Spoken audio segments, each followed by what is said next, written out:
First Year, The Black Mage. Written by Rachel E. Carter. Chapter 1. "Don't look now," I said softly. Did I sound calm? I hoped so. It was hard to tell with the frantic beating in my chest. But I think we are being followed. My brother paled, hands freezing on the reins. Almost unconsciously, his head began to turn in the direction of my warning. "Alex!" I hissed. He jerked his head back guiltily. I hoped the movement would go unnoticed by the 4 riders trailing a quarter of a mile behind us. They hadn't appeared too concerned with our procession thus far, but the fact that the men were still following us after the last main road had ended left an unsettling taste in the back of my mouth. It was getting dark fast. At the elevation we were traveling, there wouldn't be much light left for long. Already the sun had wedged itself behind one of the larger outcroppings of rock, and the rest of its rays were fading much too quickly for my liking. I had hoped the party would stop to make camp at one of the few sites we had passed. After all, what weary traveler wouldn't prefer the comfort of a well-worn pit and nearby stream? I, for one, would have insisted as much if it hadn't been for the uncanny appearance of those behind us. "How do you know they are following us?" Alex whispered loudly. Our horses continued their steady climb into the dark hillside. "Shouldn't we be stopping soon?" he added. "I'm sure they'll continue on, and then you'll see your worry was all for nothing." "Alex," I said through clenched teeth, "their saddlebags are far too light for a trek like this. That's not nothing." "So?" I forced myself not to let my frustration show. It wasn't Alex's fault he didn't understand my concern. His faction was restoration. He cared about healing people, not what it looked like to harm them. Only fools or bandits would travel so empty-handed. 4 grown men are not fools, Alex. Even fools would have known to take the last main road to an inn. I swallowed. But a bandit? They wouldn't need to bother with packs since, well, because they would be taking our own instead. My twin slowly mulled over my words. I wondered if he would believe me. I wasn't exactly known for my easygoing temperament. I hoped he didn't think this was just another one of my rash judgments, as our parents were wont to assume. As I waited for Alex's response, I pretended to check the footholds, giving myself an opportunity to spy on our shadow once more. Though the men were much harder to identify without the broad light of day, there was still no mistaking the glint of steel bulging from one of the men's hips. Only a soldier or knight was allowed to bear such metal. A chill ran through me. I doubted he was either. "Right," Alex said abruptly. In as much nonchalance as one could muster under the circumstances, I faced my brother stubbornly. "Alex!" "I believe you." "Oh." I paused. "What should we do, Rye?" Gone was his relaxed smile, and in its place, a timid frown, and an unsure flickering blue stare. At first I didn't recognize the expression. He looked so much younger than his 15 years. But then I realized it was fear producing the vulnerability in my brother's eyes. My twin, the rational, level-headed, sane half of me, was afraid. What did that mean for the 2 of us? I refused to contemplate the answer. Instead, I scanned the trail ahead, trying to make out our intended route amid the lumbering pines. Unfortunately, it was much easier to point out the problem than come up with a solution. "We should have taken the main road," I acknowledged belatedly. If I hadn't been so set on the fastest route to the academy, we would be on a nice, well-traveled path instead of a desolate mountain range, about to be robbed. But it was too late now. "Ryiah?" I bit my lip. Alex was looking to me for an answer. This was, after all, my forte. What had I told my parents before we left home? I would join combat or die trying. A fine choice of words. What had been meant as a melodramatic proclamation was now to be my intended irony. I could not fight our way out of this. Not against 4 grown arms-holding men. Not without magic. For the millionth time, I silently questioned the god's motive in my inability to cast. But this wasn't the time to sulk in my inadequacies. I needed to pick a plan fast. I peered into the trees, straining to see any sort of upcoming detour. If we could find a way to circle back, lose the men in a chase and then return to the main road, or maybe lose them in hiding, taking cover under darkness and then move out again at first light? Perhaps Alex was right, and the men would just carry on. We could just set up camp here and now and be none the worse. Yes, and pigs might fly. I scolded myself. You want to be a warrior mage, and yet you shirk at the first sign of danger. I do not shirk. When I say go, I whispered, sidling as close to Alex as my own mount could manage. I want you to take off west. I'll head east. Alex opened his mouth to protest, and I hushed him. We have to split up. Staying together would only increase their chances of catching us. My brother stared me down defiantly. I am not leaving you, Rye. I ignored him. We can meet up at that tavern we passed earlier just before the fork. If one of us isn't there within a couple hours of daylight, then we hire the local guard to help search out the other. It might take a little longer if we are on foot. I swallowed. Local thugs don't usually kill unless someone puts up a fight. At least that's what I'd heard. But what if they won't, I said. He shook his head stubbornly. If they find out you're a girl. I looked my brother in the eye. It's our best bet, Alex. If you stay with me, you will not be helping either one of us. Alex swore. Ryiah, I don't like this plan one bit.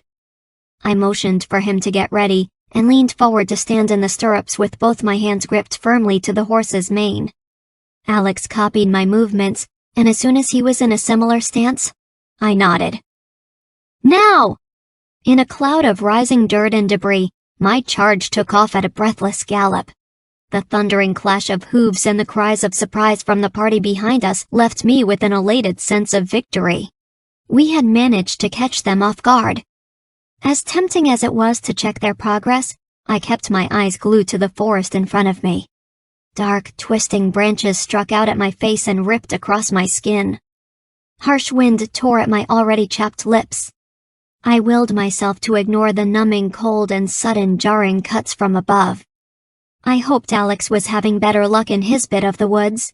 I could barely see 5 feet in front of me and had to rely on the mare for navigation. Now that she knew our general direction, it was up to her to avoid what I could not. The subtle whistle of steel slicing through air alerted me a second too late.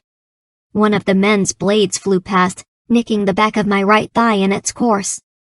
I cried out, and then immediately regretted the noise. The wound felt shallow, but it was still sudden and biting enough for me to lose balance. I fell back against the saddle, and the mare startled at the sudden shift in weight, slowing her gallop to a canter. I hastily moved to correct the error, ignoring the added pressure on my leg as I attempted to crouch once more in the stirrups and return her to speed. At that same moment, the mare stumbled over some loose footing and sent me pitching forward. My hands, slick with sweat, lost hold of her mane, and I was sent careening to the ground. I barely registered what was happening before I hit the dirt with a sickening thud. I had only a fraction of a second to roll before hooves came clamoring past.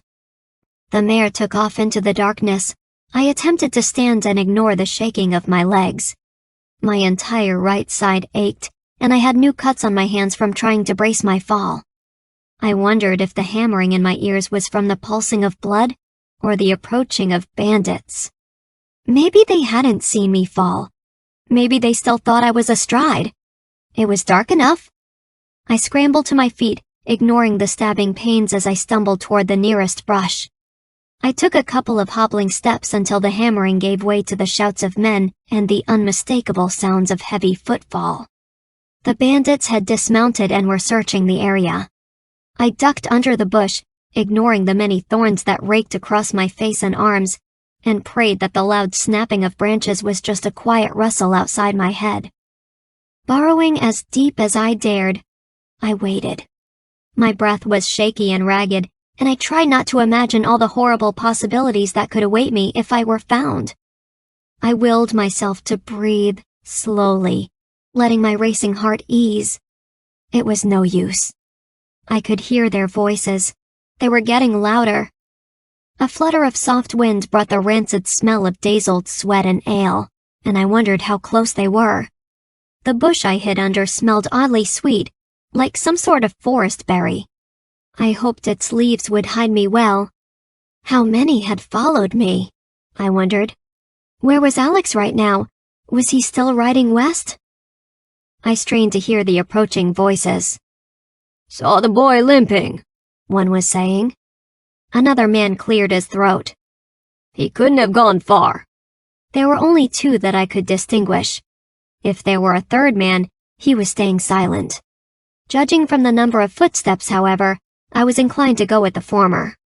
The crunching of pine needles a mere step away froze my heart in my throat. One of the men was right beside the bush. I could hear the shuffling of feet against some of the outlying roots. I made a silent prayer to the gods that he would continue on. "I reckon he went the other way, Jared," the man said. "There's nothing this way but brush." "Nah, he's got to be this way." The voices were now both coming from the same spot just above me. My pulse pounded so violently, I was certain they could hear it. I refused to breathe as I waited for them to pass. "Smells good out here," the first was saying. "It's the blackberries, you dolt," the second man, Jared, replied. He shoved a hand in to grasp at a dark clumping of fruit and pulled it back with a curse. "Fool thorns." The other man pushed past and reached in further, managing to catch a handful of berries, and my hair in the process. I didn't realize some of it had come loose from my braid, tangled in the thorns until the man yanked his fist back. As the hair ripped from my scalp, an unwilling cry escaped my lips. I slapped a hand over my mouth, but it was too late. They had heard me. The next second flew past in a blur as the man yanked me from my den and tossed me roughly to the bare forest ground at their feet. "Well, well," Jared drawled. "Seems your appetite has its uses, Irwin." He slapped the second man, a tall fellow with a big gut and muddy boots, on the back. It was hard to see either of their faces as I struggled to push myself up off the ground. The bandits allowed me to draw myself onto my knees, making crude remarks and laughing as I fumbled once or twice before finally sitting upright. "Now, boy," said Irwin, "tell us where you and your little friend were headed." I breathed a small sigh of relief. With all the blood and grime covering my brother's riding clothes, they had mistaken me for a red-headed young man. The tunic was baggy, and though ripped at the arms, it still hid my form well. I stayed silent, unwilling to answer for fear that my voice would reveal what my clothes did not. "The man asked you a question," Jared growled. "Answer him." Silence. And then the loud, resounding slap as Jared's palm struck my cheek. My face stung and bled in places the thorns had already opened. "Now," Jared said, "I'll give you one more chance to answer before I start removing limbs." The bandit was holding a sword. It bore the familiar crest of the Crown's army. But this man was no soldier. No man who pledged to defend Jerar and its people would dishonor the code of honor. I wondered how the weapon had fallen into the outlaw's hands. Had his band cornered a lonely soldier on some deserted trail and robbed him blind? Much like they were planning to do to my brother and me? Or had Jared killed him to prevent the soldier from seeking justice afterward? There was an odd stain on the hilt, much like the rusty color of blood. Bile rose in my throat, and I forced myself to swallow it back down. In the gruffest voice I could manage, I coughed. "The Academy." Jared's eyes glittered dangerously. "Did he just say the Academy?" Jared nudged my face with his boot. "You an apprentice, boy?" He was studying my face closely. The large man, Irwin, laughed loudly. Some mage? Where's your magic? My face burned and I looked away. So, you are one of the first years then, Jared surmised. His expression turned from interest to disgust. The boy's no use. Just another village kid on his way to that blasted school. Fools, always thinking they have a gift when they should be doing real work instead. I kept quiet, hoping the men would dismiss me as worthless and continue on in pursuit of the mare. Boy, did you travel with purse? Not much. Our parents had barely been able to afford the coin it had cost to lease the horses for the 5-day journey as it was. Though the academy was to provide a year of free room and board to each of its students, it still hadn't been enough to offset the labor Alex and I provided in the apothecary. I cringed, thinking of how much we would be setting the family back when one of those horses was never returned. The purse was in the saddlebags. Erwin, go find his horse, Jared ordered. As the stodgy outlaw began to take off in the general direction of the mare, the swallow-faced criminal kicked my stomach. Get up, boy. You are going to help make camp until the others return. If you remain on good behavior, my companions and I will let you go once we have passed the night. If you try to run or any sort of trickery, I will not hesitate to use the sword. I gingerly pulled myself up, trying not to let the man see how much it hurt to stand. I refused to give him the satisfaction. Hours later, Erwin returned with my mare and a handful of logs. Shivering, I quickly obeyed Jared's orders to fetch them and build up the fire. In my condition, I hadn't been able to gather more than a handful at a time, and so the flames we'd had hadn't amounted to much. It may have been a summer night, but up in the mountains and cased in pine, it was hard to tell. As I slowly arranged the wood, I strained to catch the men's conversation. Halseth? He still hasn't. No, either way, he and Carl should be back within the hour. Do you think they caught the other? I don't see why not. Jared spat at the ground, and his gaze fell to me. You boy, who was that friend you were traveling with? No. Just some boy. Only met him this morn, I croaked, attempting the same baritone as before. You are lying. Jared narrowed his eyes. Tell me the truth. Is he another worthless brat like you, or does he have power? His eyes gleamed over that last word. Power. Magic. I don't believe so. Before I could finish the lie, the man grabbed my wrist and thrust my hand into the fire. I screamed out as the flames licked my skin. Jared let go, dropping my wrist as quickly as he had snatched it. Blinking back tears, I cradled my hand, careful not to touch the skin. It had turned a nasty, glistening red. It burned, and even though it had only been under fire for seconds, it felt as if it hadn't left. Well. I glanced up at the men, hate burning in my veins, and Jared shot me a secretive smile. Panic struck my throat as I realized exactly what it meant. He knew. Why don't you go collect us some more wood, Erwin? Jared's eyes never left my face. I would go myself, but someone's got to watch the boy. Erwin shot Jared a confused look. I just bought a whole lot of it. Jared snapped. Just fetch us more wood, you dolt.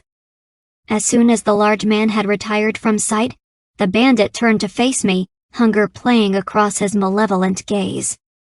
Shadows from the fire leaped and danced, making the narrowed chin, the long blonde tresses, every inch of the swallow-faced man all the more menacing.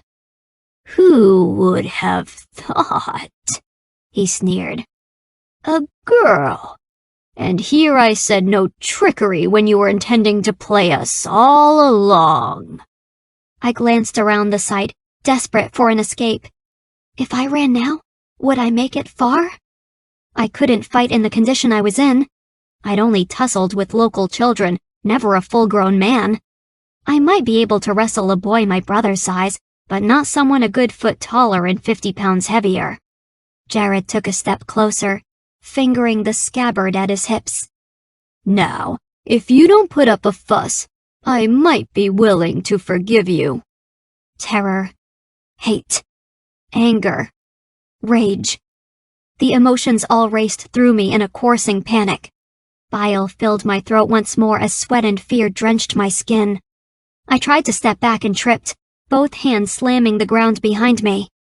I cried out as the burned skin collided with hard earth. Extreme pain and heat searing into my arm. Jared leaped at me, flattening both wrists with his hands as his knees pinned my legs. I will not scream. The man bent low, breathing a foul, sour stench as he thrust his lips on mine. I threw my head forward and up, slamming it into his nose. Jared jerked back too late. There was a satisfying crunch, and then the thick spray of blood. You insolent wench! The man released my arm and struck my face, making me see nothing but black until my sight returned seconds later. My face stung, but it was nothing compared to the pain in my hand as he dug his nails into the burn. Tears swarmed my vision, and I wished desperately I had found a way to access my magic. Like Alex.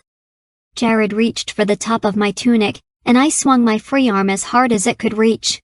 The man caught it, and I threw my weight into his hold, hoping to catch him off balance. My act failed, and he sent me sprawling back, slapping me much harder than the last.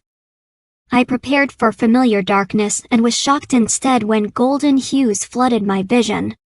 I barely registered my shock before the screaming started. I thought it was mine, but it was coming from the wrong direction. I wondered if my hearing had been damaged. The stifling pressure and golden glow released its hold. Nothing was keeping me down. Scrambling in the aftershock, I attempted to pull myself from the ground, squinting uncertainly at the blinding light, trying to make sense of what had just taken place. An immense pounding filled my head as I continued to stand and stare. The screams were like bird calls, high and sharp. They kept going, and they hurt my ears. I clasped my hands to my mouth in an effort to end the noise, but my lips were shut. The cries were coming from the shimmering thing in front of me.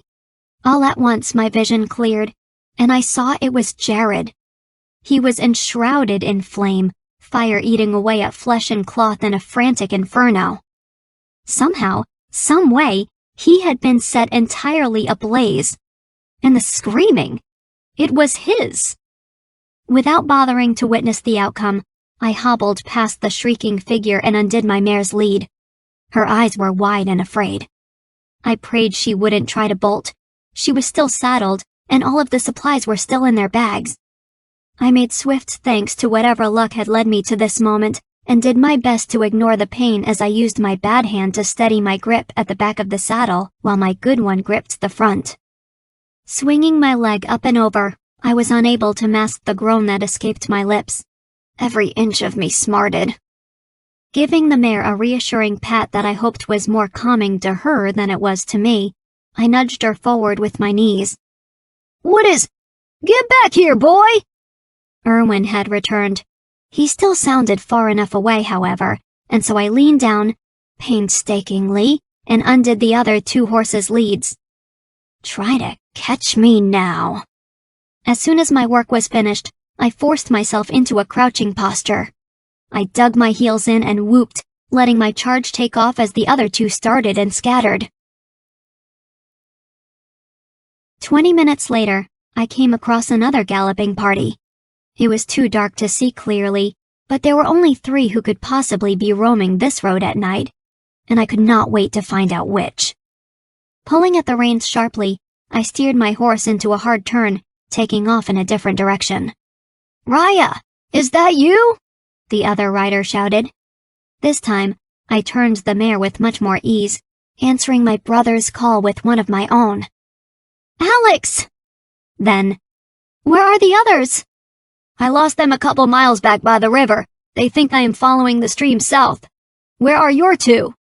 They don't have their horses. It was too dark to see Alex's face, but I guessed he was grinning. I'd like to hear that tale. I swallowed, uncomfortably aware of my pain and the searing heat of my hand. My brother would faint when he saw me in the light. Alex, I said quietly. We have to keep going through the night. We won't be safe until we are through this pass. I know. He paused. But let's take the rest of the trail at a walk. If either of us hears something, we can take off. But these horses need a break. I can barely see in this awful darkness. He chuckled. I don't know about you, but I have almost fallen off twice tonight and am not willing to test my luck. I knew better than to comment. Let's head out, was all I said. My brother let me lead. I had a better head for directions, and the two of us quietly found our way back to the main path without further delay. After another hour of hushed passage, we finally left the shadows of the forest behind and continued the remainder of our journey underneath the moon's soft glow and the occasional glitter of starlight. Fortunately, we were both too exhausted for Alex to notice any abnormality in my appearance. Instead, the two of us remained silently alert, using the remainder of our energy to listen for any sounds of others approaching. But we did not have to worry. Not once did we cross paths with the outlaws. And several hours later, just as the sun had risen, we came to a very welcome sight. Just beyond the way, a large homely-looking inn stood out among the hills like a god among men. Alex took off with a hoot, and I launched into chase close behind, eyes glued to the vision ahead. Chapter 2. All I wanted to do was sleep, but that was clearly the last thing from my twin's agenda. How could you not tell me the moment you saw me? Alex cried. I should have known. He hadn't bothered to glance at me once in his gleeful approach of the inn. But as soon as he dismounted, his enthusiasm had faded in the light of the many scratches, bruises, and blood that mottled my skin. And then he noticed my hand, one giant swelling blister of a palm that had only grown worse in the hours since I had last looked at it.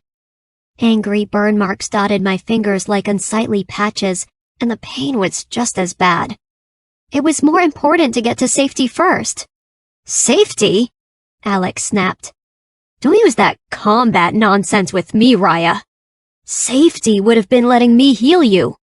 And what happened? I thought you said... I didn't say anything because I didn't want to make you upset. Alex made a face. I believe I have a right to know what happened to my sister. Alex, please, I begged. The last thing I needed was him raging about after he heard the tale. Not here. Not now. Tomorrow, when we are both feeling better. Alex glowered. Fine. 1 day of rest. And then you will tell me what happened. I put my hands on my hips. Careful. If you keep acting like that, people will start to say you are the hot-headed one. His cheeks reddened, embarrassed. Sorry about that, he mumbled. He looked anywhere but my face. It's just, well, you are my sister. The two of us entered the inn, and while I began to count our coin, Alex went ahead and found its keeper. He set to work ordering our room and a bath. Eyeing a loitering maidservant nearby, he added on a list of common salves to be brought to us at once. Then he winked. The flustered girl scurried off, seemingly torn between confusion and intrigue. I knew what she was thinking. Women all took to my brother the same. While Alex and I were the same age, that was where the similarities began and ended for us. I was somewhat gangly and awkward, whereas he was assured and confident. He was also a good 3 inches taller, and with broad shoulders I envied. No matter how hard I trained, my build remained stubbornly slim.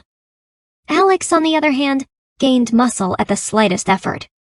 He also had our parents' soft brown locks and easy blue eyes that girls, including many of my friends back home, found handsome. And it was those eyes that had won him many an admirer. Well, that and his humor. My eyes were blue too, but they were so light, it was more common to think of them as gray than anything else. Take into account my quick temper, and it was no wonder people did not take to me the same. In a lot of ways, I was more like my younger brother Derek than my twin. The second Alex had finished cleansing my wounds, he gave me a wry smile. You are not going to like this next part, he warned. I nodded absent-mindedly. My twin pressed 2 fingers to my burnt palm. The added pressure stung sharply, and my pain flared. It seemed to go on for ages. I bit my tongue. A mage of combat would not cry out, and so neither would I. The ache continued to build for another minute, almost unbearably, and then it suddenly ebbed, a trickle of coolness seeping out and enveloping my hand. Alex kept the pressure steady until my pain had completely subsided, and then got up to grab the tray the serving maid had left behind. My brother filled a warm glass with water and mixed it with salt. He poured the mixture over my skin. It wasn't a pleasant sensation, but more tolerable than before. He dabbed the inflamed flesh with a cold poultice a few seconds longer, and then spread a bit of honey over the top, wrapping my hand in a thin cloth when he was satisfied. Now I've taken the heat out of the burn, Alex said, so you should not feel quite as much hurt. Thank you. Alex shook his head. It's a shame this couldn't have happened after we started the academy. If it had, I'd be able to do a lot more than this. You are still going to have to let the rest of those cuts heal naturally. I waved his apology away. Just be lucky you have magic, brother. In 2 days' time, I am going to be made the biggest fool in the history of that school when I walk in without the slightest whiff of magic. Alex sighed at the familiar argument. You have magic, Rye. You just haven't found it. Everyone knows twins always share it. But who is to say the council scrolls were talking about us? For all we knew, they could have been referring to identical twins. I fingered my red locks, a sharp contrast to the muted brown of my brother. We couldn't be more different there. Alex gave my knee a reassuring pat. Gods help us, Rye. Even if you did have magic, it isn't as if we have a real shot at the apprenticeships. We are just 2 lowborn kids without any formal training. Mark my words, this time next year, we'll be applying to the cavalry. The next morning came much too soon. I had barely shut my eyes before Alex was back, shaking me awake with the reminder that we still had 60 miles of riding left. And 2 days to do it. And if we fall behind now, we'll miss the admission period, he joked. I glared at my twin. Not funny. I had said the very same 2 mornings before, which had led us to that overpass and the bandits in the first place. He grinned in reply. Grumbling, I dressed and walked the room, helping to gather the rest of the supplies until we were ready to leave. Alex handed me our breakfast as we exited the inn, the same stale bread as every meal before. I eyed it unhappily. If I never saw a piece of rye again, it would be too soon. Leading the horses from their stable, I met my twin out front. The 2 of us set to checking the fit of our straps and loading the saddlebags. Alex finished much sooner than me. He volunteered to assist, but I refused. Warriors dealt with pain every day, and now that the worst of mine was gone, I was determined to do the same. Exhaling loudly, my twin mounted his charge, muttering about mule-headed sisters that were too stubborn for their own good. I finished a couple minutes later and then swung myself into the saddle, wincing. My body was still sore, but for the most part, a full day and night of rest had done me well. My ribs were only a little bit tender, and most of my wounds had closed. Even the burn on my hand, while still a glistening shade of pink, didn't sting. It did itch, unfortunately, but I had enough sense not to scratch it. I learned that lesson plenty of times before. What I wouldn't give for some creamed porridge right now, Alex declared as we started out onto the main road. My tongue salivated. Or a honey bun. Alex's stomach roared loudly in accord. The bread hadn't done very much to slake his hunger. The first thing I'm going to ask the masters to teach me is how to conjure food. Good food. I raised a brow. We both knew the academy only taught warcasting. Even if he chose restoration, they would never waste his lessons on something so silly. I look forward to hearing their response. Alex chucked the last bit of his roll at me. Laughing, I managed to catch it and then paused at his somber expression.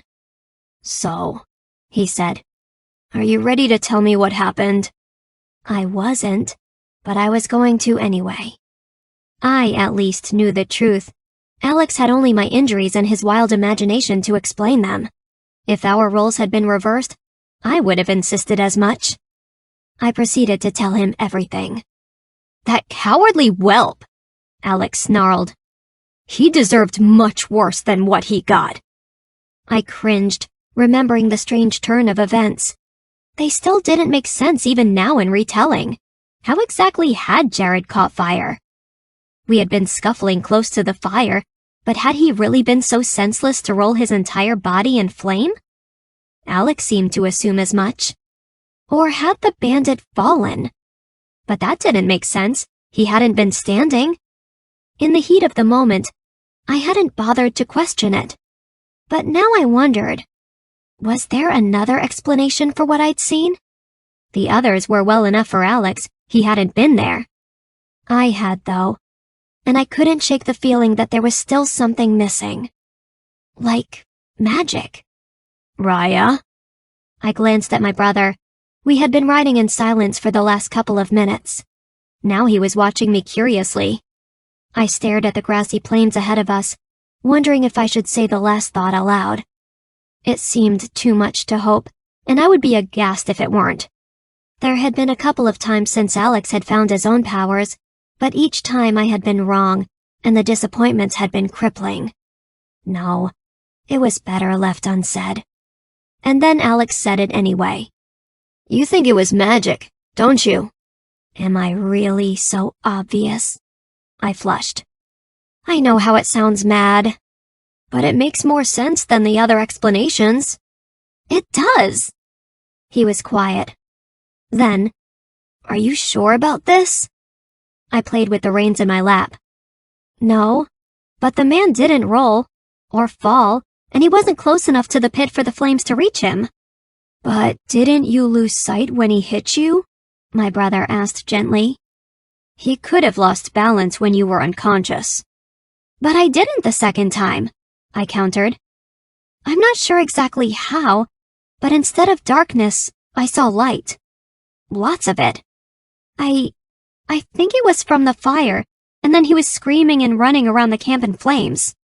"Did anything feel different?" my brother pressed. "Were you unusually hot or lightheaded? Did you think of fire?" My hand burned and just about everything hurt. I wasn't lightheaded exactly, but my head did really ache afterward. I paused. And no, I was too angry and afraid to be thinking of anything except what was happening. Alex frowned. "That doesn't sound like a casting, or at least what it's like for me." An idea hit me. "Do you think my pain released the magic?" Alex appeared thoughtful. "Maybe. But then how is it that it only worked once? He hurt you several times before it occurred." That was true, but then nothing about magic made sense. Maybe there was an answer, and I would find out at the academy. Groping around in my bags, I eagerly pulled out my father's hunting knife. "Ryiah!" my brother yelped. "What are you—" Ignoring Alex's cry of alarm, I dug the blade into the center of my good palm, reopening freshly sealed wounds as blood dripped down past my wrist. At the same time, I observed a yellowish-green mass that clung to a nearby tree. The moss looked like a perfect target, a furry patch of flammable tendrils. Almost immediately, the moss began to shrivel and smoke. As I pushed down with the blade, tiny flames sprouted forth, engulfing the plant. "Alex!" My brother's jaw dropped as he followed my gaze. I continued to add pressure, hardly conscious of pain in light of my new discovery. Blood continued to puddle below me. "Alex, I have magic!" Breaking free from his initial shock, my twin rode over and snatched the knife away, giving me a dark look as he brandished the weapon. The fire ceased immediately as what remains of the moss crumbled to the ground in a withered heap. "Ryiah!" Alex scolded. "You shouldn't have to maim yourself to perform a casting." Any joy he'd felt at my revelation had been lost in wake of my blood. I wasn't even sure I had it, I murmured. But now that I knew I had magic. Staring determinedly at a nearby trunk, I willed my magic to take flight naturally, without inflicting pain. Nothing. I squinted harder, ignoring the throbbing of my hand and the pounding in my head as I ogled the yellow-green mound. Every thought, every part of me strained as I attempted to project my magic onto the patch. Still, it remained unchanged. I tried. Again and again, and again. Eventually, we had passed a whole forest of moss-lined trees with not so much as the slightest hint of fire or casting of any nature. By the time we made camp for the evening, I was frustrated beyond measure. "What is wrong with me?" I griped, tossing a handful of wood into our fire. "Why can't things ever come easy?" Alex laughed loudly. "Because it's you, Rye. Nothing about your choices has ever been simple." I made a frustrated sound. "It was never this hard for you." He gave me a wry smile. "True, but you haven't given yourself much of a chance either. It took me 2 months just to get a handle on my magic, and I never did anything half as impressive as what you did to that outlaw." He reached out to take my hand. "Don't worry, Rye. I'm sure the masters will be able to show you how to use it without hurting yourself." I hoped so. If not, I was in for a very rough year. The next morning, I was jolted awake by something that sounded oddly reminiscent of thunder. Jumping out of my bedroll, I found Alex awake beside me watching tremors on the ground beneath his feet. "What is it?" I wondered at the same time that Alex said, "It sounds like a stampede." I left my brother and walked over to the center of the road, trying to discern where the noise was coming from. It was right around the corner, whatever it was. In seconds, I would be able to see... "Rye, get off the path!" My twin knocked me back just in time as 9 tall, slick black horses emerged, taking up the entire trail with their riders. The men were riding in a 2-column formation with glistening livery that sparkled in the light. 8 of the riders bore heavy chainmail with metal plates lining their arms and shoulders. Knights. The expression underneath their helmets was dark and unrelenting. I felt a wave of nausea. If Alex hadn't pulled me out of the way, I would have been trampled to death in their wake. At the center of the procession rode a young man who looked not much older than me. Unlike his guards, he wore no livery. Still, there was something formidable enough about him, and I had the overwhelming impression that he was anything but helpless. Everything about the rider's dress unnerved me. His cloak, his pants, the boots, even his fastenings were black. What was even more unsettling? The stranger had the darkest eyes I'd ever seen.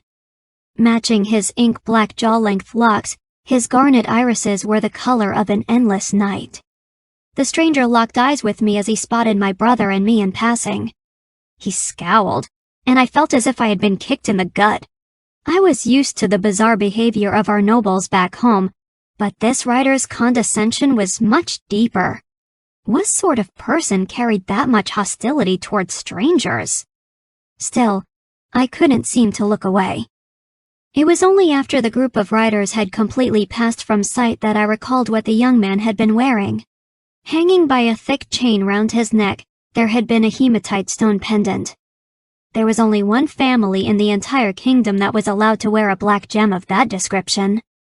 Apparently, I had just watched one of the realm's 2 princes pass me on horseback. It took a moment for the shock to register. "Do you know who that was?" Alex nodded speechlessly. "Do you think he's going to the academy?" I paused. What was I saying? Of course he wasn't. No member of the royal family was allowed to participate. It had been that way since the school's founding, and in the 90 years the school had existed, no one had ever questioned the council's ruling. Alex seemed to be of the same mind. There hasn't ever been an issue between our king and the mages. I doubt one would arise now. I hesitated. Well, that prince certainly looked unhappy about something. My brother yawned. Maybe someone spit in his morning tea. Who cares? He pointed to our camp. "We've still got a full day of riding in any case. Now help me ready the horses." When we finally finished our climb, the sun had set, and in its place was a rosy golden hue. A soft glow chased what remained of our journey, and I followed its vague outline across the hillside below. Tiny boxes dotted the landscape, little shops and houses at the center of Jake's seaside township. A well-trodden dirt path wove between them, slithering past the sparse pasture until it finally came to rest at the base of an enormous structure. The academy. Thick, dark slabs of grayish stone were placed upon one another to produce a striking fortress. 3 colored cloth banners hung from poles attached to each side of the edifice. One for each faction: forest green, ember red, and raven black. At either end was a looming tower that peeked out into the night. I swallowed. The castle was at least 4 stories high at its lowest point. And every moment I stared, it seemed to grow. "If this is the academy, what do you think the king's palace looks like?" Alex wheezed. I had no answer. Nudging the mare a step forward, and then another, I began to make my descent. Alex followed softly behind, and in what seemed like ages but was probably only minutes, we arrived at the academy doors. At their center, 2 heavy wrought steel handles awaited. The 2 of us dismounted and handed off our reins to a standing hostler.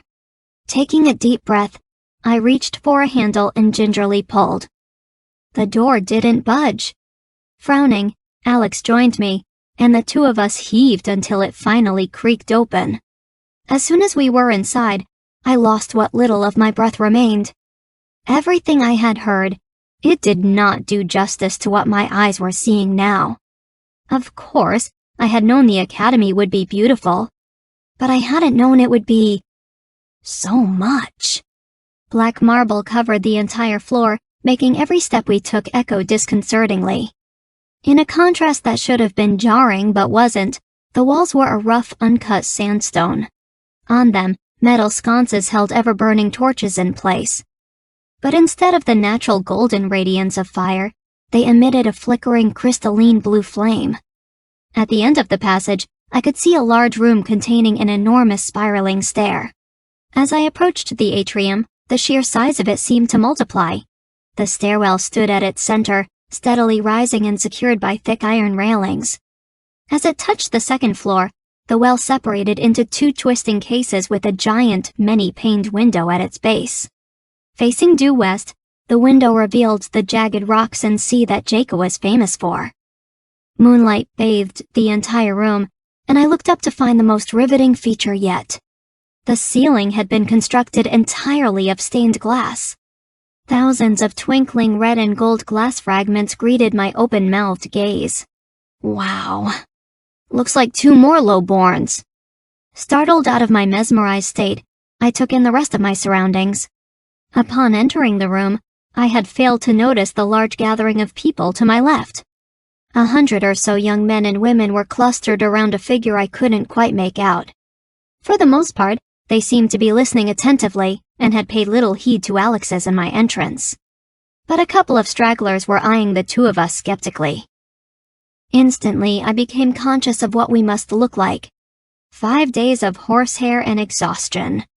Riding clothes stained from dirt and sweat and blood. My hair, a shoulder-length tangled disaster. Even our arms bore a nice coating of dust since the last time we had bathed. Not to mention my injuries. So much for first impressions. I ignored the stares and followed my brother as he pushed his way through the crowd, attempting to catch a glimpse of who was commanding everyone's attention. As I squeezed past arms and elbows, I caught my foot on something hard and found myself falling forward. Luckily, it was so packed that I just ended up colliding with the person in front of me rather than landing face down on the floor. The tall stranger turned around. It was him. The prince with the angry eyes from the trade road. Many hours later, and it appeared his expression hadn't changed. "Sorry," I finished lamely. He just looked at me, irritated. I felt heat start to rise in my cheeks under his taciturn stare. but seconds later, I was facing his back again. Well, he's a charmer, I thought dryly. Having just annoyed one of the heirs to the kingdom of Jerar, I decided to move on to less provoking tactics. I safely navigated my way through the rest of the mass and joined Alex at the front of the room. In a long layered black silk robe, a large man stood conversing with his audience. I recognized him from the insignia on his sleeve. "Is that Master Barclay?" Alex whispered, awestruck. I nodded. Master Barclay, or as his title commanded, Master of the Academy, was a handsome man with sharp features and a salt-and-pepper-trimmed mustache that suited his face. He had started leading the academy a year or two before Alex and I had been born. Many said it was because of him that Jerar's last candidacy had had such strong contenders. I strained to hear what he was saying. First 2 months will be spent exploring the fundamentals and identifying the faction you will choose to commit your studies to. The remainder will be spent learning the foundation of its magic. Someone mumbled a question. The large man laughed coldly. There is no such thing as rest. If you want an easy career, you should have applied to one of the other schools our crown sponsors. The School of Knighthood, perhaps, or maybe the Cavalry? The latter's retention is so high, I suspect they hang gumdrops from its rafters. I glanced at my twin. There was nothing easy about either of the schools the master had mentioned. Alex returned my anxious smile with one of his own. Too late to turn back now. Why are there only 15? Because 15 is already too generous. Magic is hardly common enough to justify that number. The only reason we have that many is because the crown demands at least 15 new war mages each year to enter its company.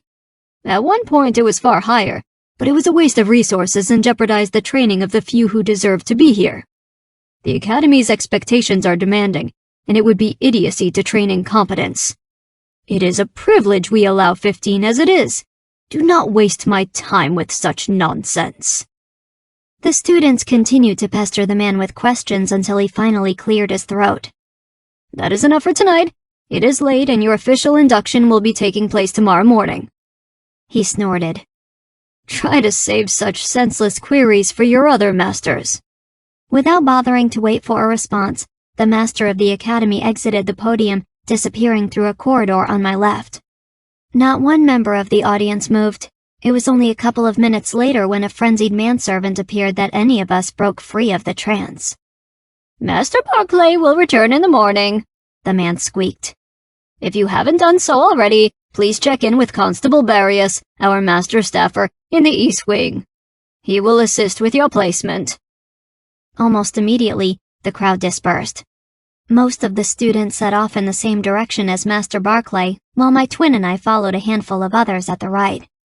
As we began to make our way down another long corridor, I struck up a conversation with a friendly-looking girl at the front. I guess I can see why my parents didn't want me to choose the academy. The girl glanced at me.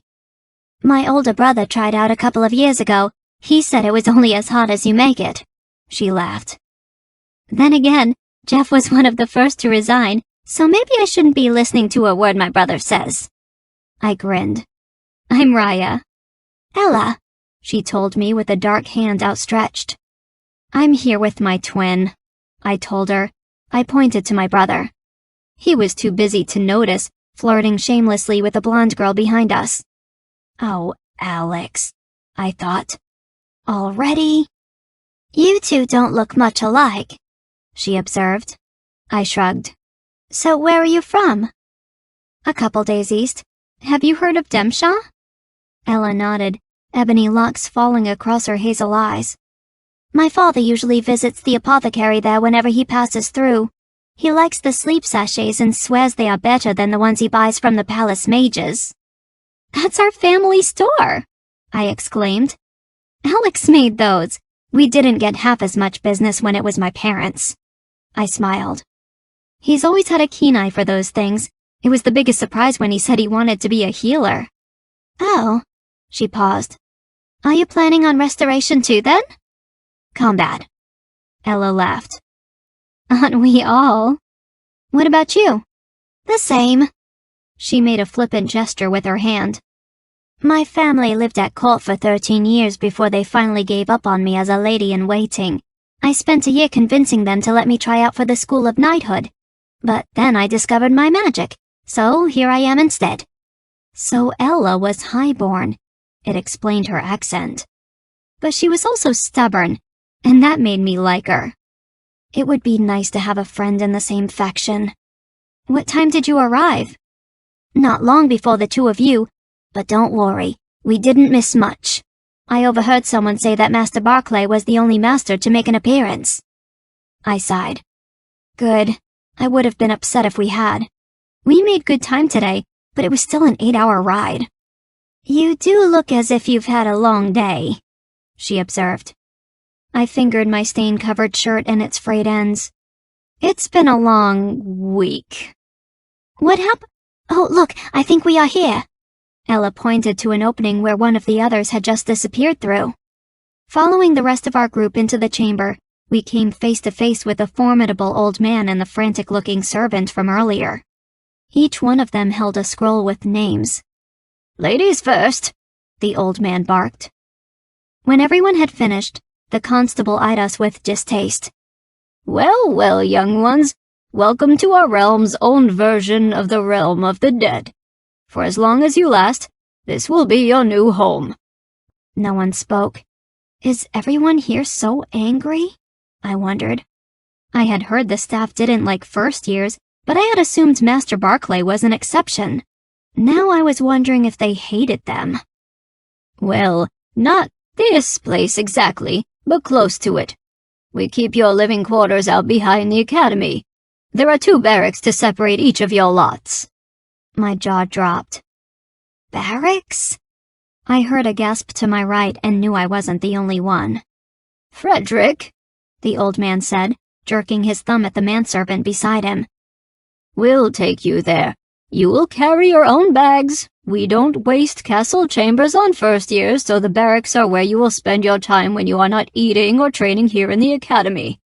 The apprentice mages spend most of their time abroad, except for a couple months during the fall, so the layout of the academy will be at your disposal. We have rules you must follow in accordance with your residency, the constable added tartly. You are not allowed to enter the residence of the opposite sex. Curfew is 10, classes are mandatory, no unauthorized fighting, and you may not leave the academy grounds. There are no exceptions. The man looked to the ceiling. Any infraction of these rules and you will find yourself in my chambers. Don't let it happen. I have been known to send first years home on a first offense. The entire walk to the barracks was silent. Clearly, I wasn't the only one to expect a more amiable orientation. When we reached the wooded buildings, I bid my twin goodnight and entered the women's residence with Ella.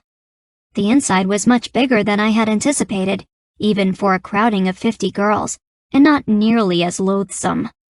Double bunks were spread out in rows with comfortable blankets and small trunks lining each of the walls for our belongings.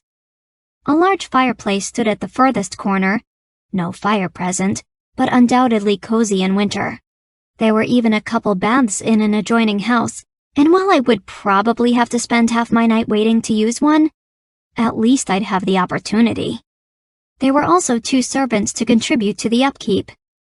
As the constable had warned, the academy staff didn't assist with personal needs, but they did build fires, clean sheets, and heat water for bathing. It was more than I'd had at home.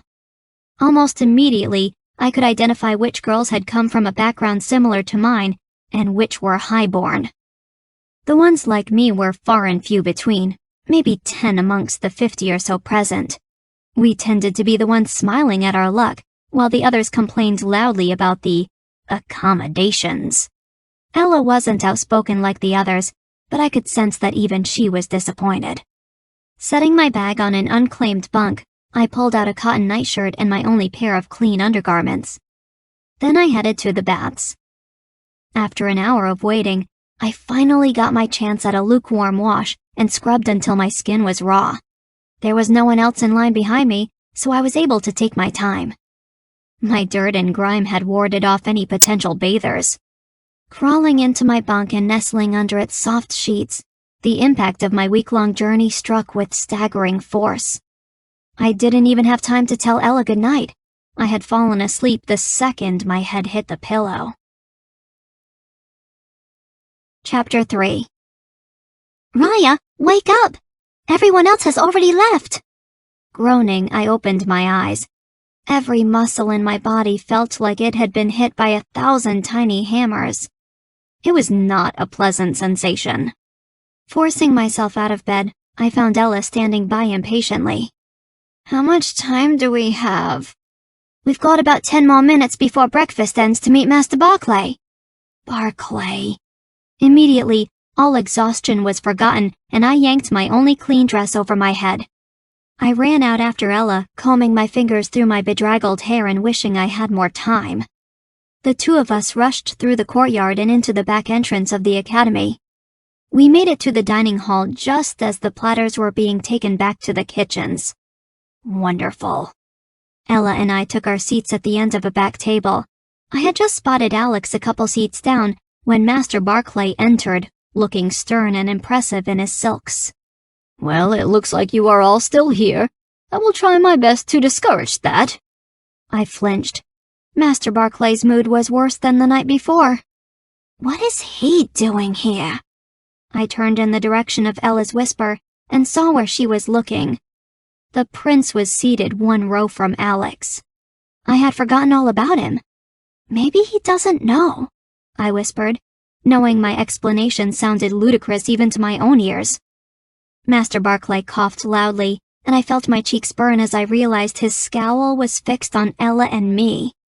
Have I bored you? He drawled loudly. We quickly shook our heads, and I lowered my own, shamefaced. But Master Barclay wasn't done making his point. Really? I insist. What is so fascinating that you needed to interrupt my lecture? Nothing, I said quickly. Him, Ella pointed. I quickly snuck a look at the prince and saw his garnet eyes fixated on Ella and me. The expression he wore was one of unadulterated loathing. I swallowed uncomfortably. Ella? Ha! Master Barclay smiled sardonically. Him. What about this him? Ella stood nervously. The council's treaty states no heir of the kingdom can undertake training as a mage, to prevent the crown from interfering with matters of magic. The irritation in the young man's eyes had turned to daggers. I quickly looked away. True, Master Barclay admitted. But the doctrine was alluding to firstborn children who would be inheriting the throne. Prince Darren is not. But we've never had a prince before. You've never had one before because nobody was good enough. Prince Darren spat. I winced. There was no mistaking the indignation and resentment in his tone. Master Barclay laughed harshly. Ah, my dears, you are so young to have already made such an unpleasant impression with a member of the royal family. Ella bit her lip. I continued to stare at the ground. I could feel the prince's angry gaze burning us alive. Well, now that these two girls have finished embarrassing themselves, would anyone else like to join them?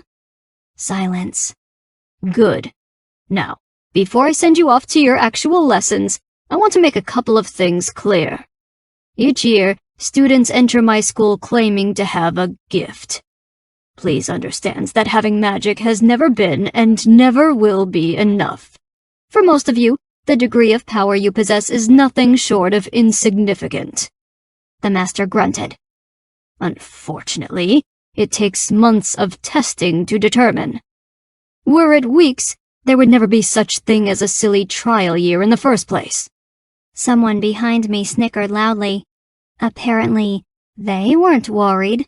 A sentiment I couldn't help wishing I shared. The constable has informed me that we have 122 new faces this year. I advise you all to think long and hard on those odds. There will only be 15 apprenticeships.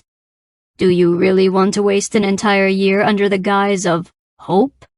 He eyed the audience coldly. 10 months of hard labor, course study, and endless repetition. That is what you have to look forward to if you choose to stay. Master Barclay eyed us speculatively.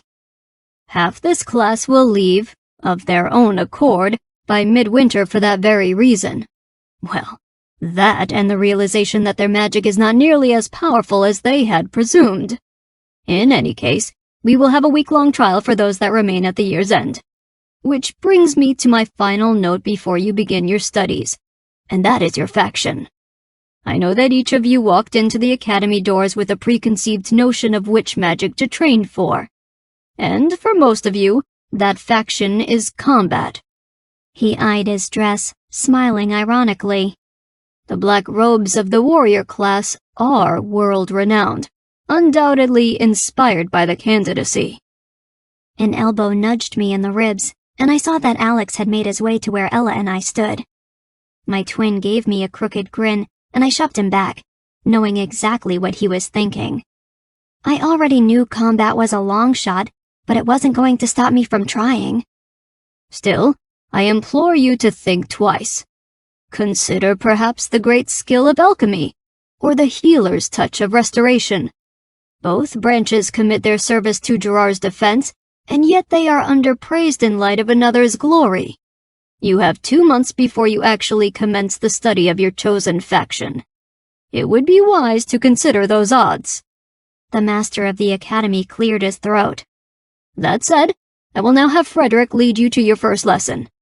I am sure you have much to think about in the hours that follow. Leaving the atrium behind, Alex, Ella, and I followed a winding corridor to the left. I had just finished introducing the two when I noticed the prince watching us from the corner of my eye. "Don't look now," I said to Ella in a low voice. "But I am pretty sure if looks could kill, you and I would be dead already." Ella's eyes shot to whom I was referring to, and then rolled her eyes. "Well, he can glare all he wants. I had a right to question his being here.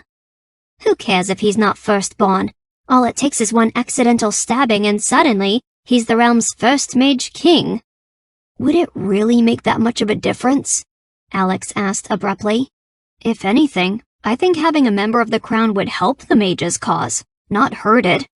"You say that now," Ella replied. "But you wouldn't if you actually knew him." "You know Prince Darren personally?" I stared at her. Ella grimaced. "Oh yes, Darren and his brother. Trust me when I say not knowing is preferable." I was instantly curious. "What did they do?" Ella shook her head, clearly unwilling to drudge up memories of her life back in court. Alex glanced at me, and I shrugged. Our confusion faded momentarily, however, as we entered an enormous library with the rest of our class. The three of us took our seats in a hushed silence. Already, there was parchment and quill ready for note-taking. Beneath my chair, I discovered 3 heavy leather-bound books. I couldn't imagine the price they would have fetched back in Demshaw. Books were a privilege, a very expensive one that few nobles could even afford. Occasionally, a baron or duke might have had a small collection at home, but only the King's Palace in Devon and the Academy could have so many volumes as the ones I saw now. No matter where I turned to look, shelf after shelf greeted my incredulous gaze. Thousands of books and yellowing scrolls stacked high along the walls. And at the very end of each was a ladder leading up to yet another floor of manuscripts and tables. I hazarded a guess that the second floor was a study. There was another floor after that, but I could not make out what its contents were. Back at ground level, there stood a raised podium with 2 solid oak desks at its center.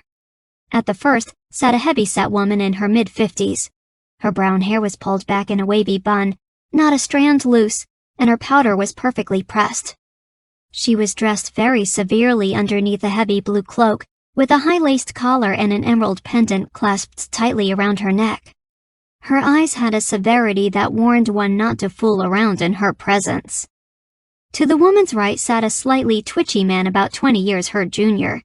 His vest and pants were frayed, and his hair was rather ragged. He had an untrimmed mustache that lined his chin and upper lip, but it seemed more from neglect than the careful precision of Master Barclay. In an erratic sort of way, the master stood and nervously glanced around the room. Though he seemed to be out of sorts, his eyes spoke of kindness and intelligence.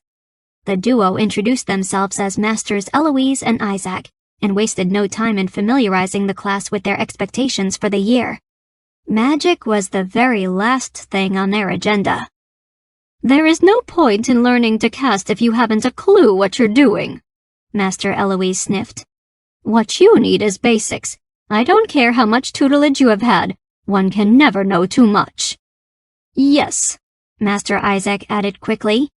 "'Tis far more important to know the why than the how in casting. The basics will give you that knowledge." The basics, it turned out, were history, science, mathematics, and geography. No weapons, medicines, or anything of interest, as Ella had grumbled. I couldn't help agreeing. It would be 2 months before we would actually commence the study of our factions. "This way," Master Eloise had noted, "I can be assured you have a proper foundation." 4 long hours later, mind reeling and stomach growling voraciously, I pushed my way past the slow mob of students and practically collapsed into the dining hall. Ella found me just as I was piling my plate high with salted pork, spiced cheddar, and a variety of colorful vegetables. "Hungry much?" she observed. "You have no idea," I said through a mouthful of toast. I could feel other first-year's eyes on me as I ravaged a second roll, and I made an effort to eat a little more slowly. "For the 5 days it took us to get here, all we've eaten is rye and one too many handfuls of dried fruit," Alex added, snatching an apple off Ella's plate as he joined us at the table. Ella snatched her fruit back from my brother. "I guess that explains why you looked like a ruffian last night." Alex reddened and I snorted, drink spraying across the table. It had been a long time since I'd met a girl who was immune to my brother's charm. It was a refreshing and amusing change of pace. Ella turned back to me. "Ryiah, you look wonderful today. Your hair is such an interesting shade. I've never seen one like it before. I bet all the boys back home loved you." I choked into my glass. "Hardly," Alex snickered. "Rye was too tough for the boys in Demshaw. She was too busy fighting them to notice." I kicked his foot. "We were training, not fighting, brother." I glanced at Ella. "What about you, Ella? You've only been here a day and you already have a shadow. That boy from the library?" She laughed loudly. "Oh, James? He is hardly my type. I need a man's man, like that Master Barclay." Alex cringed. "But he's so old. And mean," I added. "He was mean to us." Ella scoffed. "He doesn't look it. Besides, he knows how to carry himself. I don't need any of the young men here. Most of them are younger than us. Have you noticed that?" "The nobility," Alex offered. "They all took advantage of the early admission at 12 and 13, I'd bet." "I don't see why." Ella frowned. "I am highborn, and it always seemed more of an advantage to wait until the cutoff at 17.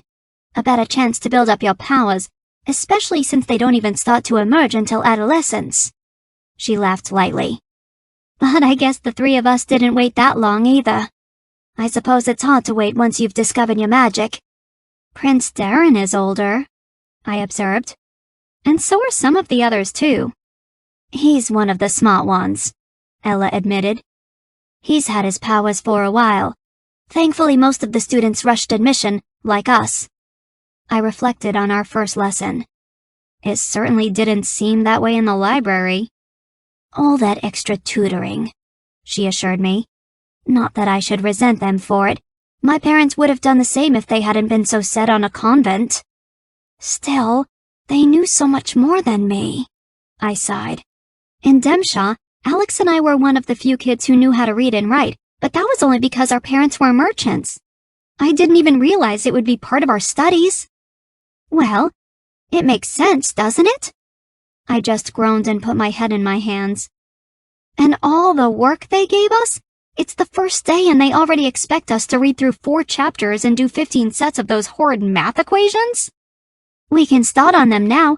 We've got a half hour until our next session, she suggested lightly. I frowned. I would, but if I take in any more learning right now, I think my head will implode. Ella chuckled. I'll study with you, Ella, Alex said a little too quickly. He flashed her a winning smile. Ella turned to me, ignoring my twin. It's not going to get better. Remember my brother. There's a reason people leave early on. I shook my head. I'll meet you guys at the armory before our next session. Okay, Ella said, shrugging.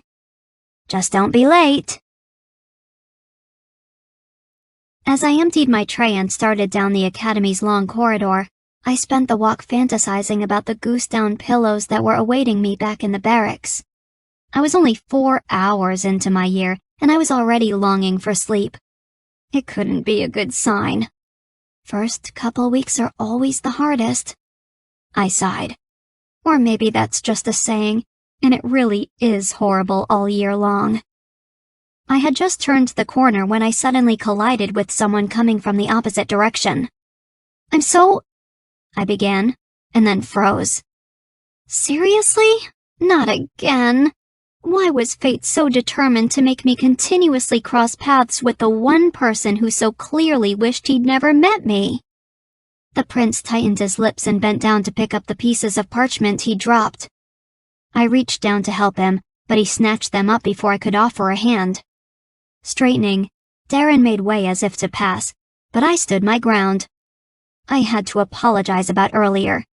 Even if Ella were right about him, and she probably was, judging from our encounters thus far, I still owed him an apology. If someone had questioned my being here, I probably would have reacted in much the same way. Your Grace, I began anew. I want to apologize for earlier. Darren glared at me, but I continued on hastily. It wasn't right. You deserve a chance just as much as anyone else, especially since you are not the heir. Thanks. The non-heir cut me off sharply. But I don't need some backcountry peasant asserting what I can or can't do. My whole face burned in indignation. I didn't mean... Look, Darren began, with as much irritation-free politeness as he could muster. It wasn't much. I didn't come here to socialize with commoners and learn about their feelings. I came here to be a mage, so if you don't mind, I have more pressing affairs than listening to you apologize for your own incompetence. Darren pushed past me as I stood, dumbfounded. Any initial guilt I had felt earlier was gone. I wasn't sure exactly how I had expected the apology to transpire, but certainly not the way it had. Even the highborn children back home hadn't treated me with as much hostility. There was nothing modest about this prince, this non-heir. Ella was right. There was no way I would want someone like that on the throne wearing a crown and a mage's robes. What had compelled the masters to make such a blatant exception?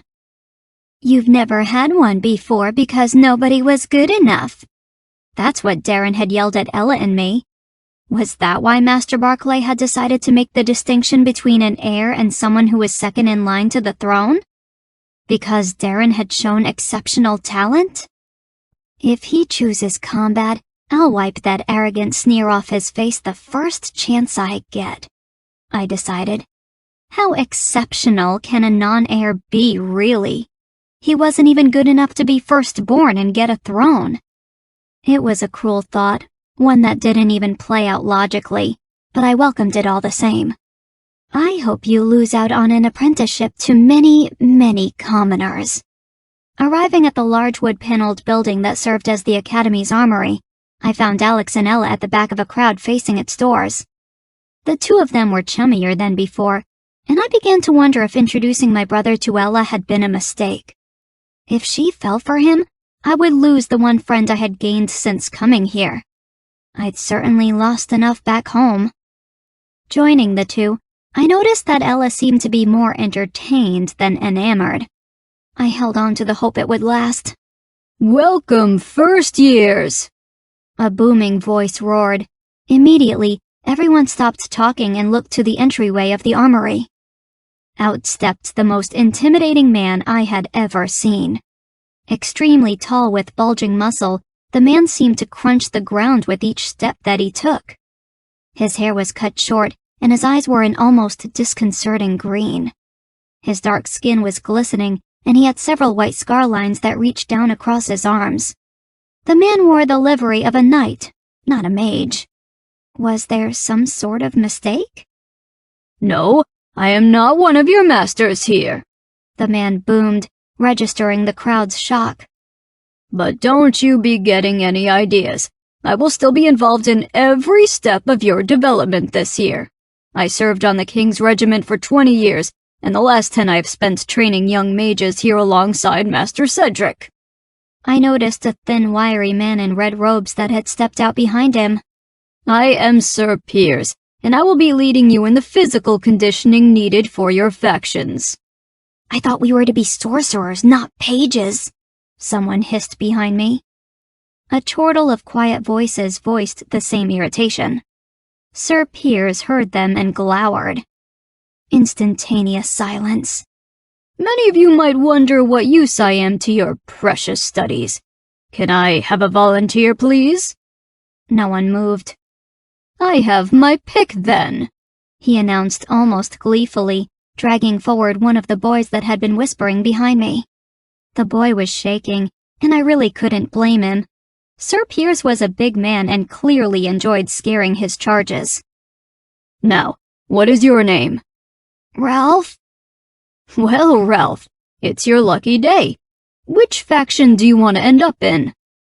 "Combat?" Ralph squeaked. "Yes, always with you first years." The man laughed. "Now," Piers continued, "show me what you can do."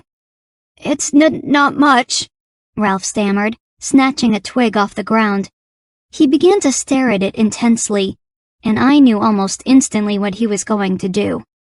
Seconds later, the familiar sprout of tiny flames encompassed his stick.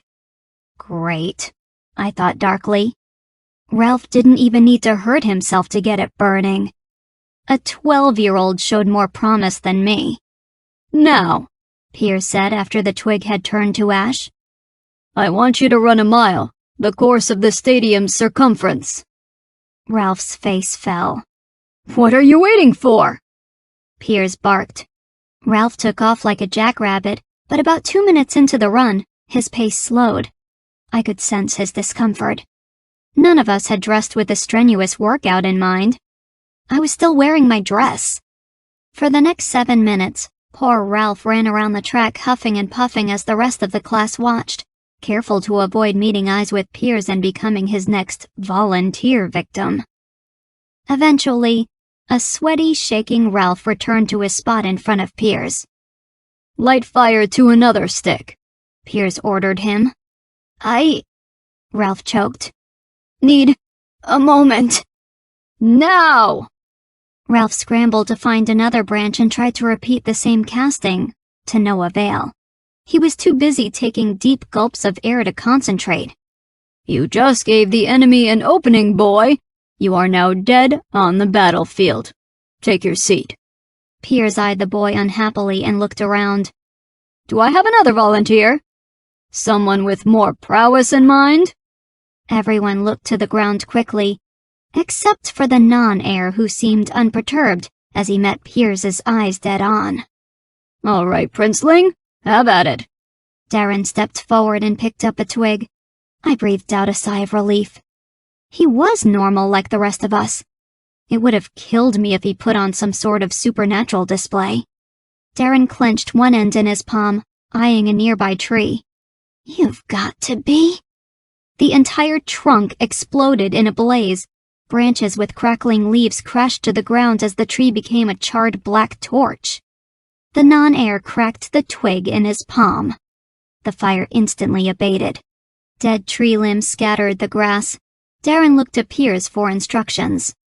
I glanced at Sir Piers as well to gauge his reaction. Both the commander and the wiry Master Cedric had approving smiles on their faces. "Well done!" Piers boomed. "Now, Do the same to that tree. There." We all looked to see where he was pointing. A similar oak stood half a mile off at the other end of the stadium. I braced myself, knowing better than to hope the prince would fail miserably. Darren reached down to grab one of the small charred branches from the first tree he had lit fire to. Part of the stick still looked red-hot beneath its gray exterior, and I wondered if it burned. Still, Darren showed no sign of pain as he rolled it back and forth between his palms, keeping his stormy gaze on the target. Moments later, the tree caught fire. Not as dramatic as the first, but still impressive, I noted dryly. The fire quickly died out on the trunk, but continued on in most of the higher branches. "You may take a seat now," Piers told the non-heir in a much friendlier tone than he had addressed the previous boy. Darren nodded curtly and then made his way over to the bench where Ralph sat. Piers addressed the rest of us. "What did those two have in common?" "Nothing." "The dynamics of war," Piers continued when none of us spoke up.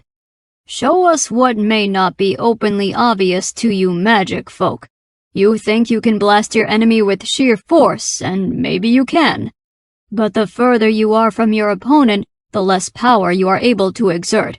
We can't waste all this time training you to be powerful mages and have you faint at the first sign of battle.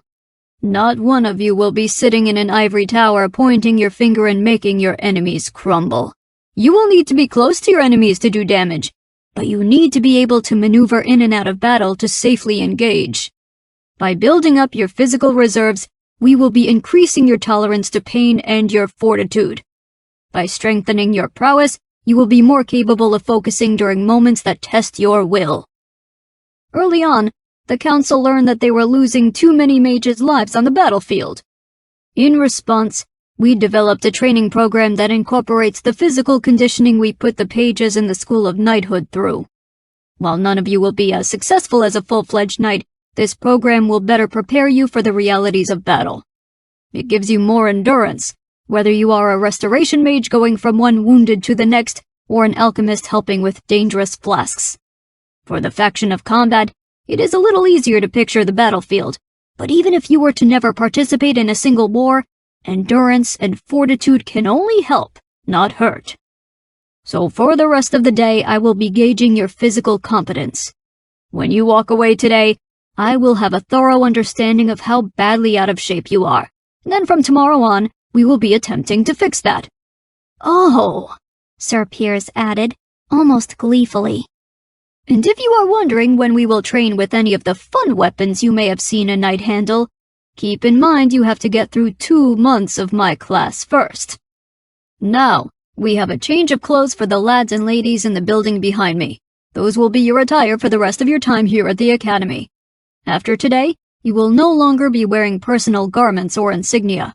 You will notice the garb is old, ill-fitting, and not particularly attractive.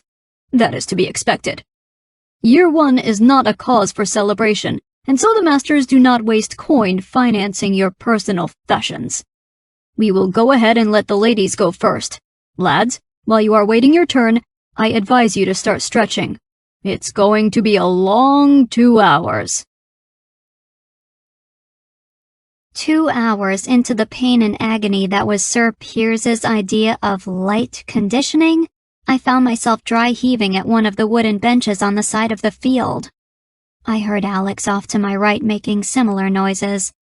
All over the stadium, first years were dropping one by one.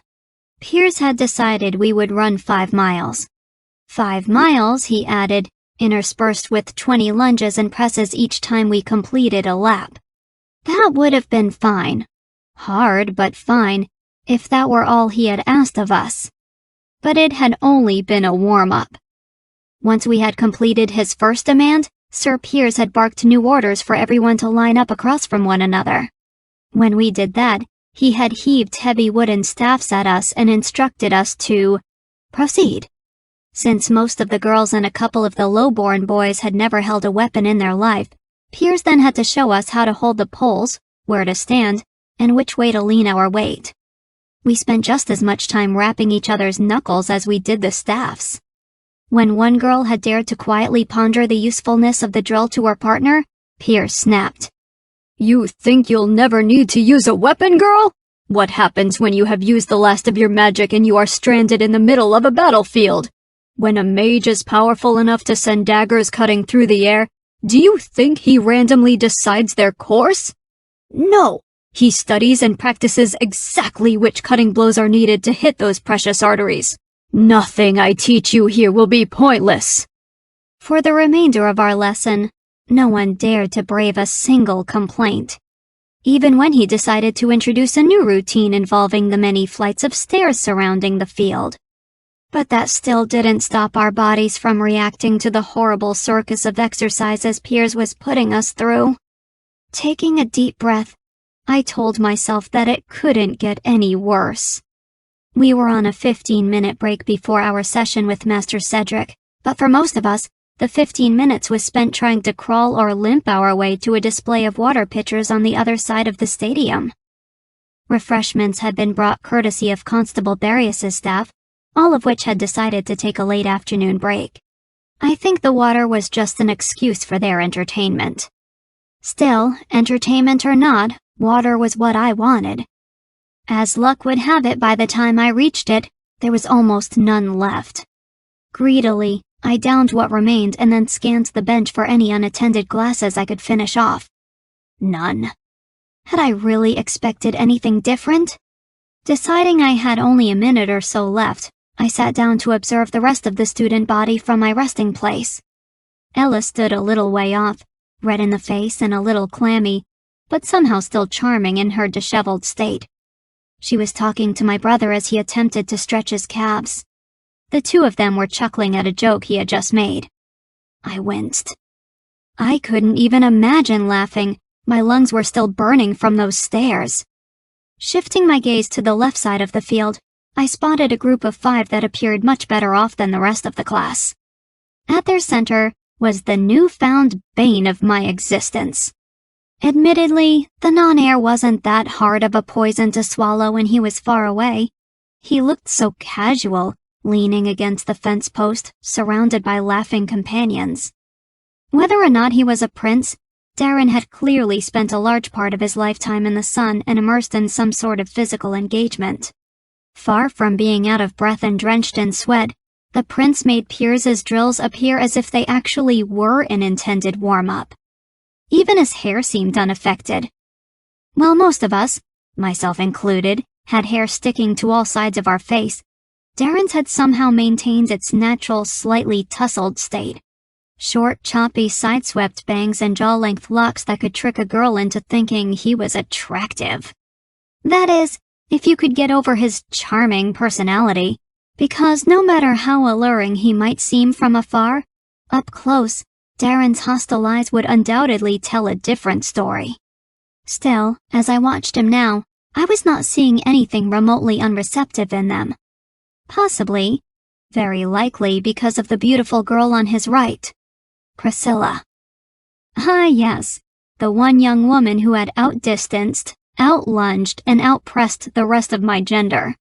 How someone from such high lineage was able to best those of us who had had to actually forage and hunt for our food, I will never know. With her long silky brown hair, violet eyes, and sinewy curves, I could understand Darren's interest, but not her status.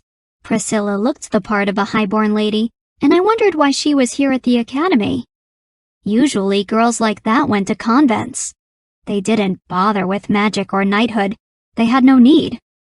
Priscilla was older than most nobility in attendance too, and I vaguely wondered if it had anything to do with Darren since he seemed to be around the same age. Maybe she had followed him.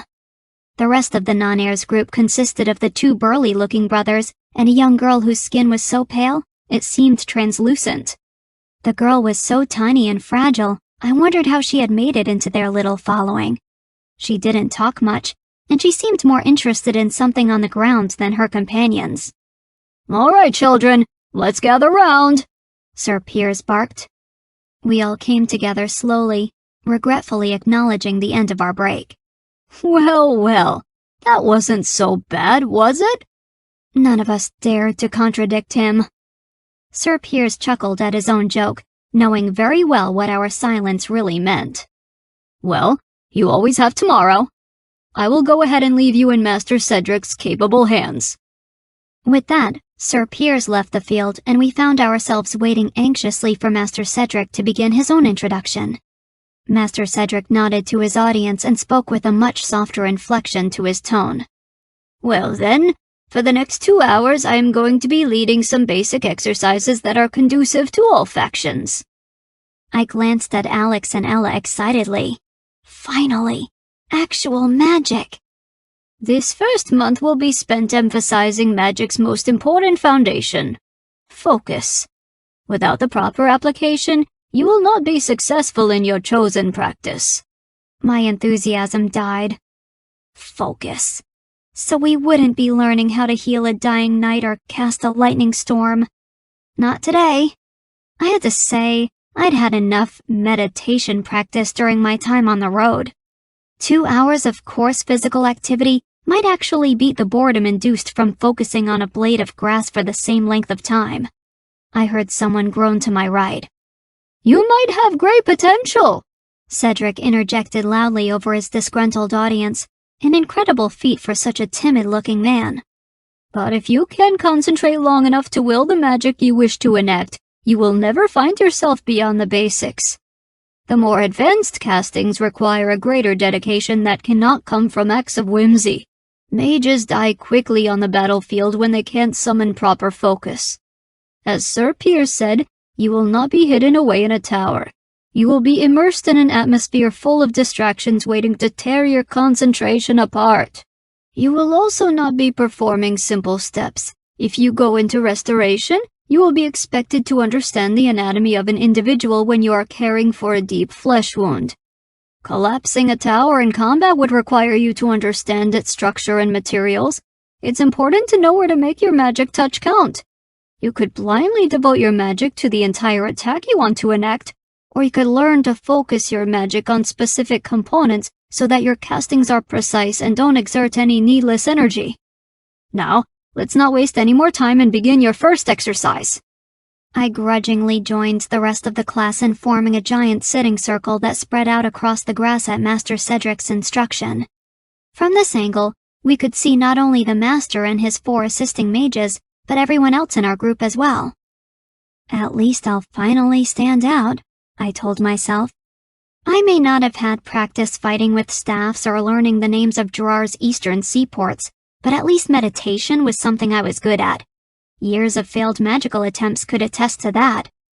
The next 2 hours seemed set aside to prove me wrong. I wasn't horrible, but I was at best a little better than the norm. Master Cedric and his assistants walked around our giant group, each carrying a heavy satchel filled with small white pebbles that they distributed each time one of us failed the exercise. For the first half hour, we had simply been instructed to close our eyes and keep still. We were to maintain an air of calm and to focus on a moment of peace and tranquility. That was easy enough. But then I realized the role the instructor and his assistants were playing in our meditation. Pouring hail 1 second, thousands of angry bird cries the next. I tried not to flinch when I felt the slimy, wiggling body of a snake against my skin. But I could not suppress the tiny whimper that escaped my lips when I felt thousands of tiny bug-like wings on my face. I opened my eyes just in time to see one of the assistants set 2 stones by my feet. Luckily, most students had a small pile forming next to them as well. Unfortunately, there were still those without a white rock to bear. For the second part of our exercise, Master Cedric had the class keep their eyes open while continuing to practice the same meditative state. Of course, sight only made our practice harder. It was not easy to remain calm when you realized a horde of angry rodents was headed in your direction. Whenever I made a mistake, I'd take a quick peek to see how everyone else was faring. Most had as many as I, but there was still a small portion of our class that hadn't collected any stones yet. Darren and his group of 4, plus 7 others. As minutes ticked by, the exercise got increasingly difficult. The small piles began to resemble mountains. My forehead pounded, my muscles ached, and sweat stung the corners of my eyes. I was trying hard not to give in to the distractions Master Cedric and his assistants were casting. But fear and surprise were not easy reactions to ignore. When a small stampede of spiders took over the field and proceeded to climb up several students' arms, mine included, I lost it, screaming and shaking the vile insects off. A lifetime of fear could not be erased in 2 hours. Eventually, the session ended. We all looked at one another and greedily eyed each other's failures. No one was stoneless. Not even Darren and his cohorts. The pale blonde-haired girl had only 2, and Darren and a couple others had no more than 5 apiece. I had 20, Alex had even more. Ella, 15. We were all failures in comparison to the prince and his following. Everyone waited to be dismissed. How many of you have changed your minds about the uselessness of meditation now? Cedric rasped. Several of us cast our eyes down, shame-faced. As you have just witnessed, we are too often allowing sight to dictate our actions. That's fine in day-to-day living, but it will not get you very far in your magical studies. Most of you are sufficient in the initial stages of your meditation. That is, until you opened your eyes and saw what types of horrors my assistants had cast. Sight is not an understandable reason to lose focus. Sight cannot harm you, and it should not be a cause to waver in your meditation. Sight can only invoke fear, not pain. Physical pain is an understandable reason to lose focus. Sight is not. The precious seconds between seeing the snake, a harmless act, and its venomous bite could make all the difference in a casting. Focus cannot be rushed, that is true. But in magic, every second counts. If you want to succeed here, you had best master your fears early on, because sight is the least of your worries. There are 2 much more uncontrollable detractors of focus, pain and emotion, which will require much more effort to control. Master Cedric cleared his throat. As I see it, there are many of you who will fail. The academy is not meant for everyone. Today's exercise is usually a strong indicator of how the year will end. Thus, if you did not perform well today, keep in mind you will most likely continue to struggle throughout the rest of your study. As I trailed off to the dining hall with the others, I bitterly acknowledged the reason so many resigned early on. Why waste a year when it was so blatantly obvious how behind I was? There was no doubt who the most promising first years were. Not one member of Darren's highborn following had been below the top quarter of our class for any of the master's lessons. Of course, I shouldn't have expected anything less. The prince's contemptuous comments earlier on had made it clear that he would only associate with the best.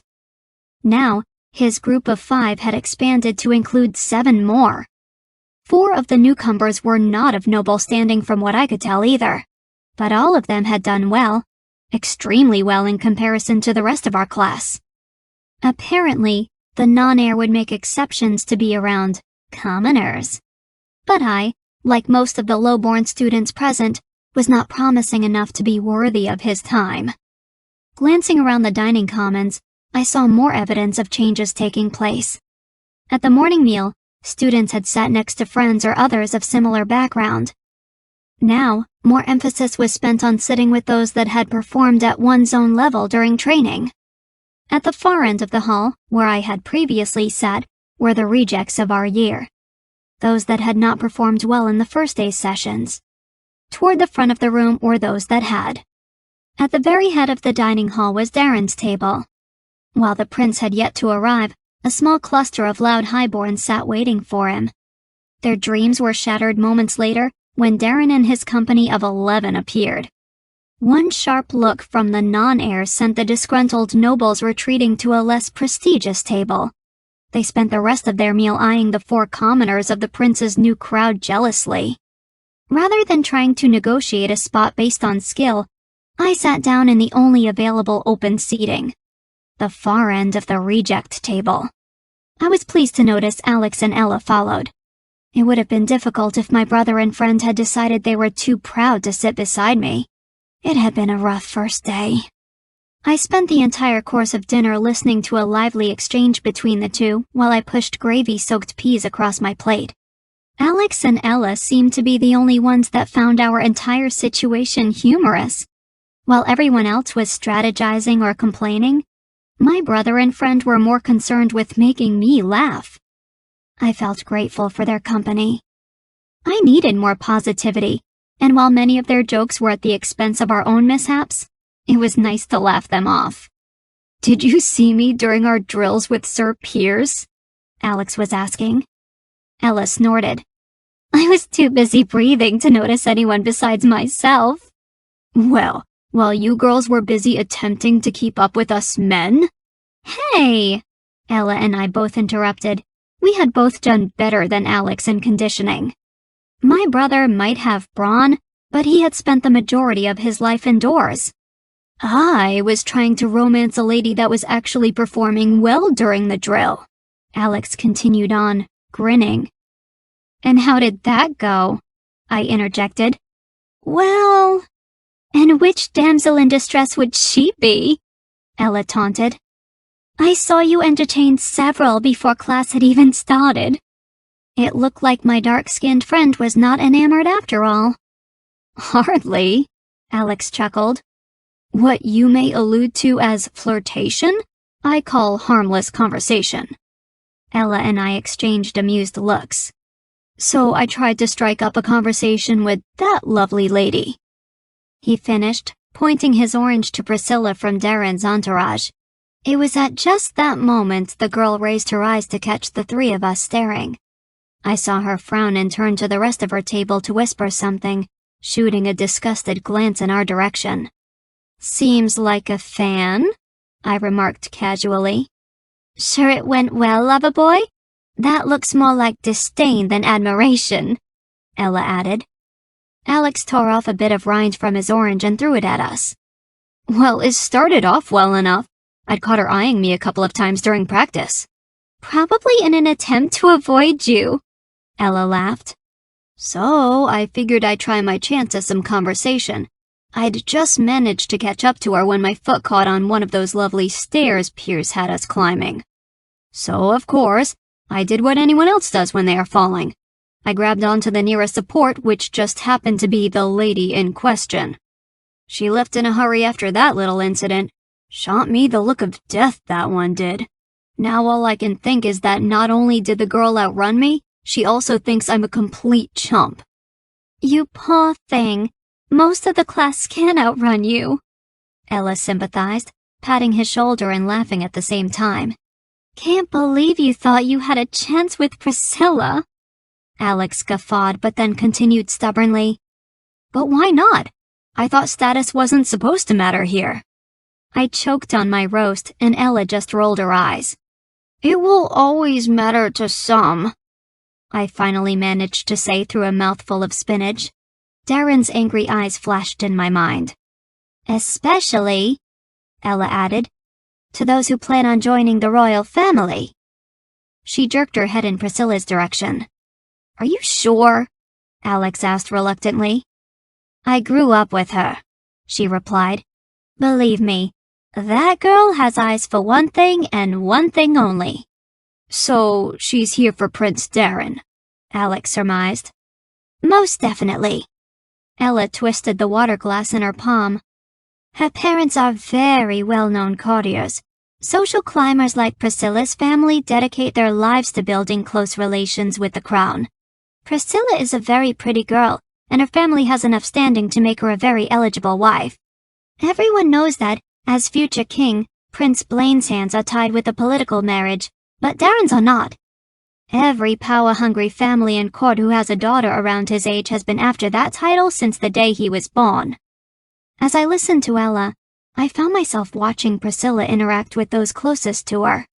Ella could say she was power-hungry, but the girl had still performed very strongly in all of our lessons today.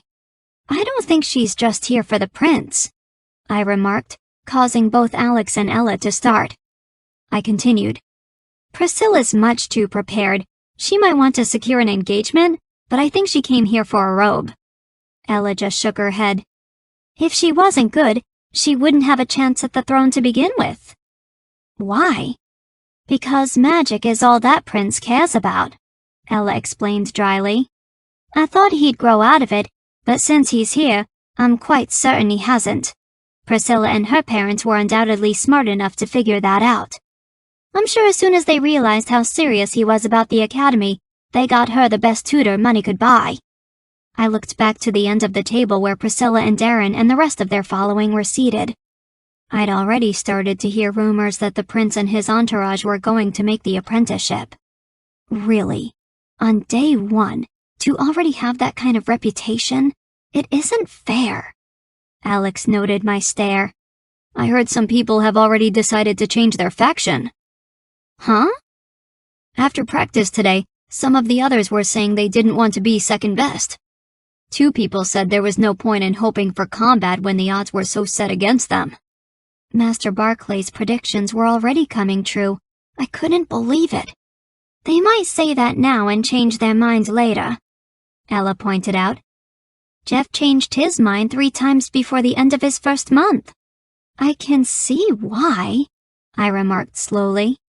When you are competing with someone who even Master Cedric and the others are impressed with, they have seen hundreds of first years. To impress them at this point means you really stand out. Ella folded her arms.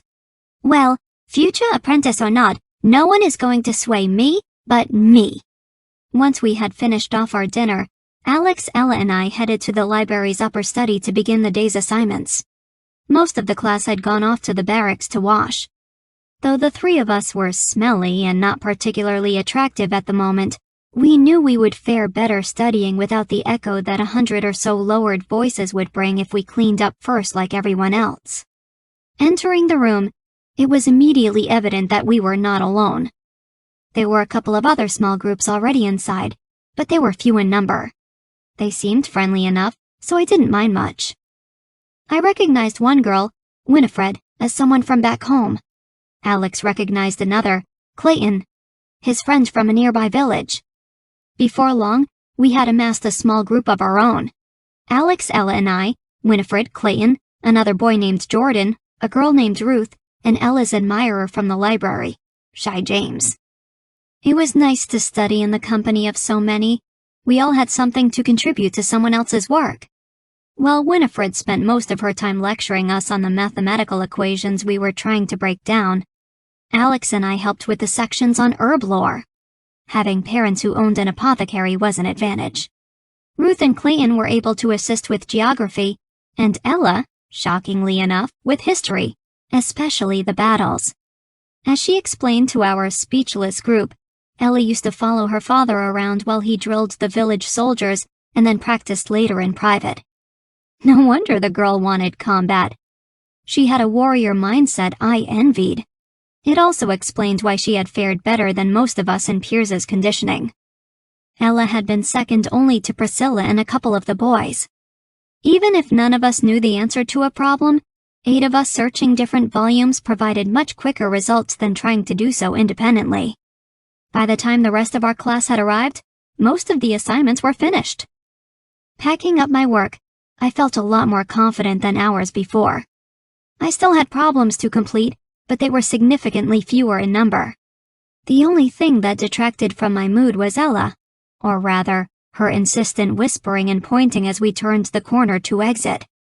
Darren and his entourage had arrived, and in the short time they had done so, they had already taken over the most comfortable lounge in the library. This had left the rest of the 90 students trying to squeeze into the smaller aisles on the 2nd floor. No one looked happy. Injustice at its finest, Ella hissed when we shut the door behind us. Treating the academy like it is just another court back home. Alex glanced at our friend, eyebrow cocked. You really don't like the prince, do you? No! Why? Several heads turned to glance at Ella, myself included.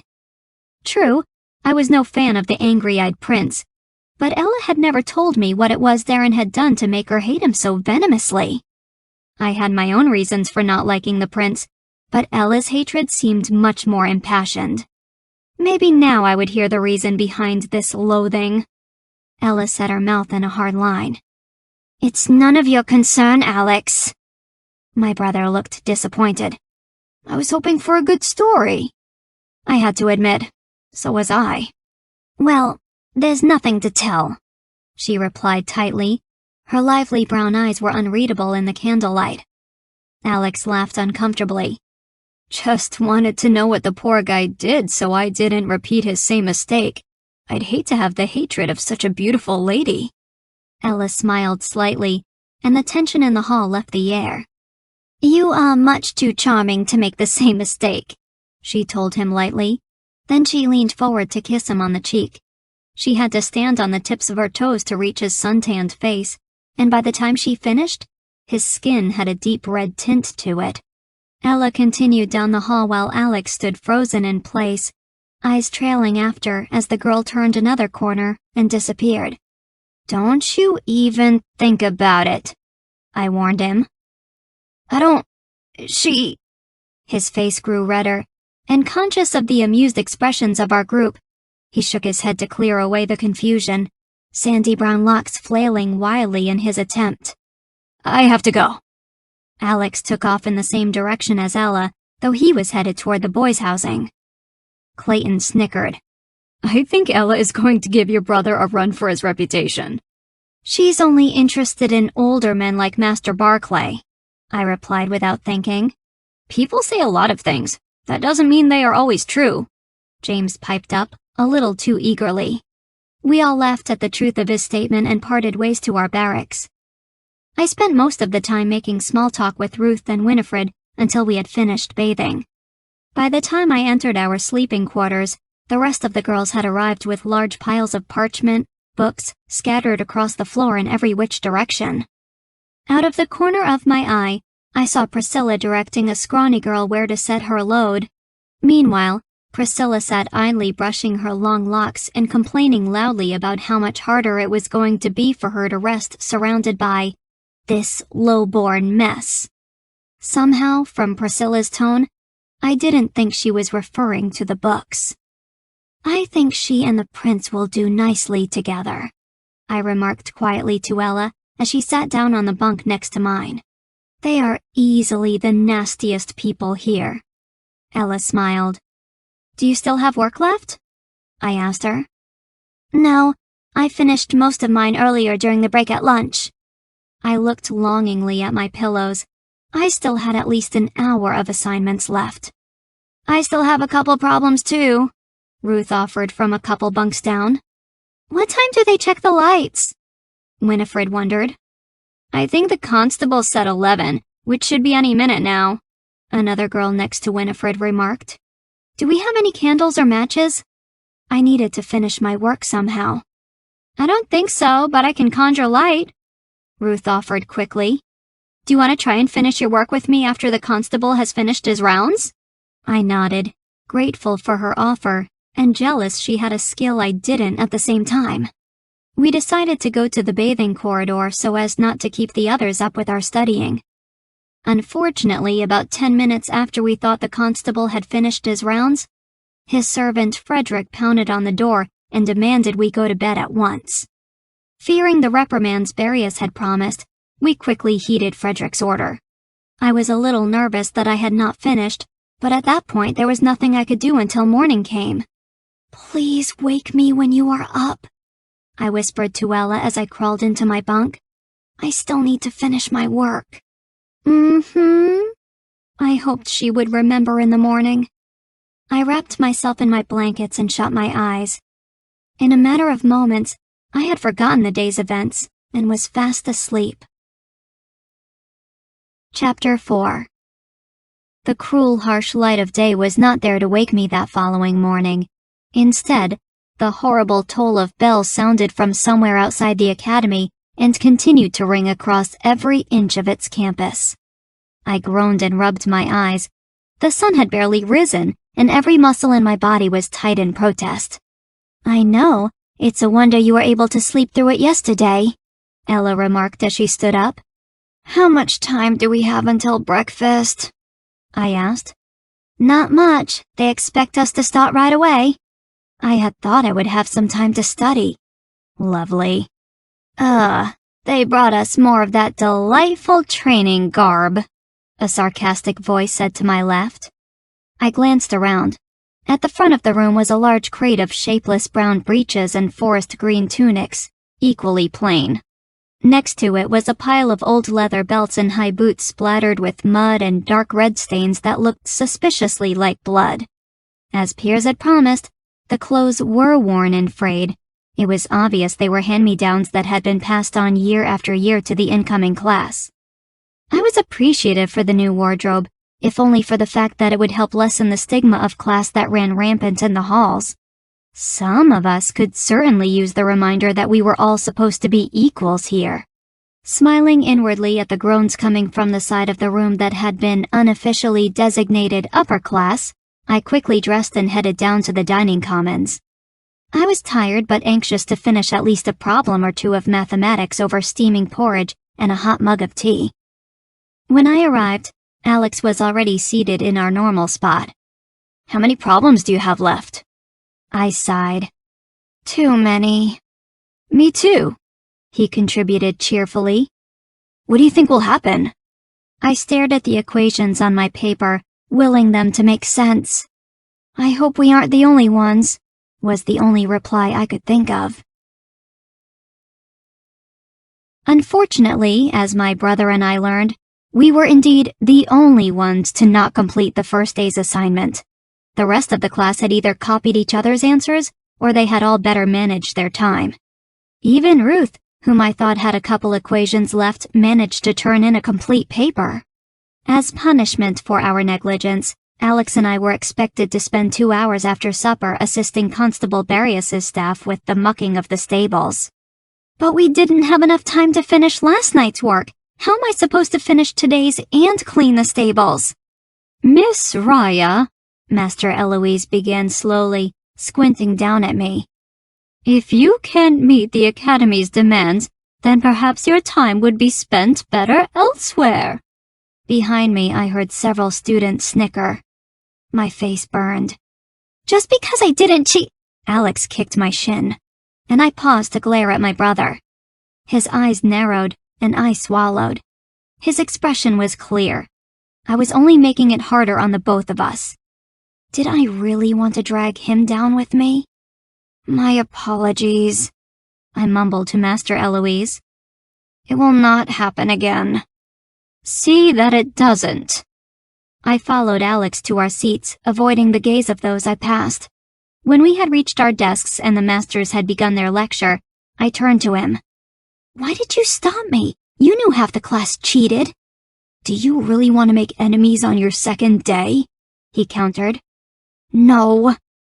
I stared at my hands, frustrated. Besides, Ella pointed out, joining our hushed conversation. Arguing with the masters will only strengthen their opinion that you should not be here in the first place. It's your job to prove them wrong. But how can I if I don't have enough time to do what they ask in the first place? Ella raised a brow. I think the only ones who know the answer to that are the ones that already have an apprenticeship. She tapped her books with her quill. Now, pay attention, you two. I can't have my only friends leaving me to fend for myself. After 4 hours in the library and the shortest lunch imaginable, Alex, Ella, and I headed for what was sure to be the worst part of our day. 2 hours with Sir Piers. Expectations did not disappoint. After another 5-mile run, which was much worse now that everyone was sore from the day before, Sir Piers had us practice again with the staffs. Somehow he expected us to have significantly improved. Instead, our exhaustion just led to more mistakes than the last session. When I got down the line to Alex, he and I spent our 5-minute drill barely moving in order to catch a quick break. When it was Ella's turn, she spent the entire time trying to helpfully contribute tips that I neither wanted to hear nor heed. Sir Piers spent the whole exercise shouting. I was convinced someone had told him the louder he yelled, the harder we'd try. It didn't work. Half the class was at the point of collapse by the time the second hour had finished. It was all I could do to walk my staff back to the armory. Just where do you think you are going? Piers barked. The crowd of students froze, and I turned back to see Sir Piers and Master Cedric scowling at us. "Gods, no," Alex said in a hushed voice. "We are not finished," Sir Piers bellowed. "I need all of you to return with your staffs. Master Cedric and I have a new exercise for you." My stomach fell. My legs were weak as jelly, and my arms felt like lead weights. The assisting mages from yesterday returned, passing out small strips of cloth to each student they passed. Alex, Ella, and I each took one, exchanging dubious expressions as we lined back up in the two-columned formation we had been practicing in. Master Cedric cleared his throat. "As all of you now have your cloth, I'd like you to place it over your eyes and form a blindfold. Today's exercise is going to expose the problem with the majority of your performances yesterday. Of course, some of you already have an understanding for what today's task is about to explicate, but I feel it is my duty to educate the rest of the masses." As I tied the rag across my eyes, I wondered briefly what it was we were about to learn. Considering yesterday's experience, I was prepared for something equally offsetting. I felt silly standing there, unable to see anything, hands clutching the staff that Piers had insisted we bring back. "Now that you are all lined up and ready, please assume the traditional stance with the person on the left defending, while the right leads the assault." Really? Staff fighting while blindfolded? This was only going to make me 1,000,000 times worse. Grudgingly, I began the engage with the gangly girl who had been standing across from me. As the attacker, it was much more difficult than I had imagined. My sense of orientation was completely thrown off from blindness. The echo of 100 wooden staffs clashing was deafening. I spent most of my time swiping the wind or accidentally knocking my staff into the person on my right shoulder. "Change positions!" I had thought blindly hitting someone was hard, but it was much worse when I was trying to guess where my offender was coming from. My shoulders ached from being continuously whacked. I concentrated hard on trying to hear the slight whistle of rushing air when the staff was coming down. But I couldn't hear anything above the clamor. My best bet was to try and focus on the crunching of the grass whenever my partner shifted stance, or the stink of sweat when he raised his arm. After a couple more 5-minute drills, I was sore, but better off than when I had started. I had been able to defend myself about half of the time, and I was a little more secure in my footing after I had grown accustomed to the darkness. "You may now take a seat and remove your blindfolds," Master Cedric announced. Relieved, I tossed the sweat-stained rag aside and took a place beside my latest staffing partner. We both looked to Cedric for the speech we knew was coming, the reason we had just spent 30 minutes hitting sticks blindly. "Forgot about the other senses before today, didn't you?" Piers asked us wickedly. Master Cedric expanded. "The reason I had you blindfolded was so that each of you could properly identify the other senses that are so often forgotten in one's general conduct. You've spent 2 days drilling with staffs, but it has been my observation that most of you have only been using sight to tell you where to block, where to strike, how to proceed. The truth is that every action requires more than vision for a performance to be completely vested. The best soldiers and mages alike embrace their senses.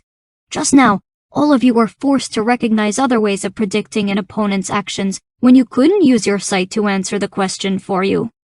Heightened listening, body heat, smell, and increased understanding to the different points of pressure in a blow should have all helped contribute to your knowledge of staff fighting. If you were to engage in a casting, these types of observations would increase the potency of your magic. Your spells are derivatives of the information, experience, and desire you put forth. I'm sure all of you have desire, it's why you are here. But the amount of information and experience you put into your castings will be important indicators as well. You may want more than anything to produce an effective sleeping draught, but if you can't build up the proper projection within your mind, it will not be very effective. You need to consider all aspects, not just the image of obvious sense of the action or thing you are trying to create. I strained to listen, but the pounding in my head was so much that his words were coming out as an endless drone. The irony of your training here at the academy is that while we require you to ignore your physical senses in meditation and acute focus, we ask you to embrace them in your mental casting. You are not allowed to feel what is physically going on around you during the moment of your spell, but you are expected to cast an image evocative of all those physical senses in your mind. I admit that the practice of these two things is not easy. It is not something you can master in a day or even years. All I can advise is that the more you practice, the more you dedicate yourself to exploring these two states, the better your chances will be at succeeding within your own magical faction. The end of Master Cedric's lecture was spent in silence. Most of us were still trying to take in everything as we followed him out to the field to continue yesterday's meditative exercise. I hoped it would make sense after a long night's rest. At the end of our session, we were informed that this would be the pattern for the rest of the month. Half of the class practicing a heightened awareness to the senses, the others learning to block them out. Supposedly, with enough practice, we would be able to transfer easily between the two states.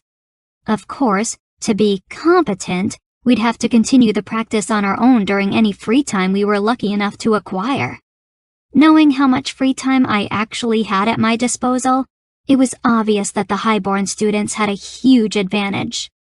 Those that had grown up with a mage tutor advising them didn't have to be worried about the lack of free time they had now. The non-heirs group wouldn't falter under our intense workload. I, on the other hand, would be struggling for any free moment I could find in order to try and catch up. It was unfair that I would be working doubly hard, but it was an inevitable reality as long as I remained. If I didn't try, I'd only be widening that gap in the months to come. By the time dinner had ended, I was in a very irritable state. I said little to Alex as we forked piles of manure out of the straw. I continued my silence on our walk back to the castle as well, unable to let go of my growing resentment of the privileged class.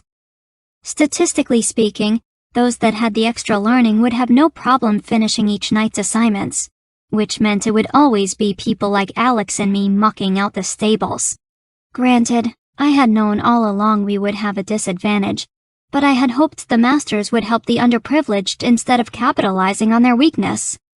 Why take away free time from the ones that needed it most? Why punish us for incomplete assignments using mundane tasks that had nothing to do with the practice of magic? It was only going to make it harder for us to succeed, not easier. By the time I had reached the barracks to grab my books, I had only an hour left before I was expected to return. I looked for Alex as I entered the crowded library, but he was nowhere to be seen. Grumbling, I shoved my way past a horde of students and made my way to the back of the room. I could see why Ella had been so irritated the day before. With Darren's group hogging the largest, most comfortable lounge, there was little space for the rest of us. There was crowding down every aisle on either floor, and the chatter was loud enough to set my teeth on edge. There was no way I'd be able to concentrate. Spotting a ladder at the end of the room, I decided to leave the masses and see what the third floor could offer.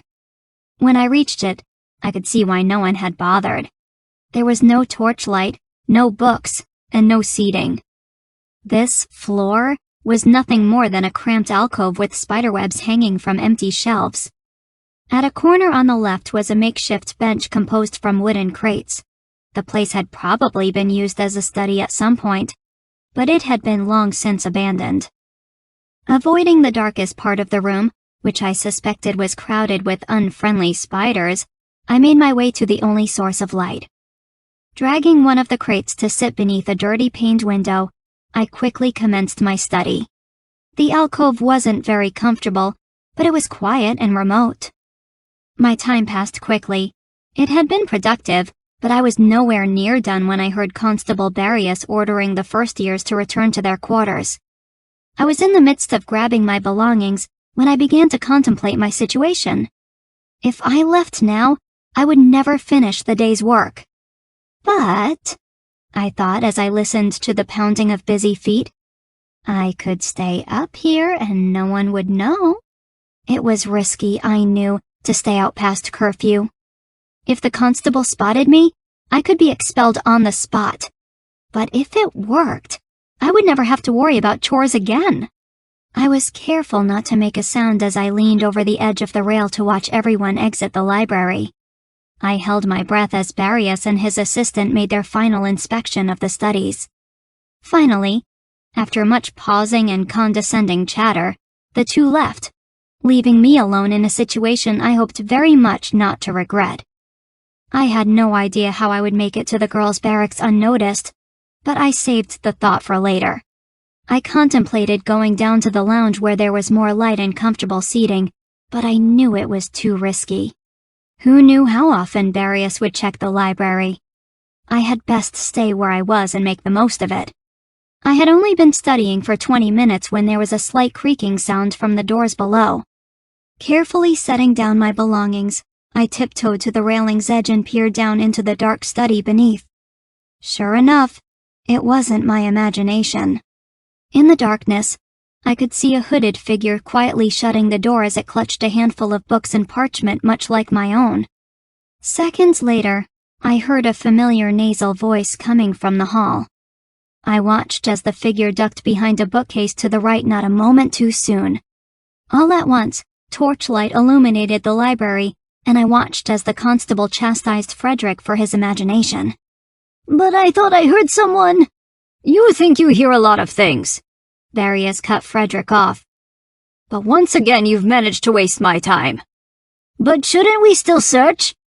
"Really, Frederick, who would sneak off to the library of all places?" "I don't—" "Out!" Ryiah snarled. "Yes, sir." After the echo of footsteps faded, the figure chuckled. I watched as it settled comfortably upon the couch below. Moments later, a small fiery glow appeared. It wasn't very bright, just enough to give out light to read and see the face of my fellow rule breaker. The hood had fallen away to reveal black bangs and the dark eyes I had since become accustomed to loathing. Darren. The non-heir sat below poring over the same books as me. My jaw dropped. The very thought that he and I shared the same idea was distressing in more ways than one. I had come here to make up for lost time, but Darren, who already had such an advantage in his training, he had come here to study anyway. Someone who didn't even need to, someone who was already at the top of our class. And I bet he had come here the night before, too. I refused to consider what it meant. Turning back to my studies, I tried to focus my mind and block out anything other than the problems on the page in front of me. I bit my lip resolutely. Do not let this opportunity go wasted, especially with him down there. Minutes slowly trickled by as I read questions once, twice, 3 times before attempting to solve. You can do this. I stifled a yawn and kept at my work. An hour and a half later, I finally finished the assignments. I could have left at that point, but seeing as how Darren was still working below, I decided to stay. My conscience could not allow a condescending prince to work harder than me, especially one that had insinuated I was here to socialize. So I stayed. Math and crown law were beyond comprehension at that point, as was geography with all of its confusing maps. So I chose history scroll instead. It was the right choice. Almost like a storybook in narration, the long and detailed accounts of Jerar's fighting mages helped retain my focus into the late hours of the night. Our last war had been 90 years ago, but the book's breakdown of battle strategy made me feel as though I was a part of it now. There were so many things I had never considered. Aspects of battle that I had thought were reserved only for the knights of our kingdom. I'd had no idea how involved the planning was behind our army's attacks. Silly me. I had always assumed victory just came down to how much power a nation's mages had. I had just started reading about a particularly bloody battle when I heard a stifled yawn downstairs. Taking that as my cue, I packed up my work and stood by the rail to watch for Darren's departure. As soon as he left, I would follow. I had barely shifted the books in my arms when my quill dropped. It echoed unsettlingly down the stairs, and Darren jerked his head upward in my direction. He didn't ask who was there, but he did get up to investigate. Rather than waiting for him to find me, I gave up my hiding place and started down the ladder. Settling onto the first floor, I turned to find Darren standing with a palm full of light in one hand and a stunned expression on his face. "You?" he rasped. "You're not the only one who wants to get ahead," I told him curtly. Then, because I couldn't help it, I added, "You know, us commoners. Not all of us are just here to socialize and talk about feelings." Darren's eyes flashed dangerously. For a moment, it looked like shame had crossed those cold, fathomless features, but it was gone just as quickly as it had appeared. Then it was just the two of us staring for an uncomfortable moment. Me, aware of my ragged, manure-tinged appearance, and Darren, looking as inscrutable as ever. Sighing, I broke his gaze and squeezed my way past. I was almost to the door when he cleared his throat loudly. "Wait!" I paused and looked to the non-heir. What could he possibly want now? "Don't take the right hall," Darren said abruptly. "Various had Frederick patrolling there last night." All right." The confusion must have shown on my face, because a second later, Darren's eyes narrowed in their familiar condescension. "The last thing I need is for you to get caught and make it harder for me to come here at night." The abrupt change of tone cut like a knife. Of course, this was the person I had been expecting all along. "My furthest intention," I assured the prince dryly. He just stared, eyes dark and unreadable, and I hurried out the door in the direction of the women's barracks. As I was crossing the field, I saw a hooded figure stealthily approaching the men's, and I knew Darren had retired for the night as well. Lucky for him, however, the non-heir's routine did not have him taking a freezing bath at such an ungodly hour. I tried to be careful not to make any noise as I scrubbed the stable stench from my hair and skin, but it was impossible to keep completely quiet with the water sloshing around. Still, it appeared I was undiscovered as I crawled into my bed. The bell had long since tolled an hour past midnight, and once again, I was asleep within seconds of hitting my pillow. Chapter 5. The next 2 weeks flew past in a blur. No sooner had I crawled out of bed, I was rushed to the dining hall with Ella in hopes of catching the last couple of minutes of the morning meal. Even then, I was too tired to do much else besides stare lifelessly ahead. The extra hours I was losing had started to take their toll, and it was all I could do to stay awake. The only thing that made the experience worthwhile was catching sight of Darren across the hall. There was something gratifying about seeing the non-heir gripping a steaming mug with the same bloodshot eyes as me. He may have been better at hiding behind a steely composure, but there was no denying the fact he was just as miserable. Alex and Ella at first wondered why I stayed behind studying each night, but it hadn't been hard to convince them I needed the extra time to myself. Both of them knew how slow I was at learning some of the assignments. No one in the girls' quarters even mentioned my absence. I think Ella was the only one who had noticed, but she kept it to herself. Each day was filled with the same tedious coursework as the last. The bright side, of course, was that I was no longer behind. My assignments were always turned in complete, and I could tell from Master Eloise and Isaac's approving remarks that I was no longer a disappointment. Mathematics was still a time-consuming ordeal, but with the extra 2 to 3 hours each night, I was easily gaining traction in the basics and moving on to more complex issues that dealt with warfare and crown law instead.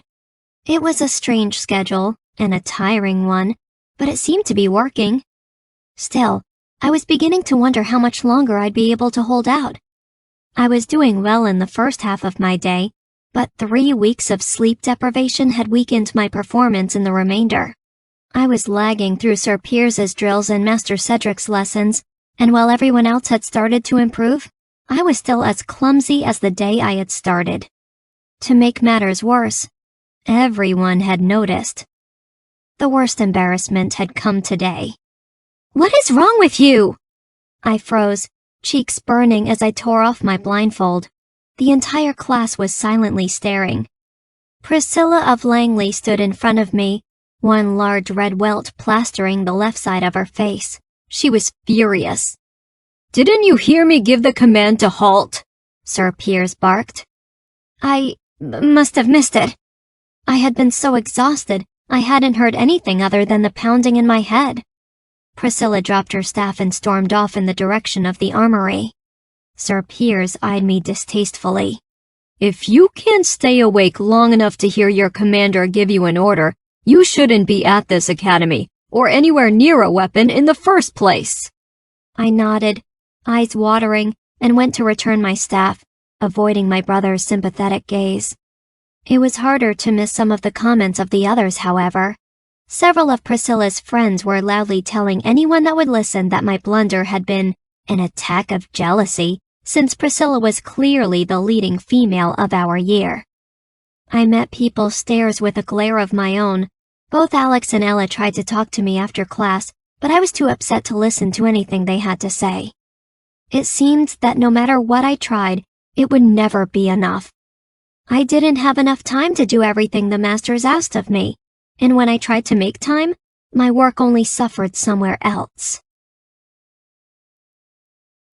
My evening became progressively worse when I ran into Darren as he was leaving the dining commons. As soon as he spotted me, a grin spread across the non-heir's face. He'd become less icy since we had started our late-night studies, but it didn't mean he had become any kinder. What?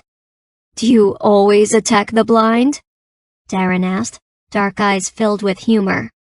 Several students nearby snickered, and my cheeks flushed. There's a first time for everything, I snapped. Maybe I'll try a prince next. Ryiah! Alex grabbed my wrist just before I could throw my tray at the arrogant half-wit. Darren laughed and sauntered off to join his table of admirers while I was left brimming with rage. What has gotten into you? My brother hissed. It's not fair, I growled. I am going to fail this place. Then let's have you try something new, not challenge the royal family to a duel. My twin dragged me back to the table with Ella and the rest of our study group. Did you just threaten a prince? Ruth asked incredulously. I stabbed at a cherry tomato on my plate. Wouldn't matter if I did. I can't keep up with Piers's drills to save my life. Darren would have disarmed me in a second. Alex glanced at Ella. Anything you can do to help our beautiful? My friend scowled. Am I or am I not the daughter of a knight? Does that mean yes? I asked wearily. Ella smiled wide. For the girl that challenges princes, it is most definitely a yes. An hour later, I met up with Ella at the armory for our first lesson. She was practicing some sort of complicated footwork when I arrived, much more advanced than what we had gone over in class. Thanks again, I said, as she stopped her routine to toss me a weighted staff. Ella shrugged. I should be doing this anyway. I need it after watching Piers sing that prince and his minions' praises all week long. I laughed and matched Ella's starting stance. It's pretty obvious, isn't it? It's downright depressing, she griped. I grew up around weapons, and I've trained with them almost as often. At no point should people who grew up reciting their family trees be besting me at those drills. Hold that pose, Ryiah. My sore muscles protested as she adjusted my form. Don't I need a blindfold? The girl snorted. Let's not test your luck just yet. We began the drill again, only to have her stop me again. What now? I was unable to keep the exasperation from my tone. Stop being so tense, she ordered. If you don't loosen up those muscles, you are going to strain something. You need to be relaxed and fluid when you block, like you were dancing. I've never danced. Well, like you are water then, she said quickly. We began our practice again. Really though, no dancing? You wouldn't have either if you saw what Demshah had to offer. I attempted a block and overcompensated, swinging wildly to my right. Ella chuckled. You'll be doing this dance every day now. I hope it works.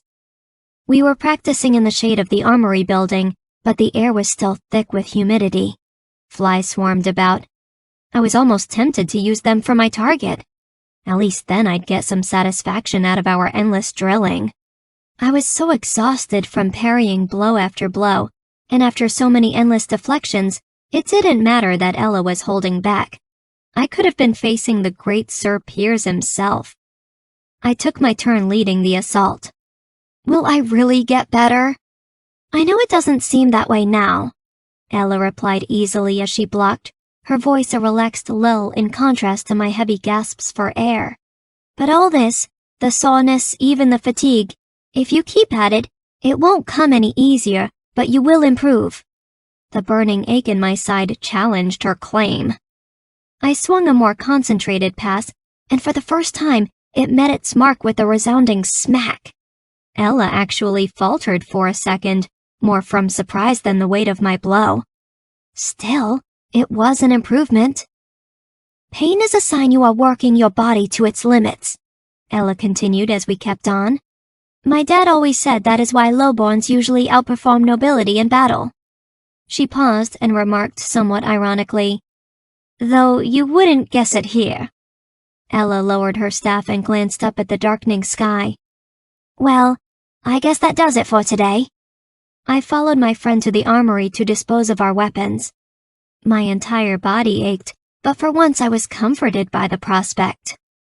We've got about an hour left until they make us go back to our quarters, I observed. Definitely not time to wash up if we want to catch up with the rest of our group. I eyed my friend skeptically.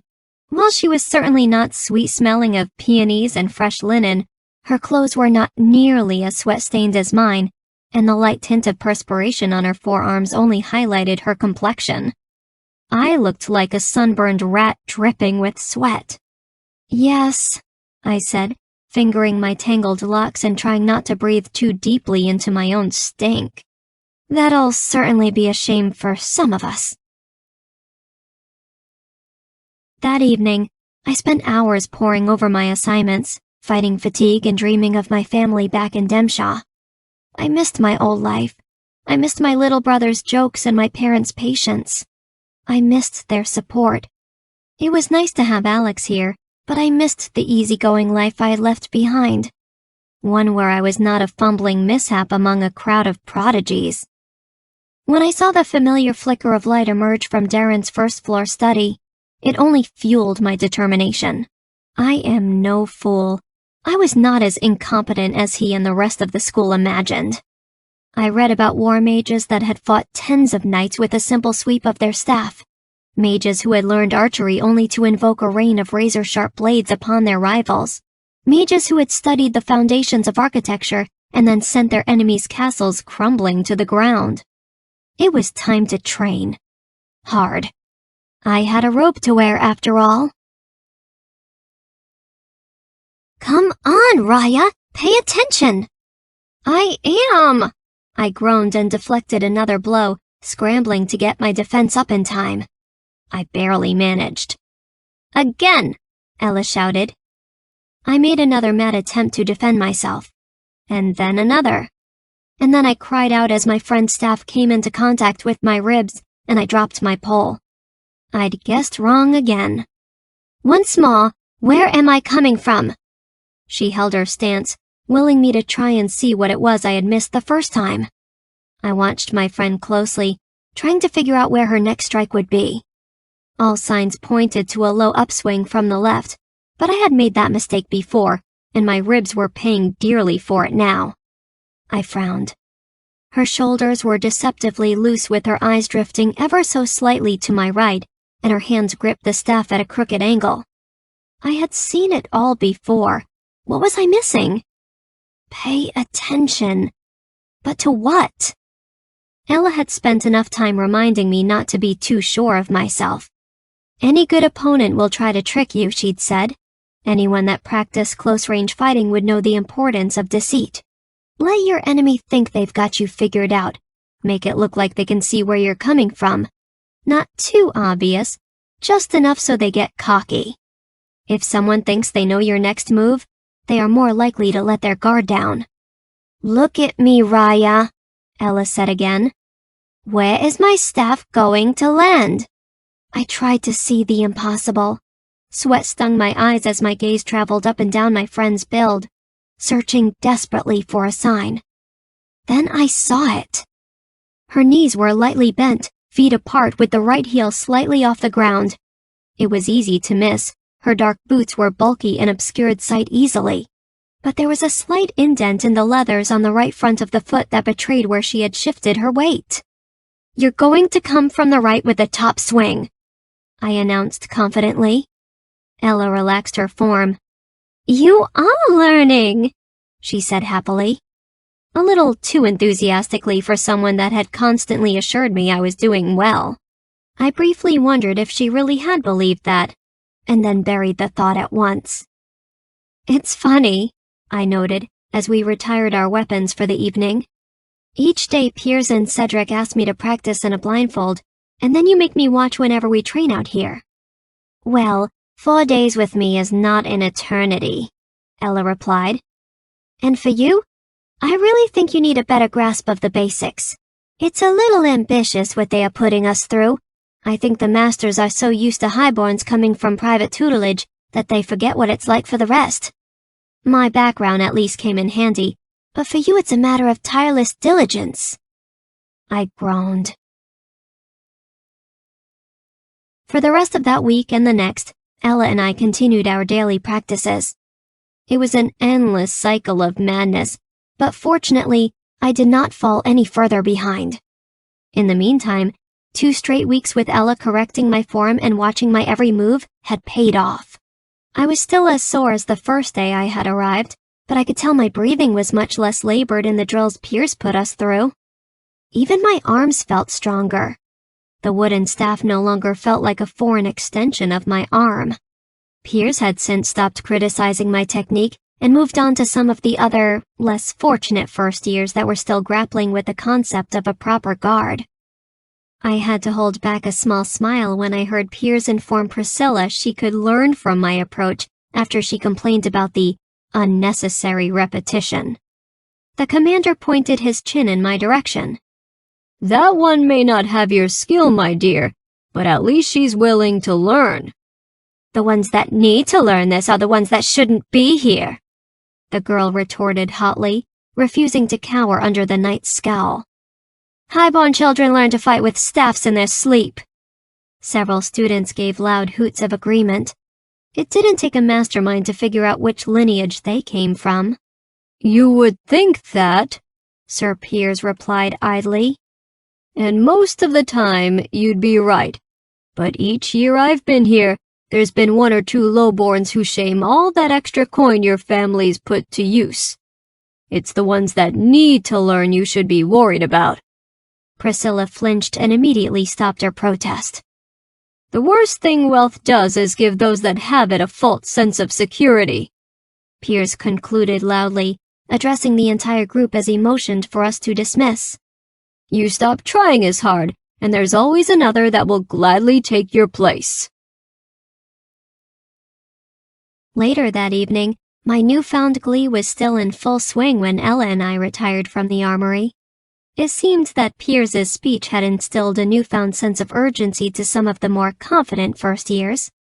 We were now one of 6 small groups that practiced near the building after our evening meal. Most of the students, I noticed, were practicing much more advanced moves than Ella and I, but it was a compliment that they had shown up just the same. Maybe they didn't view me as a serious contender, but now they were at least willing to consider the possibility. Ella turned to me as we entered the library. "Feels good, doesn't it?" I just smiled brazenly. "You smell terrible," Alex greeted us. The library was packed as usual, which unfortunately did very little to alleviate the telltale odor of my clothes. Ella gave him a look. "Ella, my flower, my sweet, that comment was for my dear sister alone. You smell as enchanting as—" "Save your prose, pretty boy," Ella cut Alex off, laughing. "We've got enough to worry about without your attempts at romance tonight." Our study session came and went without much ado. We were mostly silent because the night was our last review of the fundamentals. Starting the next day, we'd be focusing on one faction a week, beginning with restoration. and orientation meant casting. We were all nervous. The tension in the air was thick as we pored over our volumes, each silently hoping that we had learned enough to not humiliate ourselves in the weeks that mattered. The second and third months were when we would lose the most students, according to Master Barclay's ominous admission that evening at dinner. "You can't fake it for long here," he'd warned. "Beginning tomorrow, we will see what you can do instead of what you know. Many start to resign because they see what kind of magical prowess they are actually going up against. That, and they can't keep up." In any case, the entire library was much more quiet than usual. When Barrius came round for his usual dismissal, it took twice the time it usually did for him to clear the first 2 floors. Everyone was reluctant to leave. Unfortunately, that also made it impossible for me to escape to the alcove unnoticed. Irritated, I retreated with the rest of the crowd to my barracks, resolving to sneak my way back at the earliest opportunity. After the constable's final round, I hastily pushed my blankets away and reached for my books in the darkness. "Still at it?"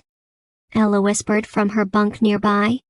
I should have known better than to expect everyone to have already fallen asleep. I clutched my materials and squeezed my way past the scattered belongings strewn across the floor. "I'll see you in the morning," I told her quietly as I passed her bunk. "Don't be up too late," she reminded gently. "We've got our work cut out tomorrow." "I know," I replied, grimacing. "I'll try not." "Would you two keep it down?" An irritated voice shot out from across the room. It belonged to my biggest fan, Priscilla. I hastily crossed the room to the door while Ella told Priscilla where she could stick her complaints. Upon exiting the building, I made a mad rush for the back doors of the academy. They were only a couple 100 feet away, but the pathway was completely exposed without a tree for cover. Barrius's staff would be patrolling since it was still early on, and the last thing I wanted was to be discovered. I had just made it across and quietly shut the doors behind when I heard a slight squeaking a couple paces to my left. I froze. It was too dark to see. Holding my breath, I waited, praying whoever was there hadn't heard me. Silence. I waited a couple moments longer, but there was no further sound. Suddenly, a chamber door slammed and I heard 2 servants' excited voices. They were far enough away that they hadn't spotted me yet in the shadows, but I knew it was only a matter of time. To make matters worse, there was a bright light coming from the furthest end of the hall. The servant's torch was quickly eating away the shadows and casting an unflattering light across the walls it touched. Panic filled my gut. Who knew how far Barrius would go if he found me breaking curfew? I couldn't get caught. I felt my way along the rough sandstone wall, inching towards the light, trying to remember if I'd seen a passageway this close to the back entry of the academy. Surely the servants had some quarters nearby. I was in the constable's corridor after all. The voices were drawing nearer, as was the light, and I knew I had only a minute or so left before I was spotted. I continued my blind fumbling, ignoring the pain in my hand as I shoved it against the wall's uncut surface, desperately seeking a handle or crevice that would indicate a room behind. My hand caught on a smooth, hard panel, and I knew I had found a door. I felt around for the knob and had only just opened it a crack when an arm shot out and yanked me inside.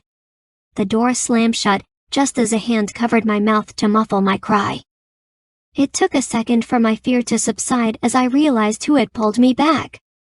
There was the slightest bit of light coming through the cracks in the wooden frame, and it was enough for me to recognize the face of my so-called captor. Darren quickly let go and motioned for me to stay still. I could hear the 2 servants just outside our door. "No, I heard something this time," the first was saying. "I'm sure of it." "Well, come on then. Help me open this door," the second drawled. "I bet you there's a first year hiding on the other side. The constable will have a field day when we show him." I swallowed and looked wildly to Darren, who stood closest to the door. The 2 of us were cramped in some sort of storage closet. Giant sacks of flour and wheat lined the shelves, and there was nowhere to hide. We barely had enough room to stand, let alone disappear. Darren didn't look too worried, however. Instead, he put a finger to his lips and then shut his eyes, leaning against the nearest shelf. Meditation isn't going to do much good when they catch us, I thought crossly. The knob rattled. I held my breath and prepared for the inevitable result. Nothing happened. The rattling continued, but the door stayed shut. That's strange. This door doesn't even have a lock. Let me have a go at it. The metal knob continued to shake, but it was no closer to opening. I looked to Darren in the shadows, suspicious and relieved. The door had opened easily enough for me.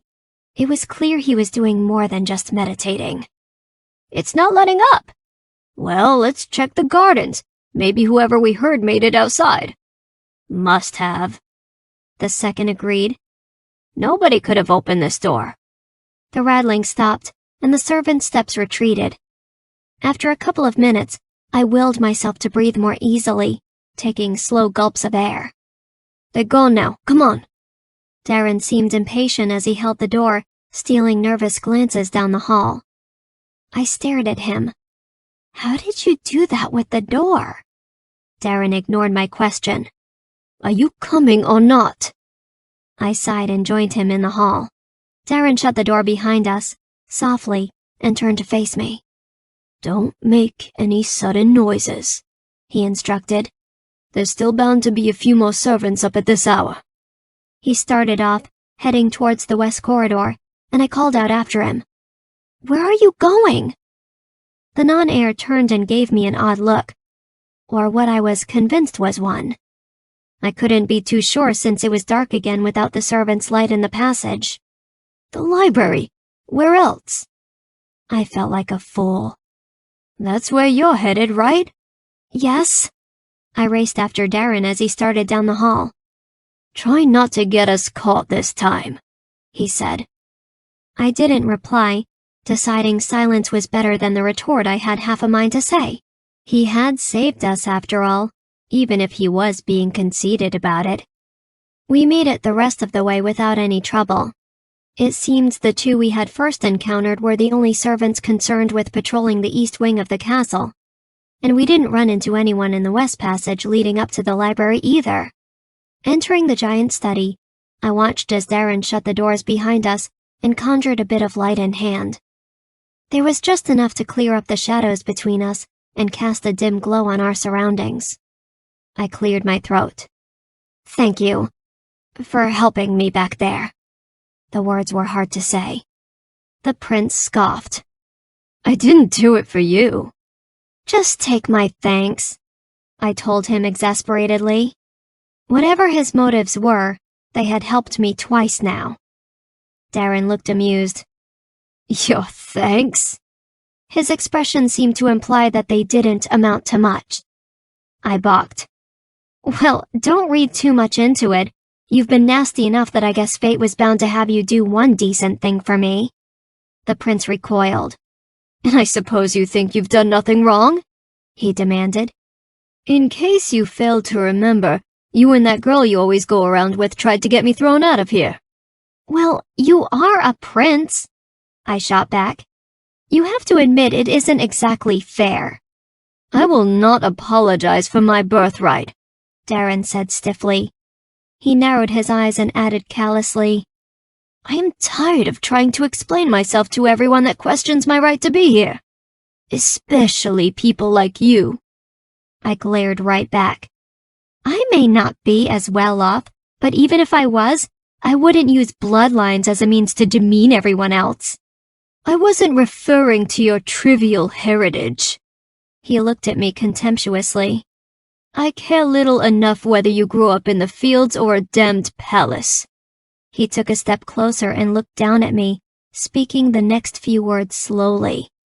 When I say people like you, I am referring to the ones that so clearly have no real magic or potential of any kind.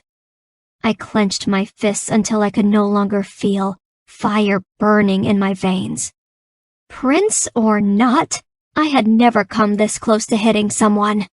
You... I couldn't even come up with the rest. I was livid.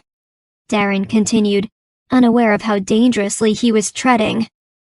Really, it's unthinkable that the masters could even consider the possibility of denying me in favor of someone like you who plainly has no purpose attempting the robes in the first place. My nails dug into my palm, and I was vaguely aware of the warm trickle of blood filling my fist. Heat clouded my vision, and Darren's smug face filled my mind. When I say people like you... His words were like fire, singeing my skin every place they hit. What are you... Stop! Stop! My vision cleared, and I saw Darren madly shaking the sleeves of his tunic, flames spouting from its edges. The flames were getting bigger every second and perilously close to his arms. Don't just stand there, he shouted. Make it stop! I looked down at my hands, which had since unclasped.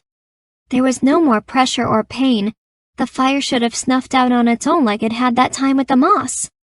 Only it hadn't, just like that other time with the bandit. What was wrong with me? I can't, I exclaimed, panicked.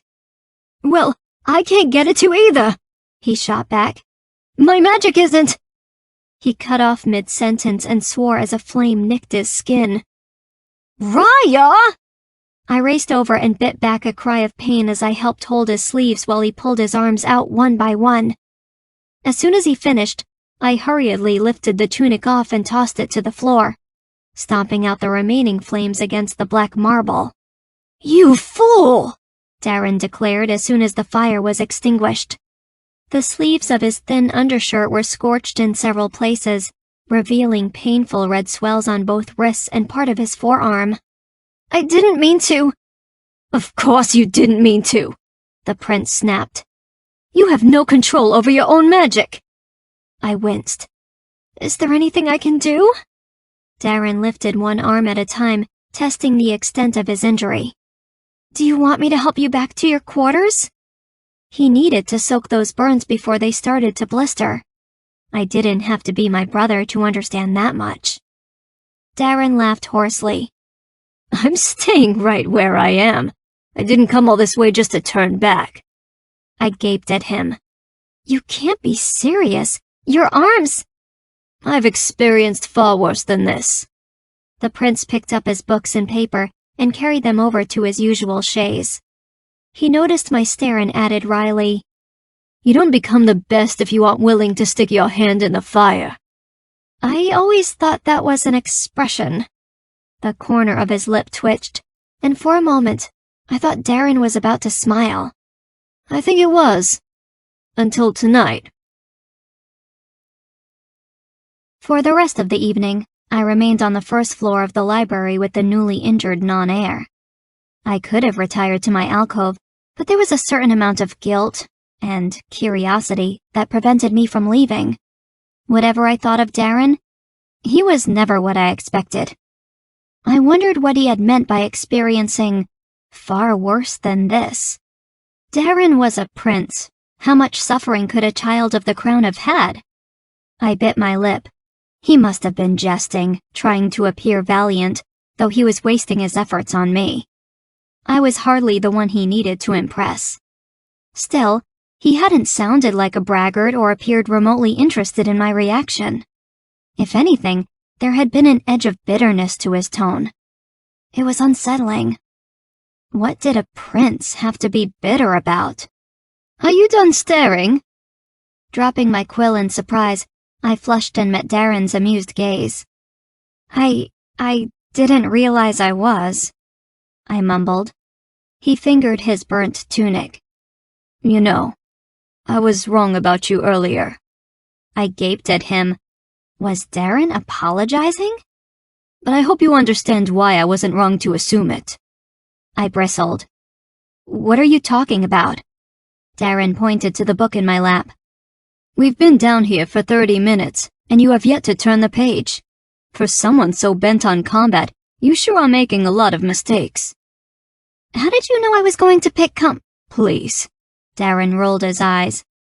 I've seen you in the practice yards. No one spends that much time trying to impress Sir Piers for his charm. It would be admirable if you actually knew what you were doing. Pray, enlighten me, I growled. He cocked his head to the side.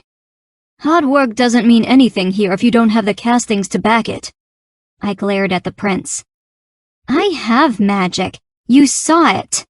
And you just admitted that. Darren raised a brow. I know, but you aren't trying to develop it. I am trying. I resisted slamming the book in hand. Darren shot me an incredulous look.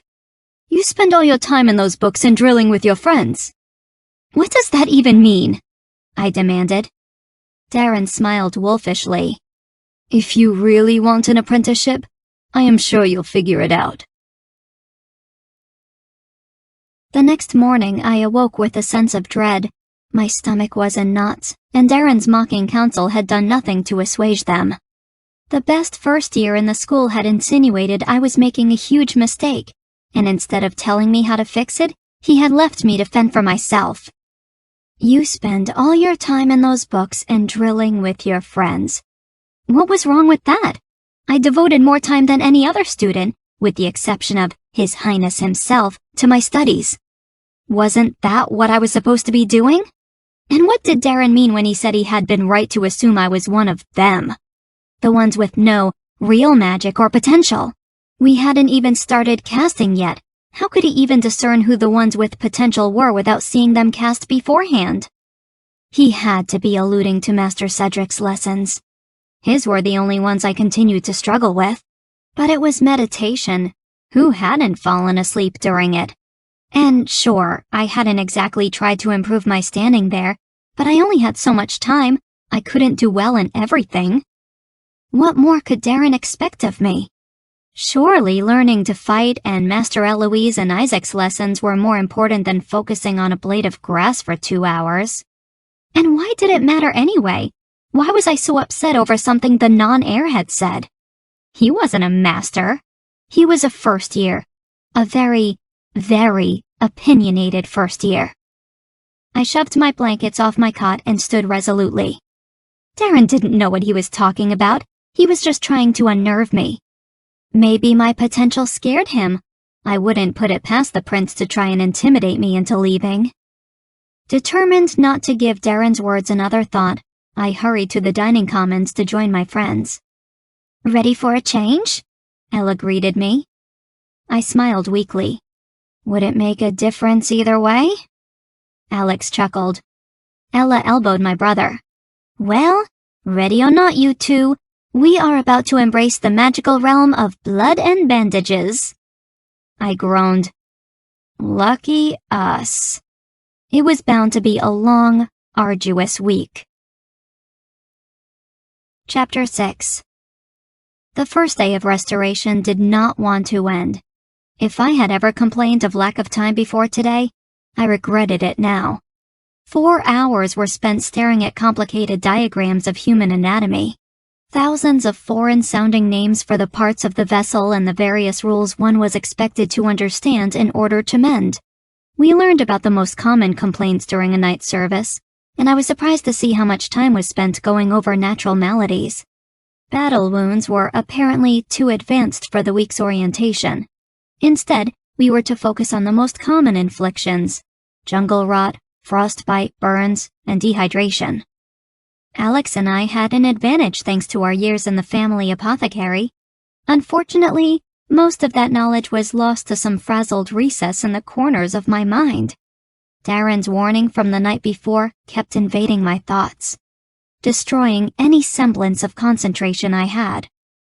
The next few hours were even more disheartening. Piers had kept our regular conditioning, with its various laps and lunging and stretching between, but he had traded our staffs for heavy-weighted sacks of grain. We were instructed to carry, lift, and drag them up and down the field, repeatedly. "Those are your patients," he barked. "Don't think you'll always be able to treat a victim in the middle of a battlefield. If there's still a fight going on, you'll need to get them to safety first. So pick up the pace, children." By the end of the exercise, my arms were too weak to even reach up and adjust my hair. Master Cedric's exercise wasn't any better. I had thought our first week of actual casting would change things, but it didn't. At least, not in the way I had hoped. With the help of his assistants, Cedric had us divide into several small groups and take turns healing one another from the maladies we had studied earlier while the rest of the group watched. We were given 2 tasks: name the remedy, and then cast out your magic using the projection of that cure to heal your patient. If you failed, the next person in your group would start his or her own attempt. I did well enough during the first half of the lesson. Both Alex's and my background in the family apothecary helped with remedy. But when it came time to cast the cures for our patients, I was useless. "What do you think you are doing, first year?" I whirled around to find Master Cedric frowning. I glanced at the small hand knife in my palm. It was my turn to cast. "She can't cast without injury, sir," my twin quickly said. "She's tried, but for some reason—" "Is this true?" Master Cedric stared hard at me. I reddened. "Yes. Perhaps next time you will think twice before falling asleep in my class." The master walked away without a second glance, while Alex and Ella gawked after him. Did he really just say that? "He's not even going to try to help you." I tossed the blade to the ground, furious. What good was my magic here if the masters refused to help me? "Don't let him get to you, Ryiah," Alex said softly, aware of the attention Master Cedric's presence had brought to our circle. I stared at the girl across from me. Master Cedric's assistant had given her the slightest bit of frostbite. She was waiting for me to heal her. I tried to remember what Master Cedric had said at the beginning of class. "Use all your senses, shut out everything. Focus solely on the projection in your mind. Once you have a strong hold of what you need to do, project your will onto it, and if you have done so correctly, your magic should come through." I kept repeating the instructions over and over, willing my magic to take effect. But it never did. At one point, I caught Darren watching me from the corner of his eye. When I whirled around to catch him, he gave me a wink before casting a healing of his own. I felt like screaming. "Maybe next time." Alex gave my shoulder an awkward pat. The assistant returned to heal my partner, and I looked down to avoid any more sympathetic glances from the rest of our group. No one else had failed this exercise. "I'm sure once Master Cedric sees how hard you are trying, he will change his mind," Ella offered. Like Alex, she had no idea why my magic wasn't casting. None of her suggestions had worked either. I sighed. Judging from the mild-mannered master's response, my month of dozing off in his class was irreparable. Alex, on the other hand, did even better than expected. He grasped Master Cedric's lesson almost immediately. Even though I'd only seen him cast the most basic of spells back home, he was very apt at putting the new castings to work. When it was his turn, it took only minutes for my brother to heal his patient of sunburn. It was hard to contain my jealousy. I tried to tell myself that it was just restoration, that my castings didn't matter here. But it was hard to evade the truth. If I couldn't cast now, how would my week of combat be any different? That evening after dinner, Ella did not come with me to the field to continue our nightly conditioning. She needed to spend the extra time studying now that we had moved on from the basics. The rest of our group went with her, including Alex. When I arrived at the armory, I could see I was not alone. Granted, there were less students now that we had started the first faction's orientation, but there were still no fewer than 20 first-years drilling when I arrived. Someone had brought out a pile of staffs and blunt training swords. Glancing at the 2 weapons, I considered trying the blade. It would be the perfect distraction to my dismal day thus far. But without Ella for proper instruction, I knew the best thing to do would be continue working on my practiced routine with the pole instead. Whimsy, however, got the best of me. "Do you even know what you are doing?" a familiar voice jeered. I jumped and then turned to find myself face to face with Priscilla. She was watching me awkwardly clutch the sword handle, while Darren and the rest of his following stood only a couple feet away. She had picked the wrong day to bully me. "Don't you tire of playing the witch?" I shot back. One of the two husky brothers snickered, and I was almost certain I saw Darren smile. Priscilla, however, was less than amused. Go on all you like, lowborn. It will not save you from your pathetic casting. The only good use for that sword is if it ends your own paltry existence. Oh no, I snapped. I think it would do wonders for your own. Besides, I added shortly, like Sir Pierce said, it's the ones that need to learn you should be worrying about. The only thing I worry about is getting stuck in the same quarters as a common wench, she cried. What in the name of the gods are you talking about? Priscilla looked me up and down. Tell me where you sneak off to every night. Explain why Sir Piers had suddenly started to take an interest in the same half-wit he was so keen on condemning a week ago. Seems to me you must have found a way to earn his praise through your skirts. All I saw was red. I felt that same rage from the night before crackling and sputtering its way to the surface. I would never. Then tell me where you go, she countered. Behind her, the rest of our audience had fallen silent. There was a malicious smile on her lips, and it took all my self-control to stop from lunging. Unless you've got something to hide, she added with a smirk. I took a deep breath. Ignore her, I commanded. I loosened my grip on the sword's hilt and cast a glance at Darren. The non-heir had an amused expression on his face and did not appear the least bit interested in defending me. Apparently, he was perfectly content to let Priscilla think the worst of me, so long as it didn't sully his reputation. We'll see about that. You can say what you like, Priscilla, I said finally, eyes locked on Darren as I spoke. But there are some things wealth will never afford, and before you go around soiling my good name, you might go and ask your precious prince where it is he goes each night as well. Priscilla blanched and immediately turned on Darren. What does she mean by that? Darren kept his face perfectly still. That lowborn doesn't know what she's saying, Priscilla, he said smoothly. Then why did she? Because she has nothing better to do. Darren glanced at me, dark eyes flashing. The girl is trying to upset you, and you are letting her. Honestly, Priscilla, I expect more from you. He's lying, I told her. Darren glared, and I ignored him. Priscilla glanced from me to Darren and back again, unsure whom to believe. The girl she hated, or the boy she loved? Well, I should tell the constable she's sneaking out. No! Both Darren and I began at the same time. What I mean, Priscilla, is that you shouldn't waste your time on someone as insignificant as her. Darren amended quickly. His eyes dared me to disagree. I reluctantly kept silent, knowing better than to say anything foolish again. Come, let's practice closer to the field, Darren told the girl, gently leading Priscilla away from where I stood. As soon as his following had left, I took a deep breath. What was that about? I glanced up and saw Ella walking toward me. How much did you see? I asked her. Enough? She picked up the sword I had dropped and snatched a second for herself. It seems I'm not the only one who has a bone to pick with the prince. I was just coming down to check on you when I saw what was taking place. Sword? I shook my head at the offered hilt. I don't know how to hold it, I told her. Well, it's a good thing I've joined you, she replied easily.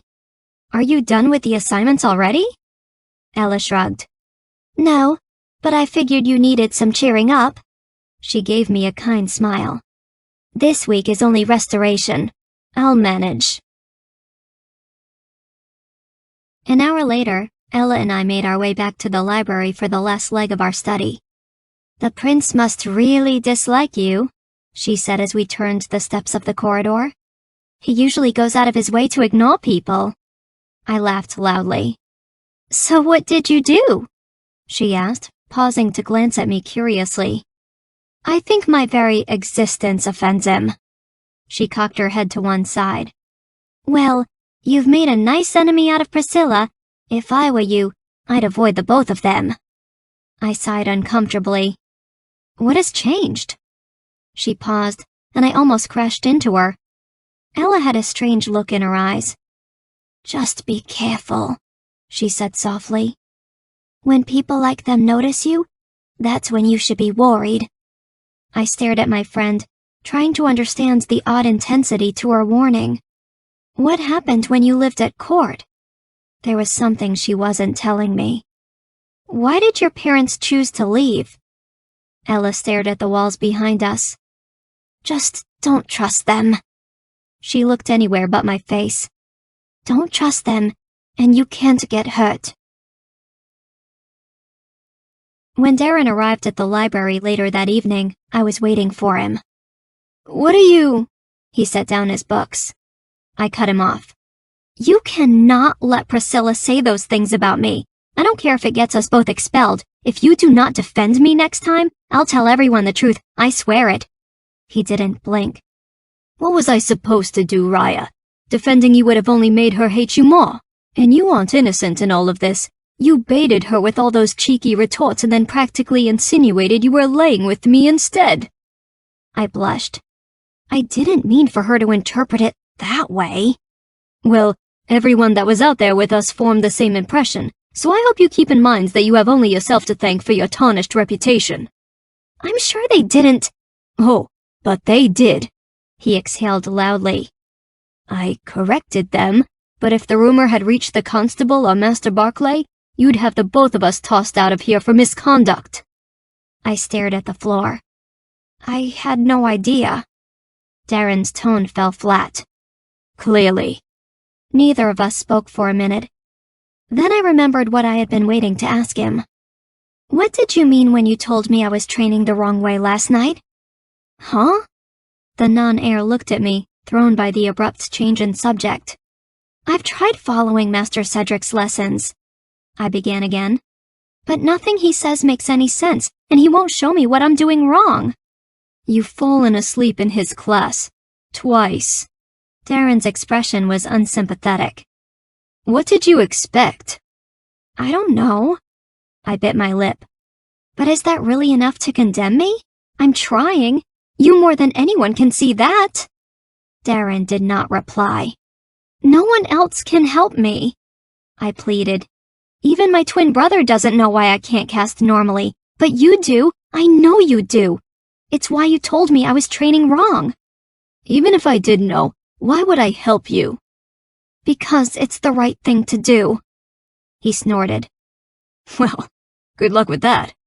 You can't just give someone advice and then not show them how to use it. I seethed. It's not advice if it doesn't help them. Darren balked.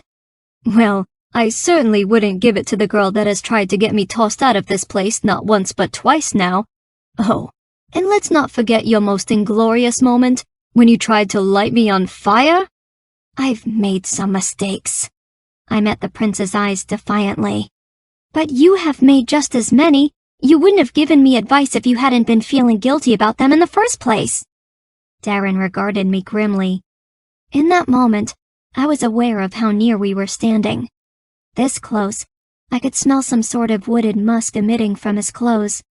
A mixture of pine and cloves that reminded me of home. Hair had fallen across his forehead and into his eyes, but instead of being distracting, it highlighted the dark garnet brown of his irises, which oddly didn't seem quite as opaque as I'd initially assumed, enclosed in those dark, dark lashes. They seemed much less hostile this close, more like liquid shadows playing across flame than embittered stone. And right now, those shadows were doing strange, flippy things to my insides. I felt as if someone had wrenched the ground right out from under me. I was uncomfortably conscious of how much I was staring, yet I could do nothing to pull away. Are you done berating me?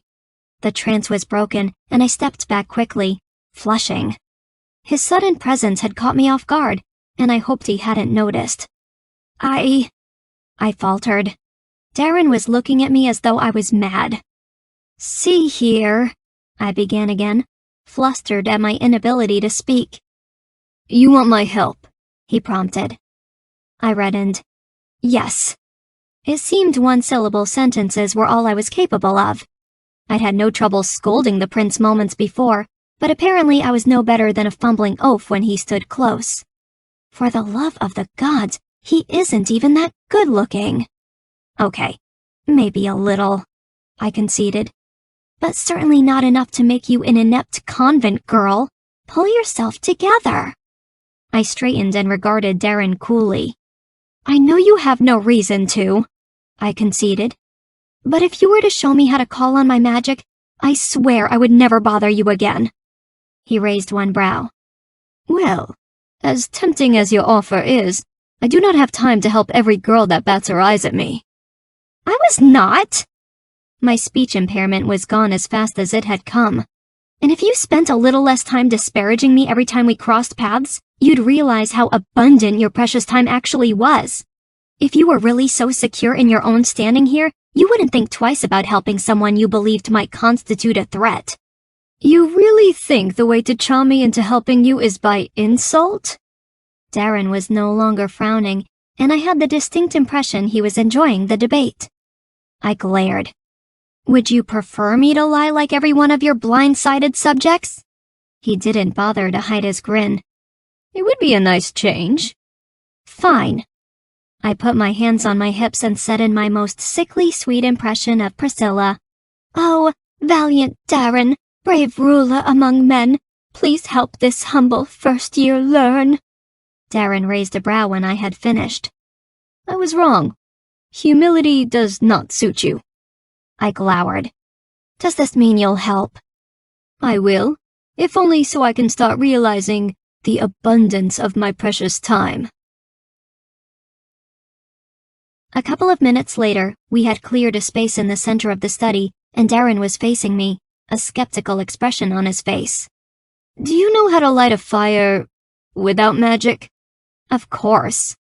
Have you ever done it with flint? I raised a brow. Who hadn't? Well, we are going to use it as a metaphor for how to cast. Master Cedric has been saying the same sort of thing for weeks, but evidently your naps were more important. I cringed. When you cast your magic out, you need to be picturing what you want to create in your mind. The stronger the idea, the better your casting will be. All the lessons we've been learning should have shown you how important the senses are. When you cast, you need to be using those to build the projection. You can't expect to use your magic to create something real if you don't even understand what that thing you are trying to cast is. What is something you can describe well? Fire. I felt like a fool for not coming up with anything else. But I couldn't help it. Fire was the one thing I'd been able to successfully conjure repeatedly. At least now I could see what would happen if I tried without self-mutilation. It would be a nice change. How inspired. Now describe it to me. Well, it's hot. It doesn't really have a taste. When things get burned, there's a charred flavor. It's chalky and bitter. It's soft like a moth's wings, but scalding at the same time. It looks like... I froze as a thought crossed my mind. Like your eyes. I looked away from Darren. It looks like the fragmented tips of a red and yellow kite billowing in the wind. You are missing two senses, Darren said, unperturbed by my haphazard ramblings. What does it sound like? What do you smell? It sounds like low clapping. It smells repugnant. Sickly sweet like spun sugar, but tinged with smoke. Now, what do you want to do with the fire? He asked. What type of casting do you want to perform? Keep in mind it should be simple. What about holding it in my hand? I've seen people... Do you want to burn yourself? I shook my head. Then don't try to do what you've seen others do. Their castings are more complicated than they appear. Try lighting a candle instead. Do I actually need a candle? You are a beginner, so yes. He tossed me a taper. How? I paused, fully aware that there had been no candle in his hand a second ago. Yes, well, I am not a beginner. Darren exhaled. Now think back to how you would light a fire naturally. This image you are describing is the flint. You need to focus on its details in your mind. Block out everything except the image you want to cast out. The steel that you strike this flint with is your will. That's the easy part because it is rare for someone to cast something they do not want. If you have desire, you have will. It all comes down to those two things, steel and flint. The resulting spark is the physical manifestation of your magic. If you have potential, it should be effortless. If you are struggling, it's a safe bet you are wasting your time trying to practice magic in the first place. I glare at him. Maybe I struggle because I didn't have a lifetime of mage tutors like you. Darren stared at me. I never even considered becoming a mage until 4 years ago. I hardly consider that a lifetime of training. The only reason my father relented was because the palace mages insisted he would be a fool to overlook my powers. It wasn't privilege that got me the training, it was my potential. Darren narrowed his eyes at me. You can't tell me your family wouldn't have tried harder to get you a tutor if you'd shown a great aptitude for magic. I took a deep breath and told myself what Darren had to teach me was more important than mauling the non-heir to death. Darren was watching me closely and seemed to recognize that I was not going to respond. Well, it appears you have self-control after all. I stayed silent. The non-heir gestured to the candle. Now, light the taper. This was it. I rolled the candle in my palm, letting its smooth, waxy surface calm my racing nerves. I felt self-conscious with Darren watching me, but I hastily blocked out those thoughts, letting them trickle away until all that remained was a vision of fire. I felt its searing heat in my mind. I saw the sputtering flames. It smelled adversely sweet, and my tongue recoiled at the taste of scalded flesh. I reached further into my mind and heard the sharp sound of crackling flames against wood. I stared at the candle's wick with the image of fire concrete in my mind. I imagined the cotton string being embraced by its flames, all of the senses engulfing the candle's end. A tiny flame sputtering that would carry all of my fire's features. Please. The sting of scalding wax hit me all at once, and I shrieked excitedly. The candle in my hand had a flame protruding from its tip. Wax was spilling over onto my palm, but I couldn't care less. I did it! I looked to Darren, eyes alight with exhilaration. Yes, he agreed, stepping forward to close the distance between us. My breath caught. The prince leaned closer, and I froze, heart beating wildly in my chest. And then Darren blew out the flame and took a step back. Now, do it again. What did you do that for? I sputtered. That was too easy.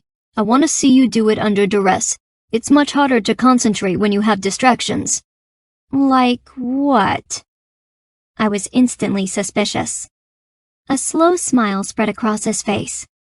How about I repay your favor from last night? What favor? Darren snapped his finger. I glanced around frantically, but did not see any changes to the room. What did you... The words caught in my throat as I noticed a long shadow quickly making its way across the dark marble floor. As it trailed closer, I cried out involuntarily. The shadow was a herd of very large, very hairy brown spiders that were very quickly coming toward me. How did he know?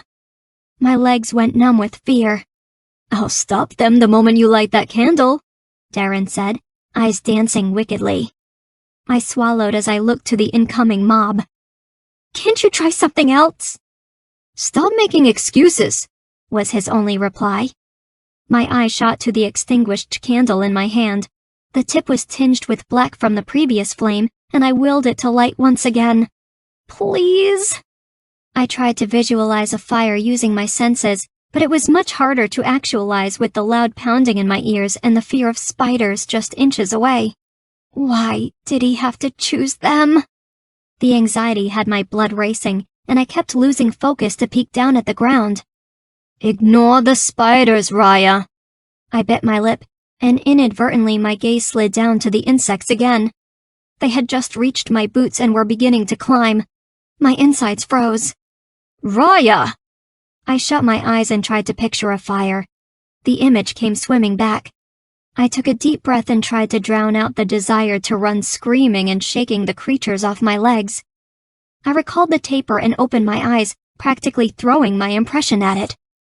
Instantly, the candle's wick caught fire, but it was fast diminished as a mountain of wax spilled out over my hands.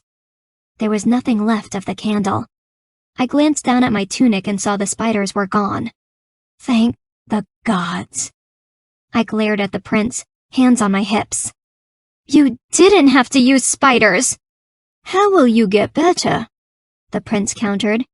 If you are not willing to face your fears, I did you a favor. Maybe now you'll stop napping during Cedric's lessons. I peeled the wax off my hands, wincing at the swollen flesh beneath. I haven't done that in weeks, I told the non-heir. Well, I have done my part. Darren waved a dismissing hand and sat down in his chaise with a wry smile. So, where is that promised solitude? Can you just answer one more thing? Darren groaned.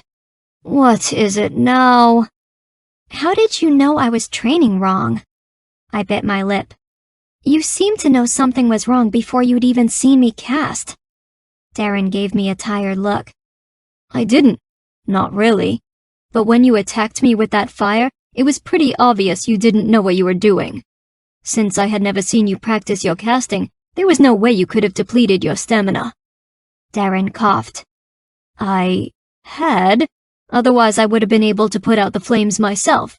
It wasn't hard to figure out the rest. How come no one knew how to help me? Darren narrowed his eyes. You really know nothing about magic, do you? He didn't wait for a response.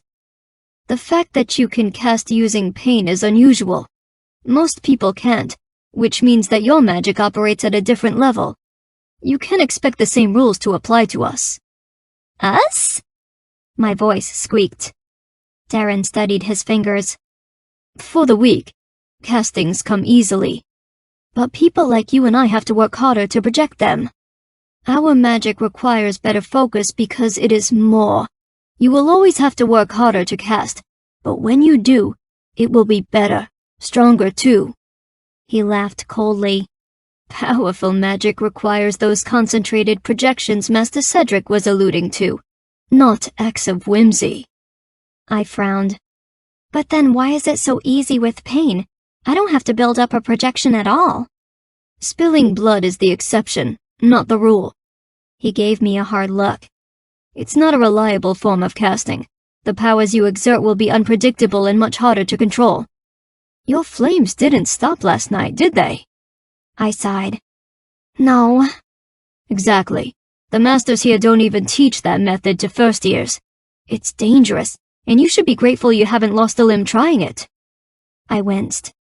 Darren's eyes danced. Of course, if that's your intention, it would be very amusing to watch. I threw my quill at his head, and he caught it with a grin. He has a nice smile. I quickly averted my gaze. That was the last thing I needed.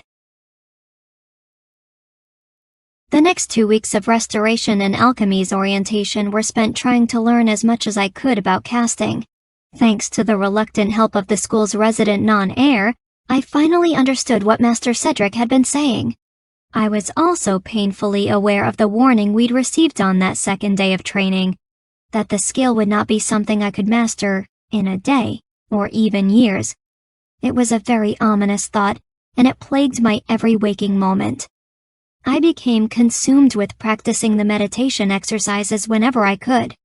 It didn't matter what time of day or where I was.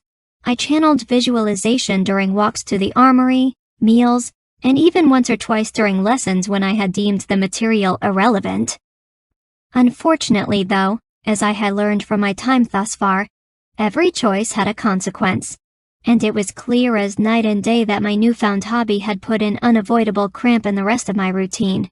I no longer participated in any of the lectures, and I had started to copy Ella's answers to most of the math. It wasn't ideal, but it was either that or muck out the stables each night. Whatever it is you think you are doing, Master Isaac had said to me when I handed him the latest assignment, I'd rethink the decision carefully. Ignorance will not save you at the end of your trials. My response had been a blank stare of innocence. The master's crinkled frown did little to assuage my guilt. I was not fooling anyone. It was even worse with Master Cedric, who had yet to see me succeed in a single one of his sessions. I fumbled through the 2 weeks of restoration and alchemy with the grace of a stupefied pigeon. It was true that I could finally cast, but since I had not devoted any time to the study of human malady and combustive potion making, I had no way of casting a successful projection to invoke my magic in the first place. You had to know what it was you wanted to cast, and I hadn't the slightest idea. I wanted desperately to show my masters I was trying, just not in those first 2 factions. Fortunately, there was one individual I did not have to worry about disappointing. Since anything Sir Piers taught was applicable to combat, I had made it a point to keep up my devotion to his lessons, and I used them as the training ground for the visualization techniques I had been learning thus far. I began to notice every little detail during our drills, whether we were heaving large sacks of grain or hurling heavy jugs filled with sand at targets impossibly far off. For those pesky inferno flasks you alchemy mages are so fond of, Piers had noted. I made it a point to study the way the actions affected my senses. I scrutinized what others were doing that made them throw further, pull faster. As soon as I had formed a good impression in my mind, I began to cast out my magic and use it to magnify my own attempts. Often, I was too exhausted in the midst of performing to actually utilize my powers. But there was once or twice when I was tossing a flask, and it worked, making my vial land farther than my throw alone. The best practice, of course, was my self-imposed training after the evening meal. Alex stayed behind with the study group, but Ella had made a habit of joining me since she too had little need to take in all the useless material of the other factions. Granted, it wasn't useless, but it certainly seemed to us given the time we had available. During those practices, I told her about Darren and how I had finally learned to cast. Ella couldn't believe the non-air had helped me, and to be honest, neither could I. I rationalized that it must have been a stroke of madness, or extreme confidence that I was too weak to constitute a threat. Though she tried as any friend might, Ella couldn't argue with the latter. We both knew the 2 of us were leagues behind Darren in terms of magic. In any case, it was in no small part due to Ella that I picked up the basics of fencing a lot faster than the staff. By the end of our 2nd week's orientation, I was confident enough to try my hand at casting with the sword during our evening practice. The first time I was in the midst of holding guard when I missed an obvious indicator for Ella's next swing. My shoulder should have been red and smarting all evening. But as I realized my mistake, I cast out a projection for the correct defense. Her blade hit a second sword hovering just above my arm, the familiar zing of metal on metal ringing in both our ears. After that, I used the move every chance I got. It was as if I had a blade in both hands, and while I was not savvy by any means, I was certainly gaining momentum.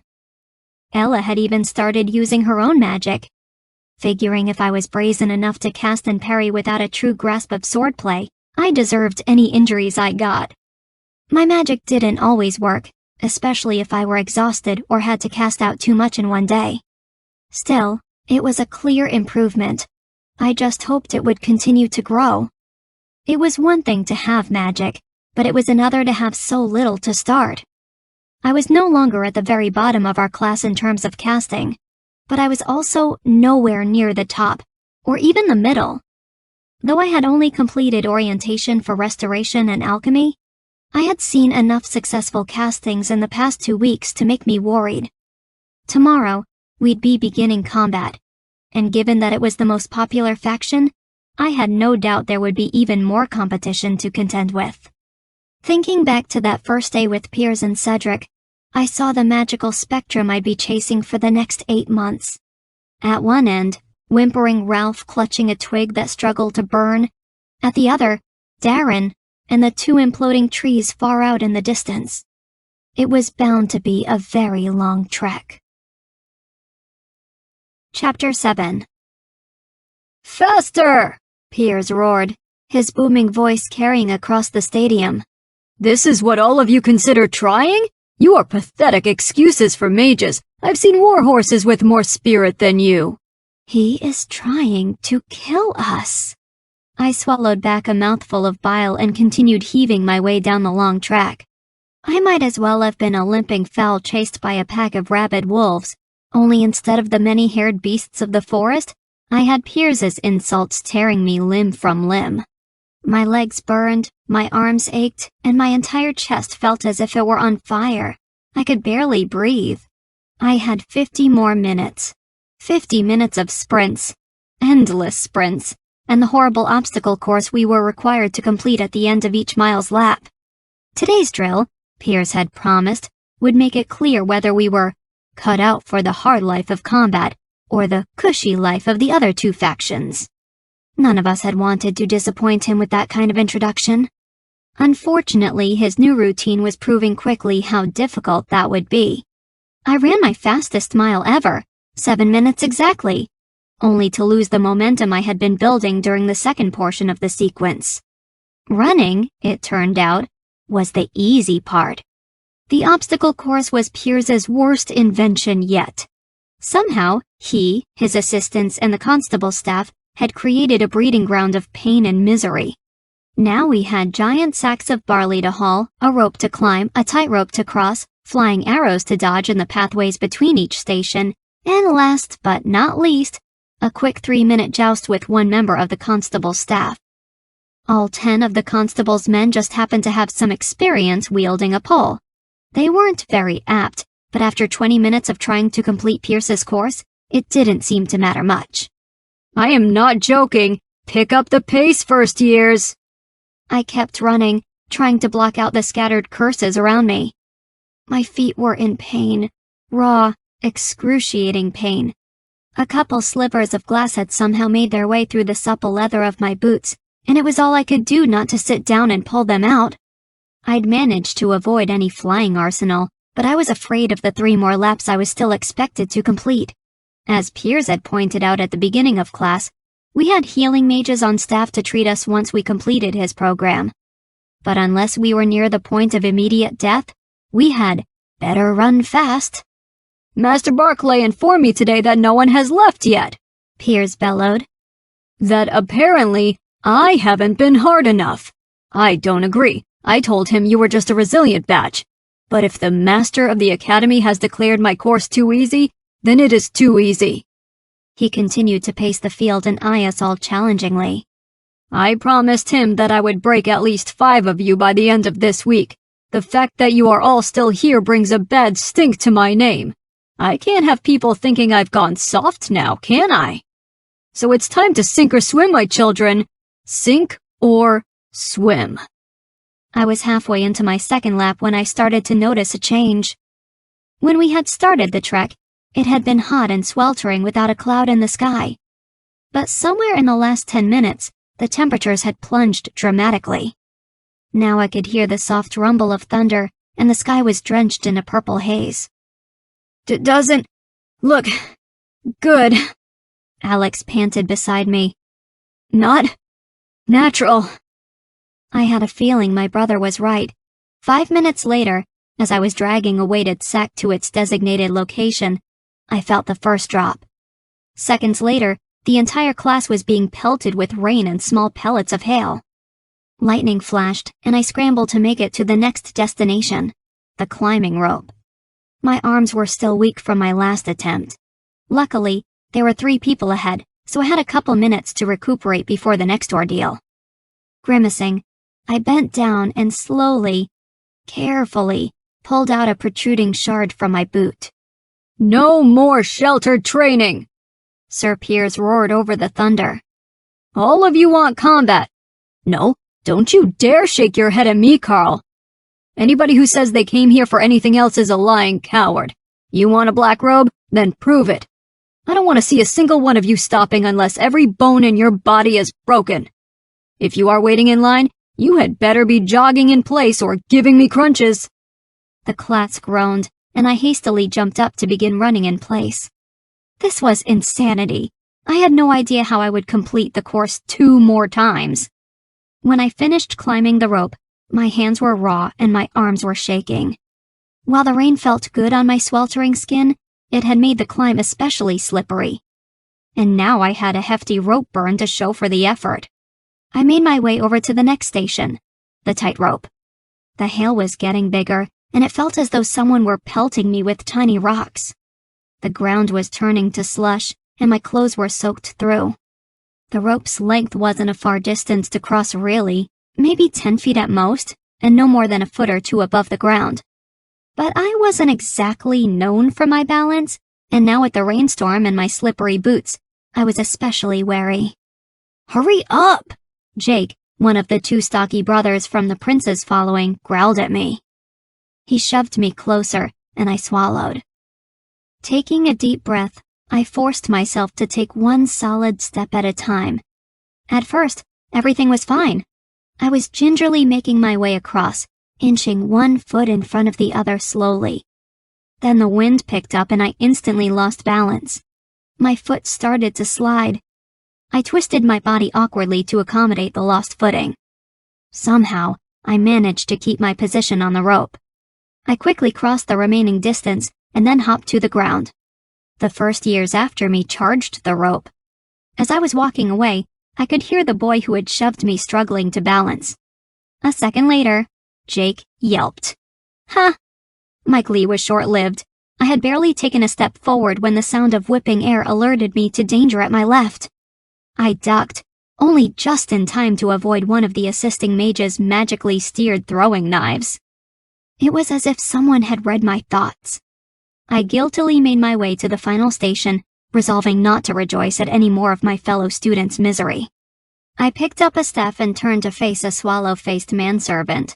This one looked very thin and wispy, and he clutched his weapon awkwardly. But, like my previous sparring partner, his lack of skill was well matched for my fatigue. I made the first move. Feigning a downward swoop with attacking from the left instead, I caught my partner off guard and managed to place a satisfying hit. My partner glared at me, no doubt angry at his new bruise, and he lunged at me with vengeance. I hastily put up a defense and deflected his oncoming blows. It was a short 3 minutes, but it was tiring just the same. By the time I had started my final sparring session, I was at the point of collapse. I was panting so heavily that I was unable to keep my staff level, let alone lead the attack. As luck would have it, I ended up partnered with the same disgruntled servant as the last 2 rounds. He had grown confident in my increasingly weak defense, and he seemed determined to take it out once and for all. I had a feeling most of Constable's team was doing the same, seizing the opportunity to take vengeance on all the first years who had made their lives difficult. Even if our only crime was inhabiting the academy. "What's the matter, first year?" my opponent crooned. He was spinning the staff in his hands as he circled me, looking for an opening. I refused to respond and focused all of my senses on the pole in his hand. "Too good for me, are you?" The man lunged left. My arm shook from the impact and I gritted my teeth. 2 more minutes, Ryiah, I promised. 2 minutes, and then this is all over. Smack! My ribcage stung with the sudden impact. I doubled over, cursing my stupidity. I'd stopped paying attention for a second, and the manservant had delivered an especially hard blow to my ribs. "Don't know why you first years bother," the small man taunted. "It's the same every year, and yet you still come here thinking you are different." He positioned himself to strike left again, and I braced myself, too tired to read into the telltale signs that he was feigning the movement. Wait. Too late, I saw where he intended his staff to land. With all the strength I could muster, I cast out an image of the block I was too slow to carry out. It was the same technique I had been practicing with Ella, but I had never tried it in class. The loud clap of wood on wood resounded in my ears. I gave way to a small sigh of relief. It had worked. The man turned to our commander a couple paces away. "She cheated!" Sir Piers shrugged. "She used her magic, just as any soldier would use what skills he possessed in battle." "Very good," Master Cedric said, coming to stand beside Piers. "It would seem you pay attention after all." I flushed. "Thank you, Master." I bowed my head and then hurried to set down my staff and join the group of first years who had already finished across the field. When I got to the benches, I eagerly grabbed a flagon of water and then sat down to watch the rest of the class complete the drill. In 5 short minutes, the ordeal was over. As soon as everyone had finished, Piers commanded his audience to spend the final hour drilling with the staffs at a more relaxed pace. Only the most injured were allowed to be seen by a healing mage. Apparently, our cuts and bruises built character. We needed to build up our tolerance to pain, not succumb to it. Piers emphasized that unless we had a deep flesh wound or a broken bone, we were not to be treated. Only 2 of us fit that category. A chubby girl with auburn curls had a horrible gash on her lower calf. She'd been victim to one of the throwing knives. Seeing how the girl had only finished a couple minutes after me, I was deeply impressed. The only other to receive medical attention was Darren's friend Jake, the burly boy who had rushed me at the tightrope. Apparently, he twisted his ankle while falling and broken the bone in a clumsy attempt to avoid hitting glass. "Glad I'm not that chap right now," Alex remarked cheerfully behind me. I turned to look at my brother. He looked in far better spirits than the rest of us, despite the fact he'd been wheezing just moments before. I wondered if he had healed himself, though he'd be a fool to try in front of Piers. "Oh, pipe down, you big oaf," Ella told him, stepping in beside us. "That boy could have been any of us." I followed the 2 of them as we discarded our training staffs and waited for Master Cedric to return and begin the next lesson. "I wonder what Cedric planned for the combat castings," Ella mused. I bit my lip. Whatever it wasn't going to be easy. The next 2 hours stole every ounce of will from my body until all that remained was the empty shell of a corpse. I honestly have no idea how I carried on from the 2 hours with Piers prior, but by the time I had finished Cedric's session, there was nothing left. No strength, no magic, no resolve. While Piers's time had revolved around breaking our physical reserves, Cedric's made sure to tear down our magic's limits.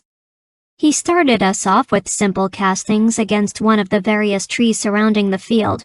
We were to experiment casting various inflictions, whatever magic we so desired, as long as it contributed to the practice of combat. "Show me what you know. Test your limits. Challenge your castings.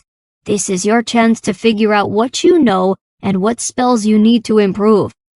If you don't get the desired effect, cast again. Keep casting those ailments until the tree can no longer stand. Don't worry about the field.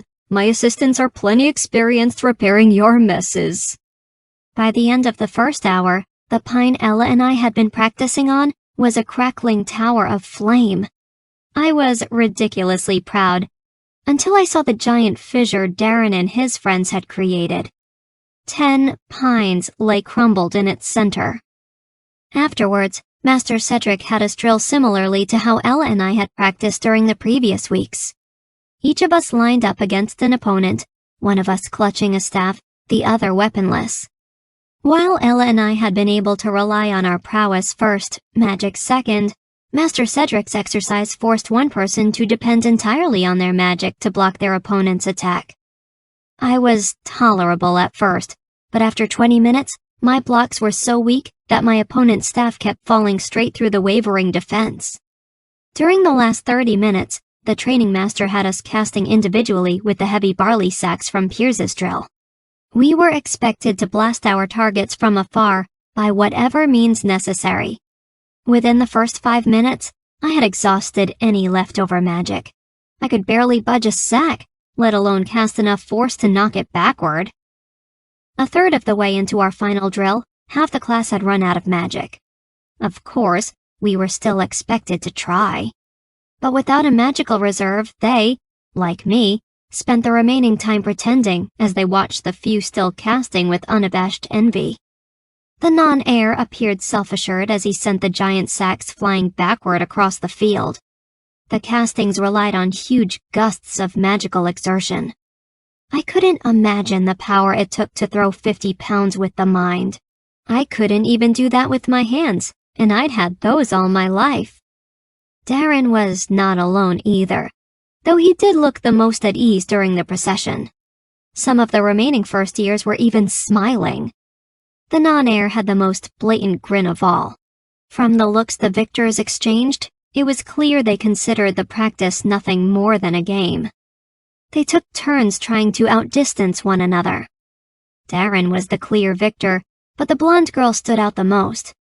Darren had cast the most magic, but 2 of Eve's castings had gone at least 1/4 of a mile further than anyone else's reach, including his.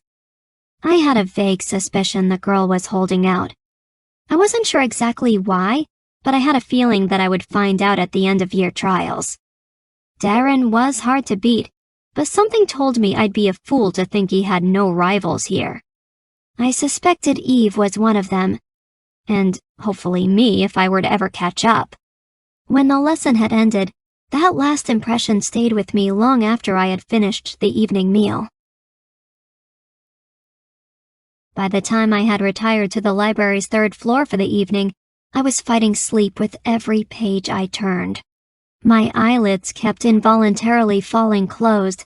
At some point during the first hour, I must have fallen asleep, because it was only during the toll of the Academy's midnight bell that my reverie was broken, and I realized how late it had actually become. Sluggishly, I gathered my belongings and descended to the 1st floor study. In case you have ever wondered, you snore like a drunken sailor. I finished stepping off the ladder's frame and turned to face Darren. He looked pretty worn out himself, but not so much that I couldn't catch the wicked humor in his eyes. I had no energy left for witty banter. "Not that it's any of your concern," I said, trying to stifle a yawn. "But I wasn't asleep the entire time." I made my way to the door and was startled to see the non-heir had joined me, books in hand. Usually he snuck out a minute or so after I left, whether as a cautionary measure or to avoid conversation. It was anyone's guess. Darren noticed my stare and shrugged. "It's been almost 2 months. If you were foolish enough to get caught, it would have happened by now." I attempted a frown, but I was too tired to give anything more than a slight grimace. "Thanks for the vote of confidence." He twisted slightly to look at me, the air of mockery gone and replaced with a much more candid light. "I guess I never expected you to last this long," he admitted. "But you aren't nearly as hapless as I expected you to be." "Am I supposed to take that as a compliment?" I asked, affronted. He smiled wolfishly. "Interpret it however you like." I rolled my eyes as we turned the corner of the hall. I watched the prince reach for the door. I wonder if you have ever given someone a compliment that wasn't a backhanded insult. Darren's grasp on the handle stilled, and he glanced back at me, eyes dancing amidst the surrounding shadows. "I prefer not to. It gives people an unsettling impression of self-importance." "Me?" I scoffed. "Self-important? Have you checked a mirror?" He didn't look away. "You will thank me one day for not filling your head with false compliments. Adversity teaches one more than flattery ever will." "A compliment never hurt anyone," he snorted. "If I had listened to everything the courtiers sang, I never would have gotten to where I am today. The people that tell you what you want to hear are the most dangerous enemies you'll ever meet." I stared at him. "You must have had a dark childhood if you mistrusted anyone who is ever kind to you." Darren tilted his head and gave me a wicked smile. "You'd rather I tell you what you want to hear?" The prince took a step closer, effectively closing the gap between us. "What do you want me to tell you, Ryiah?" His hand was still on the doorknob, leaving me pressed against the wooden frame as he leaned closer, his face only inches from my own. My breath caught in my throat. I could feel tingling from the top of my spine to the tips of my toes, and my skin was unnaturally warm. My heart rate slowed. I felt lightheaded, thrown off by the dark, bottomless eyes boring into my own. "What are you doing, Ryiah?" Some part of me, conscious of the disaster that was about to unfold, pleaded to return to sanity. But all my senses were in chaos. I didn't like how Darren was able to turn my body against me. He had stolen reason and made me no better than a swooning convent girl whose only purpose was to marry and waste her life away bearing spoiled palace brats. Like the one in front of me now. "You should never trust a wolf in sheep's clothing," Darren said faintly. His eyes burned, scalding my flesh as if he had torched me with flame. Because the only thing the wolf will ever want to do is break you. He reached down to catch a strand of my hair that had somehow fallen loose, twirling it with his finger and watching me the way a hunter regarded its prey. Is that what you want me to do? He murmured. Do you want me to break you? Yes. Wait. What was wrong with me? I snapped free of the tempered fantasy to glare up at the manipulative young man in front of me. I don't know what lines you feed the ladies at court, I told him angrily. But they won't work on me. He laughed softly. Are you sure? I opened my mouth to protest, and Darren stepped aside. Rest assured, you are not one of my conquests, Ryiah. I choked indignantly. I would never. The non-heir raised a brow. You have a long road ahead of you, my dear. If you want to join the Victor's Circle, you are going to have to stop taking offense to everything I say. If I want to join your Victor's Circle? I shot him an incredulous look. The dark-haired prince opened the door and waved me forward. I wasn't lying when I said you might have potential. Well, as long as it's been decided, I said sarcastically. That, he said slowly, is a decision I have yet to make. I woke the next morning feeling as if I had downed an entire bottle of my parents' precious wine stores. My head spun, my limbs ached, and my dreams had been alarming to say the least. If you want to join the Victor's Circle. Frustrated, I heaved my pillow at the wall. I don't want or need your help, you self-inflated peacock. Do you want me to break you? I felt bile rise in my throat as I recalled my weak-willed reaction during the prince's attempts to disarm me. No, I want you to leave me alone. I tore off the bedsheets and hastily pulled on my breeches and tunic. Bad dream? Ella inquired from the bunk beside. She looked groggy as well, and I could tell from the way she stretched, flinchingly, that I wasn't the only one who would be suffering during today's lessons. You have no idea. Well, it's a new day, she remarked. I'm sure another session with Piers and Cedric will leave your nightmare far behind. Not far enough, though, I grumbled. Chapter 8. On the last day of combat's orientation, no one had resigned, and Piers came into practice with a raging fervor. I told Barclay I'd cut this flock by 5, he roared. And yet you have all remained to spite me.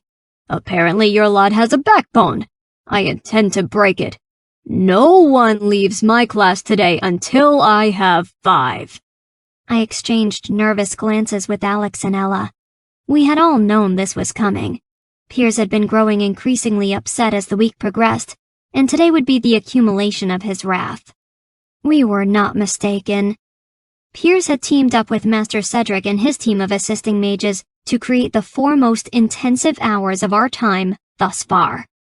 Instead of the traditional obstacle run around the stadium, we were led out to the mountainous terrain just east of the Academy and the Western Sea. Today there was only one rule. Don't ask for help. There would be no healers. The only way we would receive treatment was if we withdrew. We'd had almost 2 months of training. At this point, you either have what it takes, or you resign. The course had been designed for combat, but we were still expected to participate even if it wasn't our intended faction. Endurance and stamina were prerequisites for all lines of magic. Any student that chose to leave would never have made it far anyway. Now we were supposed to race up and down a treacherous trail dodging a random assault of castings. The constable's team had been invited to participate too. Only, unlike the last 6 days, they now lurked throughout the entire mountain, awaiting unsuspecting first-years to engage. We were to reach a ravine that was only accessible by a long climb and descent a good hour or 2 in each direction. And of course, somewhere in the middle of that narrow valley was a chest filled with 100 copper tokens. There were 122 of us. You have not completed my course until you hand me your token, Piers warned. He didn't tell us what would happen if we didn't, but it was clear that those without would be subject to some sort of horrific test. The kind that wouldn't end until he had gotten his 5 deserters, by whatever means necessary. There was no direct path to our destination, and it seemed that whichever way I turned, a new obstacle was waiting. The first route I tried seemed simple enough, until giant bolts of crackling lightning appeared out of nowhere. They struck the ground with frightening intensity, spawning a huge grass fire that rapidly spread. There were large barrels of sand nearby. I realized they were probably reminiscent of the barley sacks we'd been required to push and conjure the previous week, an aid to those that could exert the casting necessary to reap their benefits. Unfortunately, I knew from past experience it would be a futile effort. The bags were easily 2, if not 3 times the weight of the sacks we'd used earlier on, and I'd been less than successful with those. I had no way of cutting a path across the flames. Ahead of me, some of the first years, including the prince, were conjuring up 2 of the barrels. They spilled a trail of sand across the fire. The flames nearest the group were immediately extinguished. I considered running after, but I held back. My choice was justified a minute later when a desperate boy shoved his way past in an attempt to utilize their opening. I stopped what I was doing to watch the chain of events unfold. One of the first years pointed. Eve whirled around and sent the surrounding sand flying so that Ralph was encased in a circle of hungry flames. The boy was trapped. Like me, Ralph did not have the magic necessary to conjure an escape. I turned away and started off after a group of first years to my left. A minute later, I heard Ralph cry out for peers. 1 down, 4 to go. Maybe we wouldn't have to worry about those tokens after all. First years were starting to act merciless. It did not surprise me in the least that Darren's friends had been the first to lead the charge. The new path I took was more challenging than the last, and it was the one more traveled. I was following a horde of scrambling first years up the rocky side of a cliff. Many members of the constable staff hid out behind boulders. I had to be doubly careful. The assisting mages were casting arrows as well. Eventually, our group reached a dead end. Before us was a raging stream, easily 20 feet across. Its waters were white, dangerous, and not particularly appealing. There was no other way to get around. It was immediately evident that if we were to continue our trek, we would have to cross the slippery logs and moss-covered stones to the other side. Like the fire and its barrels of sand, I recognized this challenge as another of Pierce's makeshift obstacles. Only instead of a tightrope and shattered glass, we were now expected to cross a river. The commander and Master Cedric had stuck us in the middle of a real-life obstacle course. Cautiously, I started my way across, following the crowd of first years in front. Seconds into my progress, a girl in front of me lost balance. She cast out her magic just in time. A long pole stuck out from the river to hold her in place. As I approached the same slippery rock, I reached out to grab her stake for extra support. It vanished. The girl laughed loudly. She was one of Priscilla's friends. I should have known better. I barely kept my balance, and I would have fallen if Alex hadn't caught my sleeve at just the right moment. Apparently, he'd been forced to take a deviation from his original route as well. "Thanks," I told my twin. His eyes were locked on the shore ahead. "Thank me when it's over." By the time we had crossed the stream, we were even further behind than when we had started. Another group of first years had passed, having used their combined magic to secure a long climbing rope atop an extremely tall pine in the distance. "Rye, behind you!" I spun just in time to conjure a defense against the downward swing of my attacker. It was the same servant I had faced during that first day of combat. Our staffs collided with a loud smack.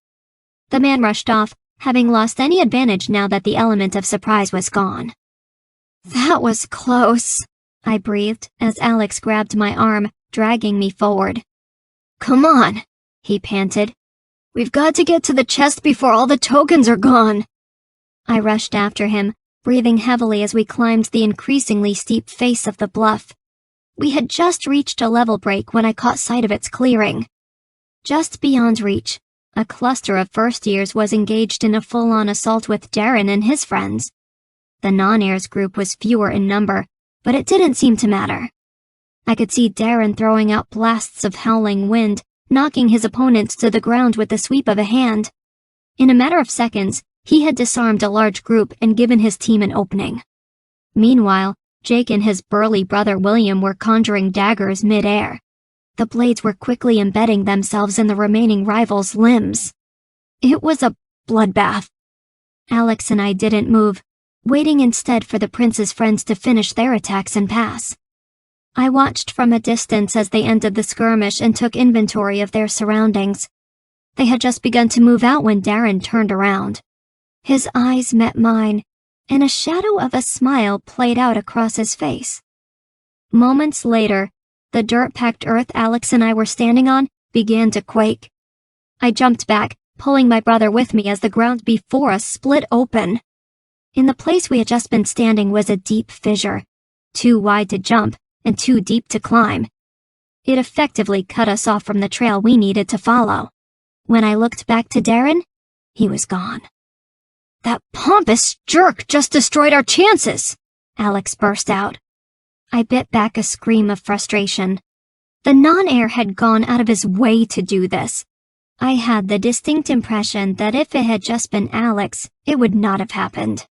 "We can still make it," I said finally. "We just need a running start." "And break both legs in the process?" Alex grabbed my arm. "It's not worth it, Rye." He motioned for us to turn around.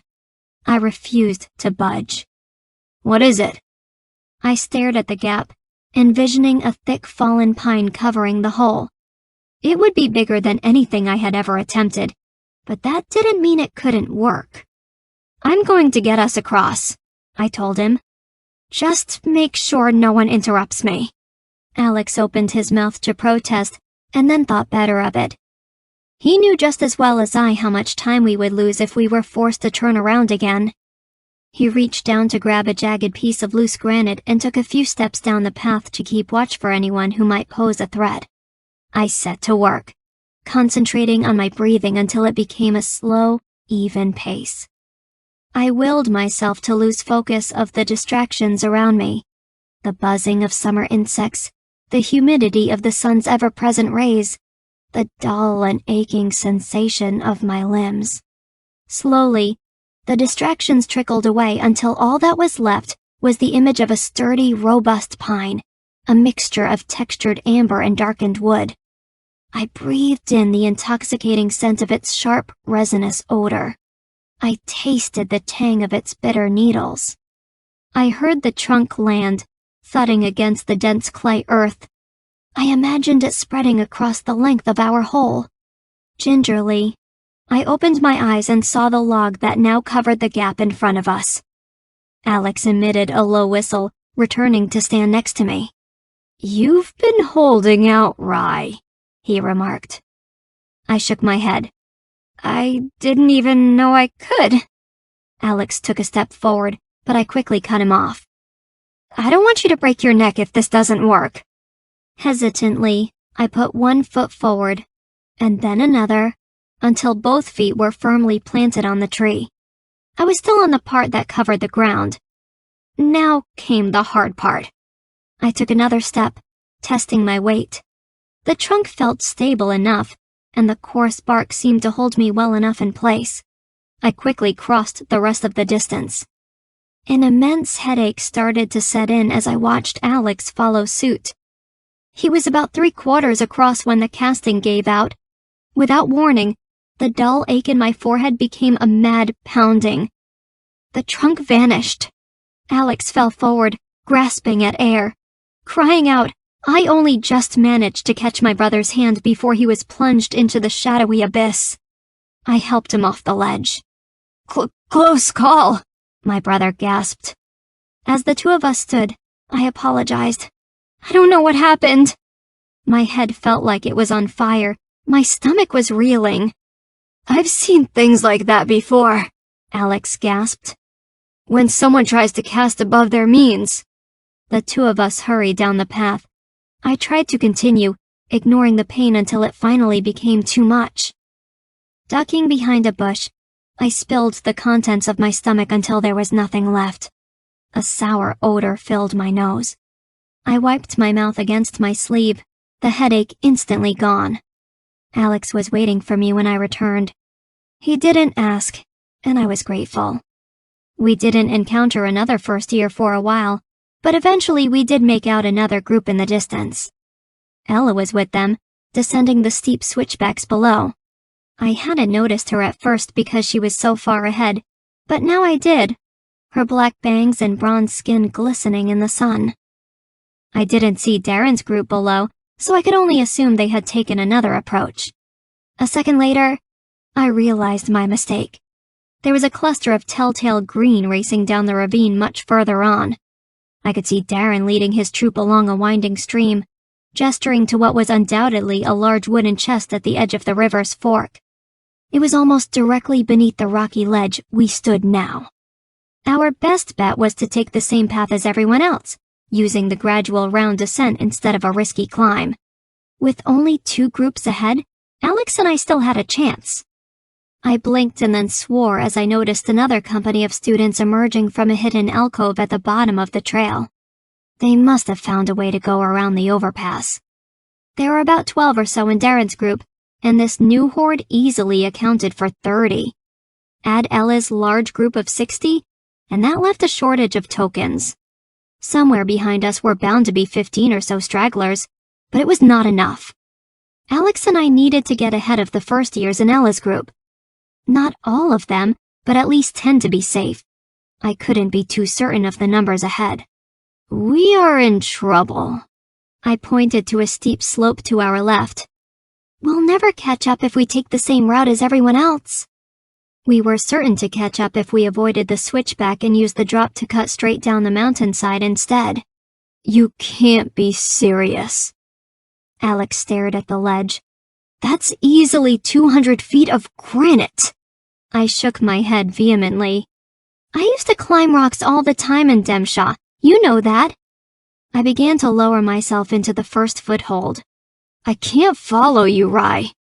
My brother had a crippling fear of heights. Don't worry, I told him. We only need one of us to reach that chest in time. I braced myself against the cliff's face. We can meet back at the first river crossing on return. If either of us gets a token, we can grab an extra for the other. For the next 30 minutes, I scaled the side of the cliff as if it were no more than a large boulder back home. My hands were cracked and bleeding from the constant friction of rapid flesh against the sharp edges of rock. But I didn't have time for a slow climb. I had no way of measuring my progress against the rest of the class. The stone wall blocked my view of the trail, and I could only hope I had made the right choice. In what seemed like forever, I finally reached its base. Sprinting over the scattered brush, I raced in the direction of a babbling stream. No more than a quarter-mile out, I could see a crowd of first-years rushing back. Flashes of red and orange, telltale copper coins the size of my palm, glittered from tightly clenched fists. I shoved my way past the group, not caring to apologize as I made my way toward the chest. I ran the 2 minutes it took to reach its wooden coffer and snagged 2 medallions. There was still a large handful left. Well, well, the lowborn is a thief. My elation broke as I came face to face with Priscilla. She had been missing from Darren's party earlier, I realized dimly. Judging from the gathering of others behind her, Priscilla must have been leading the large mass from the switchbacks. I quickly closed my hand around the 2 coins I had taken. I started to push past, but Priscilla shoved me forward. There's enough for both of us, I hissed, not wanting to draw attention. People would not take kindly to the fact that I had taken more than my share. Priscilla grabbed my wrist, and I jerked it away. She grabbed 2! Priscilla shrieked. Angry faces filled my vision. It's for my brother. Does anyone think it is fair that she is trying to sabotage us? Priscilla demanded. No, I wasn't. I paled, nervously inching backward, only to find myself surrounded by the horde. Where was Ella, Alex, Any of my friends from the study group. Anxiously, I scanned the crowd, but I could find no friendly faces. My friends had either already grabbed a token or were too far away to be of any help. Give us your tokens, Ryiah. I glowered at Priscilla, angry that she was playing the part of the people's savior, even though we both knew it was her furthest intention. Her only loyalty was to the prince. She was just using the students here in her personal vendetta against me. Our last encounter was coming back to slap me in the face. I should never have baited her. Out of the corner of my eye, I spotted Ruth and Jordan at the edge of the mob, but they both sadly shook their heads. There were too many others for them to come to my aid. The last thing anyone wanted to do was find themselves in the same position I was. I had no way out. If it had just been Priscilla, I would have tried to escape. She was more powerful than me, but I might have stood a chance were it 1-on-1. 20-on-1 was a whole other story. I'm sorry, Alex. I tossed my brother's token to Priscilla. I said both coins. But You should have thought about that before you got greedy. The dark-haired beauty scanned the crowd, smiling maliciously. Does everyone agree Ryiah should pay the price for her crime? A unison of nods. This is ridiculous, I argued. I have earned my... You steal, you suffer the consequences. Give us the other coin, Ryiah. Glaring, I hurled the second copper at her. Now, does anyone want to help me make sure she doesn't get her hands on any more? Several hands shot up, and I froze. Wait, I argued. I gave you what you wanted. She smirked. Really, Ryiah? You act as if we are doing this out of spite. Please understand we are only doing what we think is fair. She stepped forward and snapped her fingers. Instantly, my hands were bound and a thick cloth strip muffled my cries. Priscilla took another step forward and leaned in close so that only I could hear her next words. Darren told me the truth about where the two of you go each night. You might try to play coy, but I know your end game. If you ever come near my prince again, I'll make it my personal promise you don't last the year. She glanced back at her volunteers. Now who wants to help me move her? I was tied up and bound to the base of a towering oak, a mere 15 paces from the wooden chest and its now empty contents. After Priscilla and her entourage left, there'd only been 5 medallions left, but in a matter of minutes, another grouping of first years had appeared, snatching the last of the tokens. I tried to cast myself free, figuring a couple of flames were all I needed to weaken the ropes. But there was no magic left. I had drained my powers crossing Darren's fissure. So there I was, tied to a tree with a giant piece of parchment above my head that read, Hoarder. Thanks to the label, none of the passing first years had bothered to help, no doubt deciding it was not worth their time to try and help a girl who had enough enemies to tie her to a tree in the first place. After 10 more minutes passed, I spotted Ella and my brother. Unable to draw their attention through anything but muffled shouts, I waited for them to notice me. Ella was the first, interrupting Alex to point in my direction. They both came running to my aid.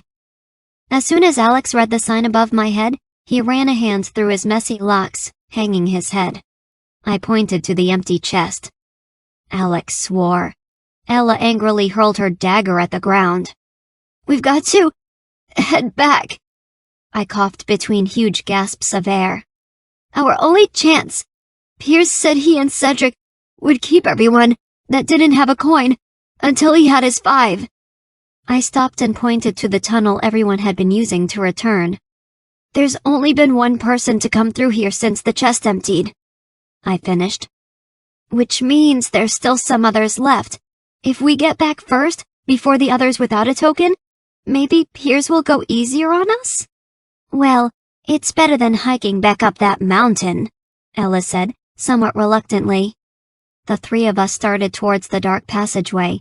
As we walked, I explained how I had ended up bound to a tree.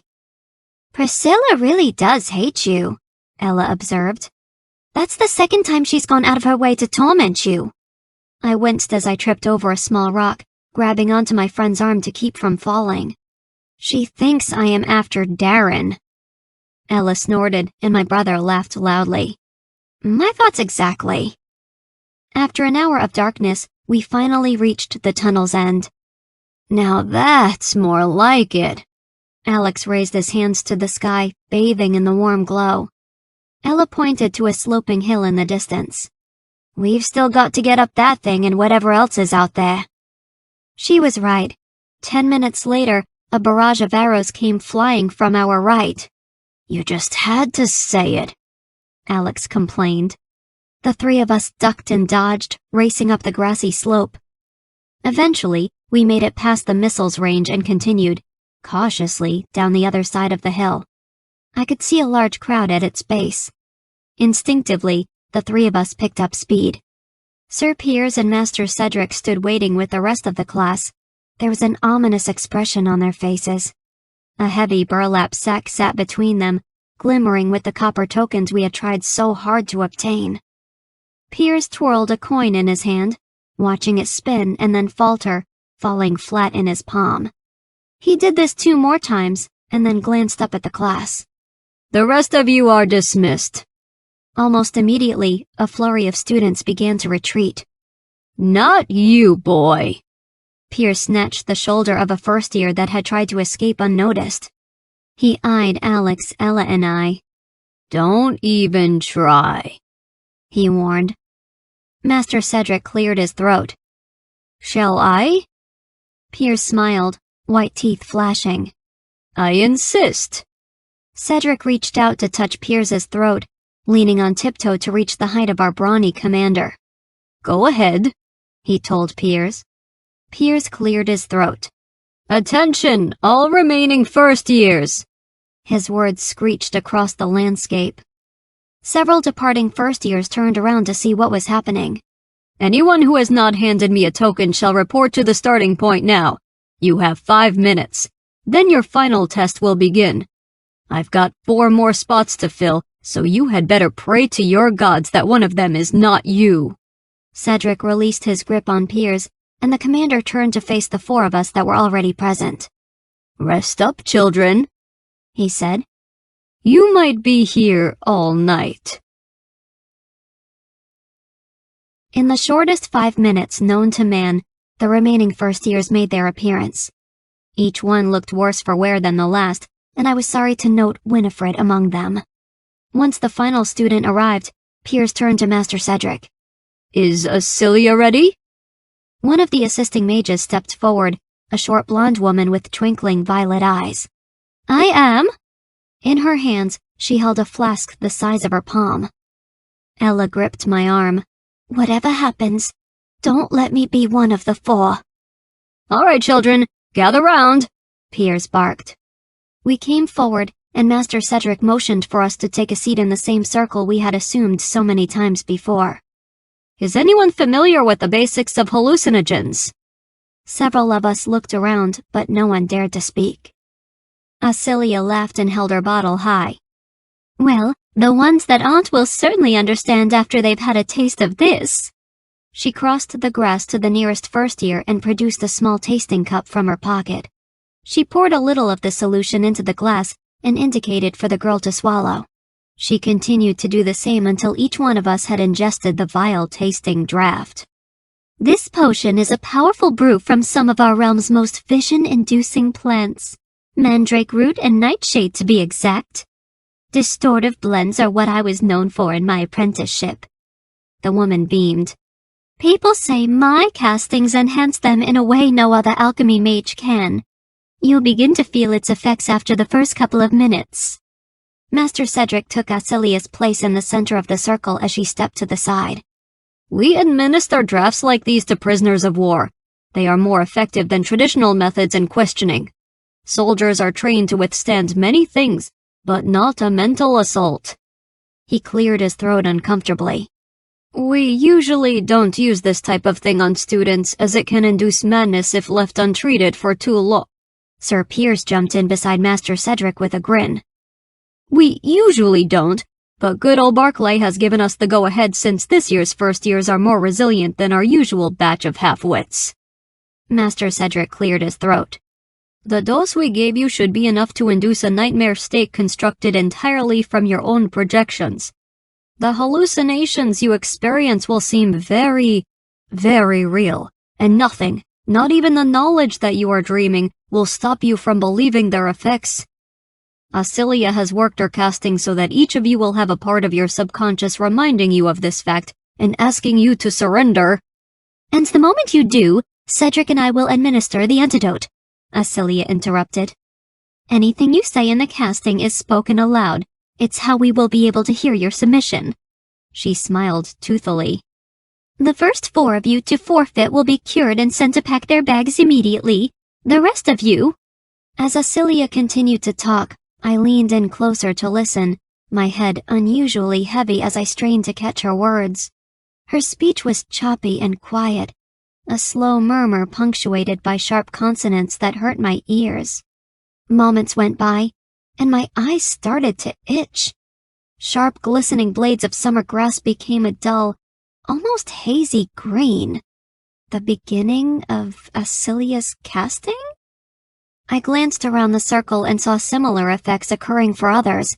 Ella's pupils were dilated, so much so that they almost encompassed her entire retina. She looked more bug-like than human, and I wondered if it were really her or a vision. To her left, Alex sat staring intently at nothing, eyes just as wide, and a cold shiver crept down my spine. Everyone else seemed equally disturbed, vacant stares quickly filling the remainder of our circle. Dark tendrils of smoke enveloped my vision. I was blind. My hand began to twitch uncontrollably, and I felt unnaturally slaked for thirst. Where is everyone? I was alone. No longer on the field, I now stood in a room I had never seen before. The room was cold as ice. On each side of me, no matter where I turned, were giant, windowless openings. Just outside, a blood-orange sky was painted with magenta clouds, sitting bright against the harsh emptiness of my room. A cruel gust of icy wind greeted my bare face. Shivering, I raised my head to look about the room again. This time, there was a long black bench at its center, with 3 strangers and Master Barclay seated upon it. The strangers wore heavy mage's robes in the stark colors of Jerar's 3 factions of magic. I hastened to kneel, but my audience was too busy arguing to notice. I couldn't make out a word. I leaned in closer, but it was still impossible to hear. They are trying to decide if you are good enough. I spun around, but couldn't find the speaker. I am standing right next to you. I blinked, and Prince Darren appeared. He was no longer wearing the training attire of the academy. Instead, he was dressed like that first day I had passed him in the mountains. You are not good enough, the non-heir continued. You know that, don't you? I opened my mouth to tell him he was wrong, but no sound came out. I gasped, clawing at my throat and looking to Darren with wild eyes. Help me, I mouthed. He threw back his head and laughed. I lunged at the prince, but all I grasped was air, and then cold, hard marble.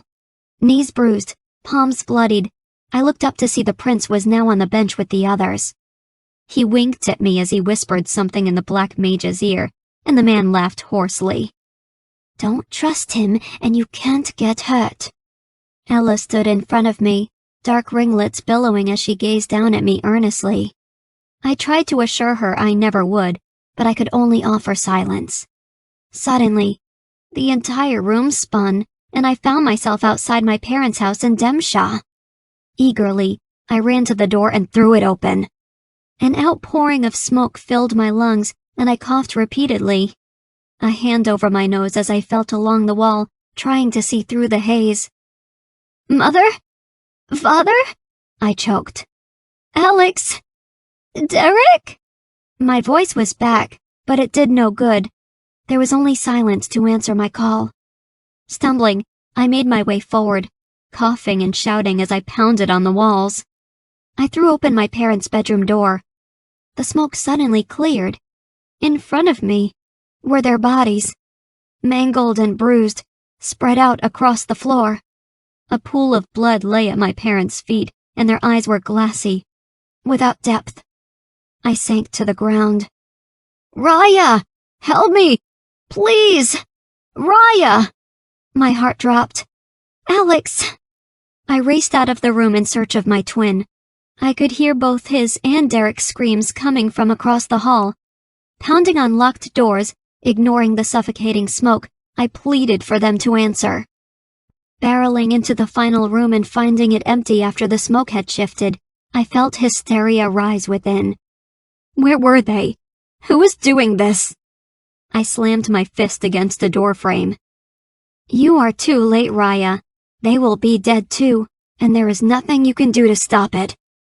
Halting, I turned slowly to find myself face to face with a stranger. The dim figure was shrouded in a heavy haze of smoke. It was impossible to make out any of her features. "What did you do?" I gasped. "You can end it all," the stranger insisted, ignoring my question. Her voice was unsympathetic and yet strangely familiar. "You can end this right now and never lose them." "I don't know what you are." "Call out for Piers. This is a dream." She was lying. This wasn't a dream. It couldn't be. Could it? The stranger snapped her fingers, and an image shimmered in the air. I could see myself seated in a giant circle, sobbing quietly, eyes shut, as Sir Piers paced the edge. He held 3 fingers up, laughing. The vision ended, and I was back with the stranger. "Call Piers and surrender now," she commanded. A blast of magic hit me, slamming me against the wall. "No!"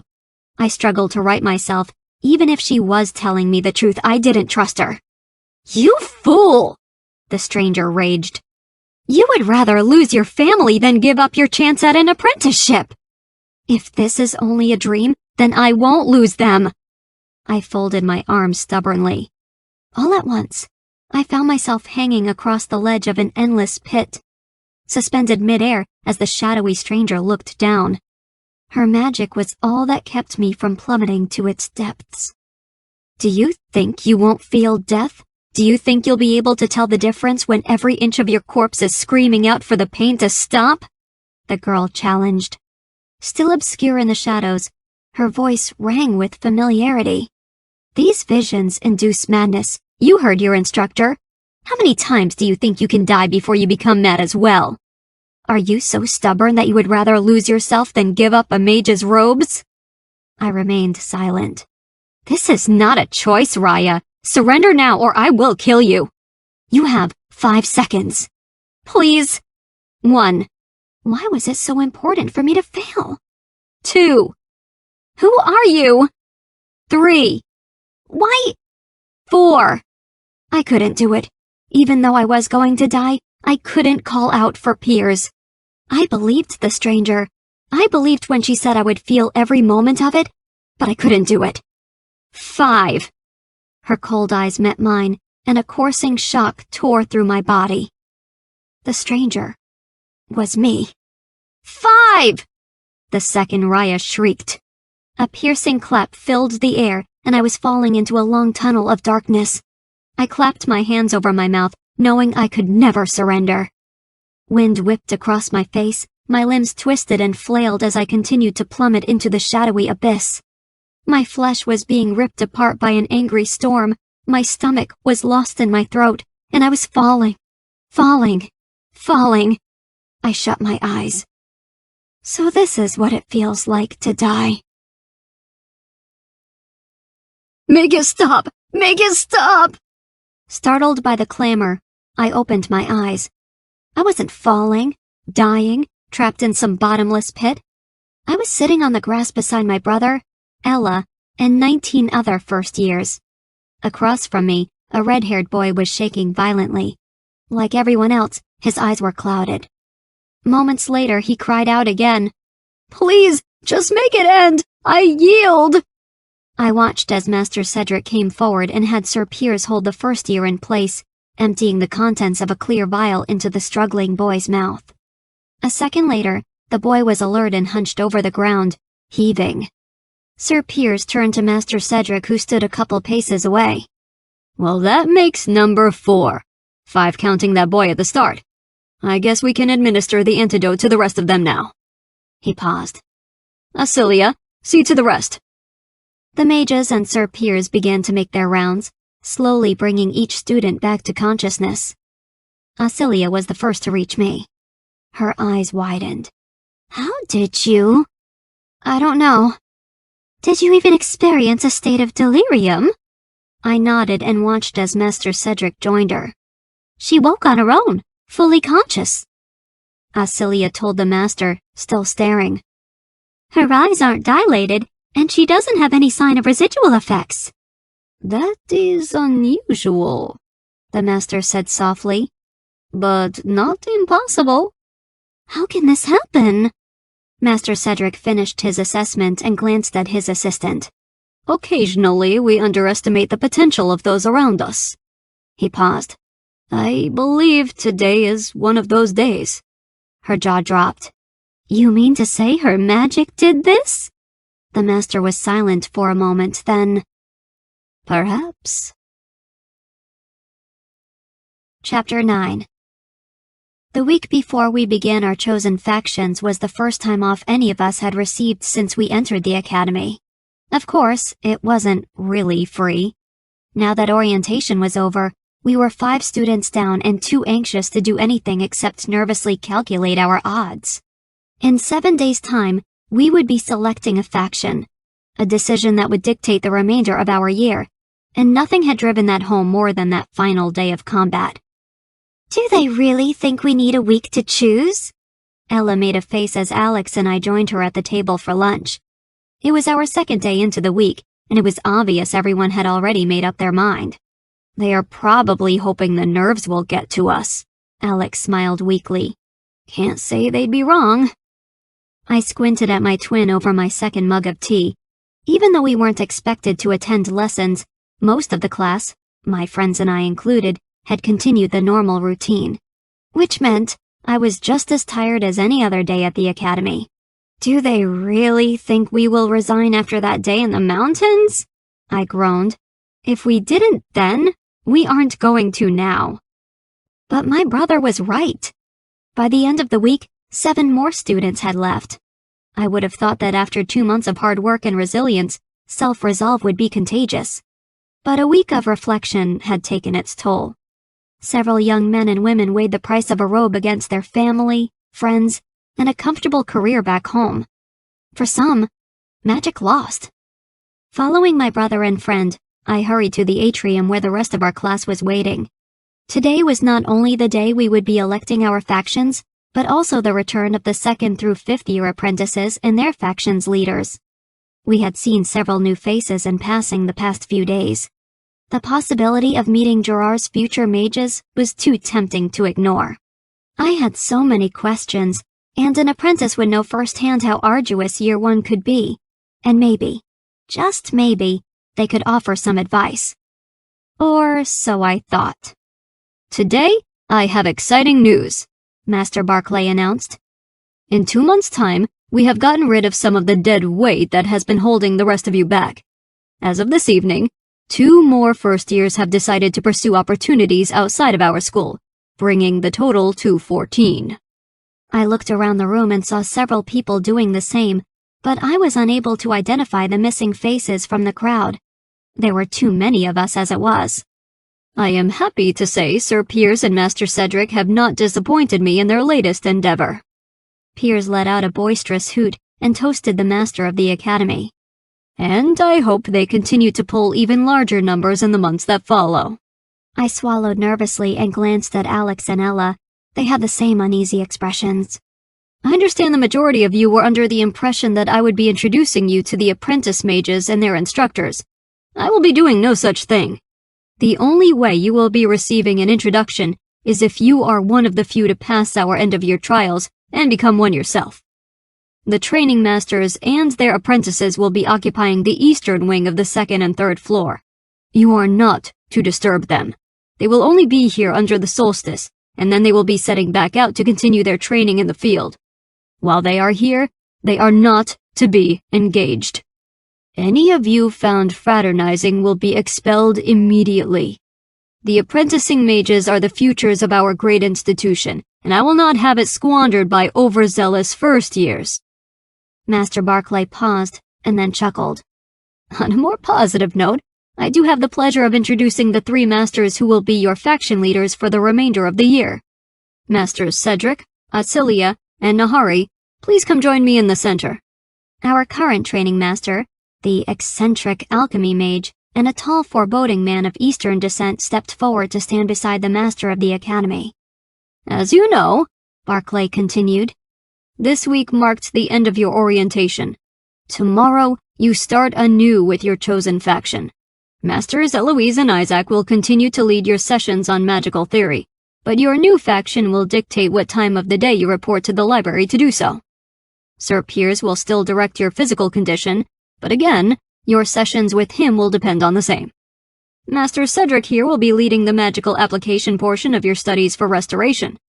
Due to a recent resignation, Acilia has been promoted to Master, leading the section on alchemy. And last, but certainly not least, Master Nahari, our returning master for first-year combat. Between the 3 of them, I am sure you will be kept more than busy. The master of the academy gave a broad wave of his hand. Now you are all dismissed. Make sure to report to the constable before curfew with the name of your chosen faction. Without it, your time here will be considered a resignation. Are you ready for the biggest mistake of your life? Ella nudged me as we trudged up the training hill for our first session with Master Nahari. There were already rumors going around that the Master of Combat sent first years packing faster than Sir Piers himself. It is the only one worth making, I replied bravely.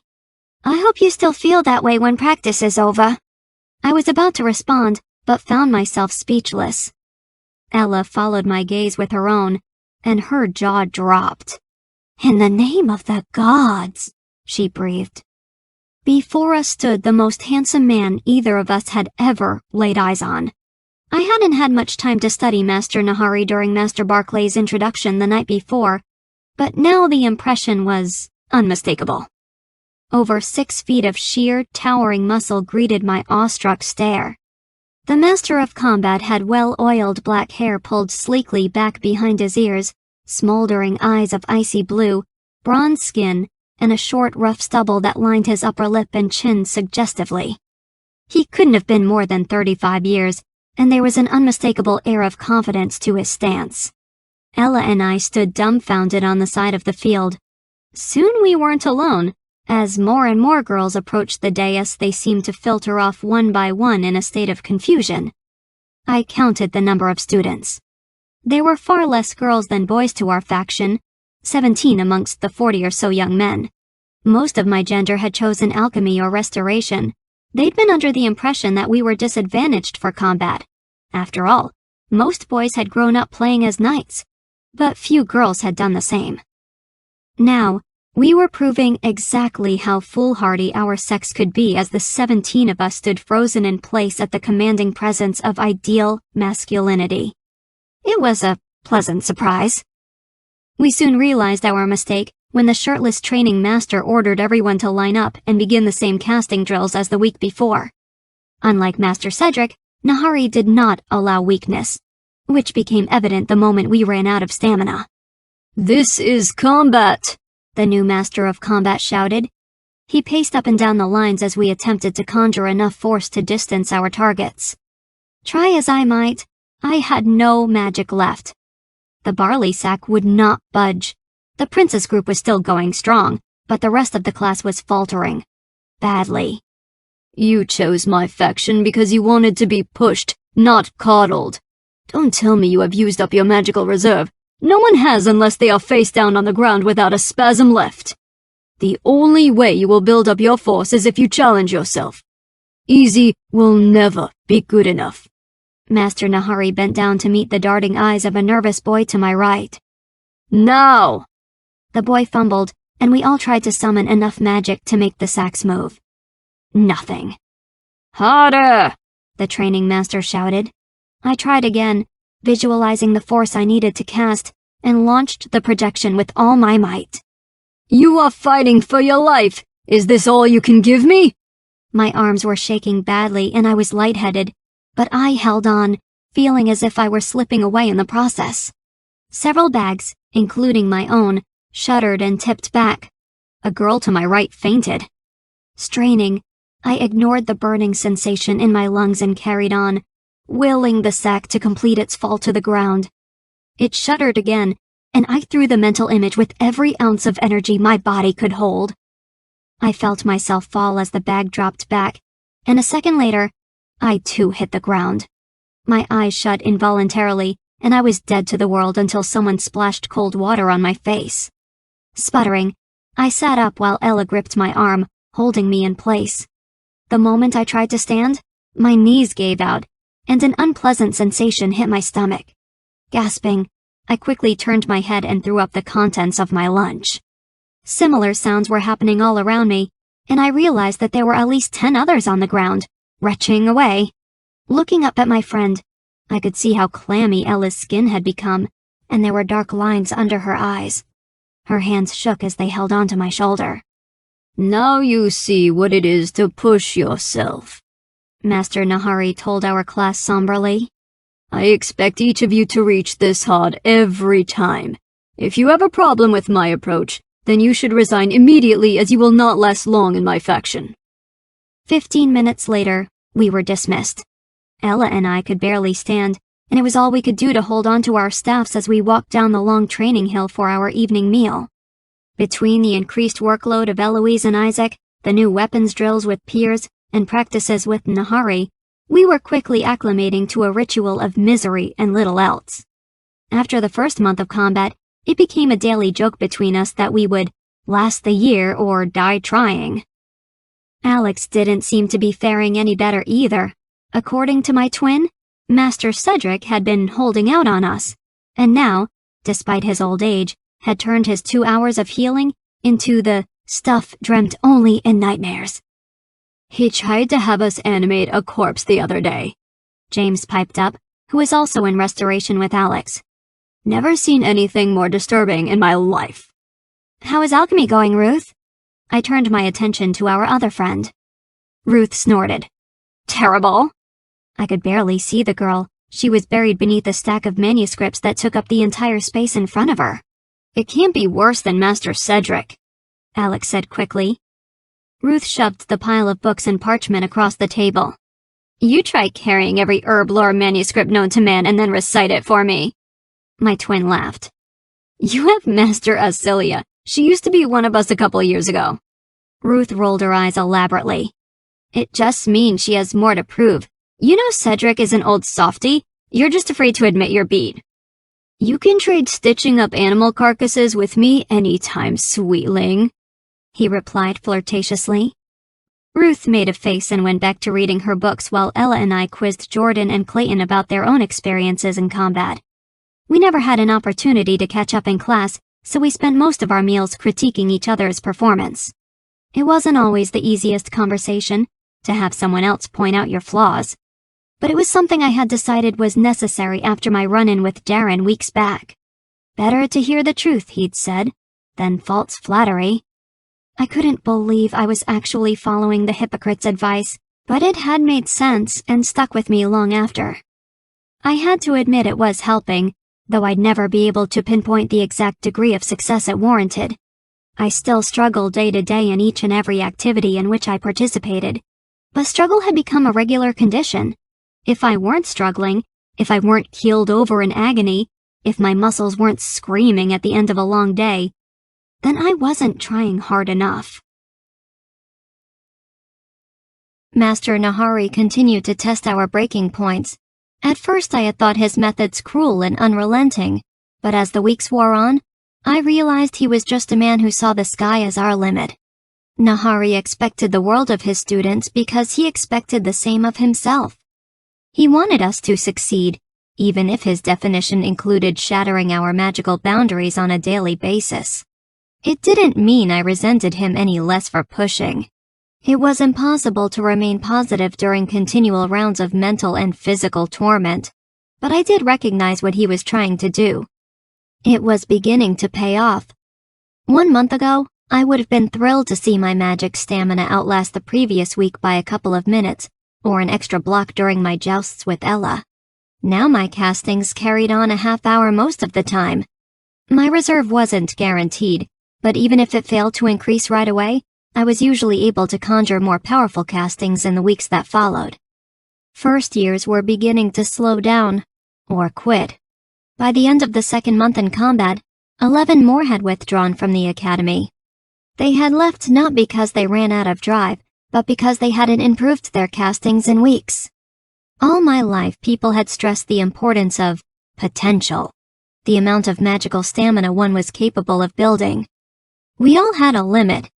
You could have some magic, but did you have enough? Only time would tell which of us did. The hype was beginning to make sense. The academy gave me a year. I hoped it would be enough. I'd seen Darren and his close-knit following. Each one of them had yet to falter. They remained at the top of each class and carried on long after the last of us fell. Some of us were still improving, but we were all fearful how much longer our stamina building would continue. Sure, I had magic, but eventually I would reach the end of its limits. As long as Darren and his friends were improving, there wasn't much hope for the rest of us. Fortunately, as the third month of combat commenced, some of the prince's friends began to falter, though I was loath to admit that neither Priscilla nor the non-heir himself was a part of it. The two burly brothers, Jake and William, had stopped gaining in stamina, and they were beginning to struggle in the increasingly difficult assignments Eloise and Isaac assigned. The only area those two still excelled in was Piers's drills, but it was common knowledge that would not be enough. The brothers hadn't left yet, but Ella and I had a wager going for how much longer they would remain. Neither of us had a fondness for the wealthy brutes.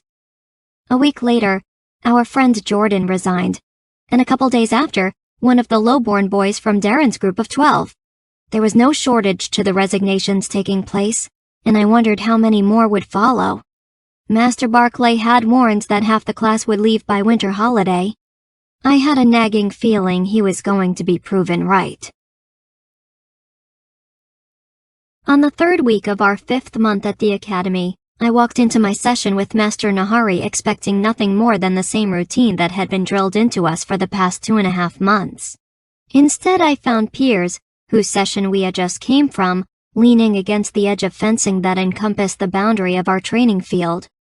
Masters Barclay and Nahari stood beside him. The three of them looked particularly formidable. I shivered and wrapped my arms around my chest, eyeing the masters with apprehension. The three of them together was not a good sign. Considering the last time Sir Piers had teamed up with the master, I feared for today's outcome. Glancing down the line, I saw Eve smile, albeit uneasily, and Priscilla and Darren exchanged knowing looks. They knew something. The rest of the class seemed unsure, but it was clear that the prince had not been kept in the dark.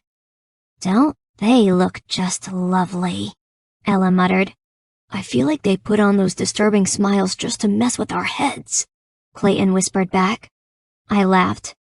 My friends and I could not be more alike. Moments later, the humor was gone when Master Nahari explained exactly why the visitors were present. "They've come to check your progress," he announced. "We will be staging a duel between each of you and another student in this class. This will be a chance to demonstrate what you have learned thus far. This is not a test. There are no winners and losers today, and this will in no way influence your trials at the end of the year."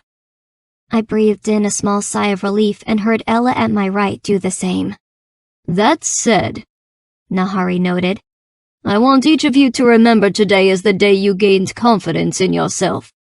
I know how hard all of you have been training, and the next 2 hours should be the culmination of your efforts." I glanced at Ella, and she at I. We knew who our partner would be. We had sparred so many times in class, as well as after. We knew each other's strengths and weaknesses almost as well as we knew our own. Between the two of us, we could easily impress the masters without embarrassing ourselves. Several other students seemed to be thinking the same thing. First years began to pair up almost instinctively. "Children, children," Sir Piers chuckled loudly, stepping away from his post to stand closer to Nahari.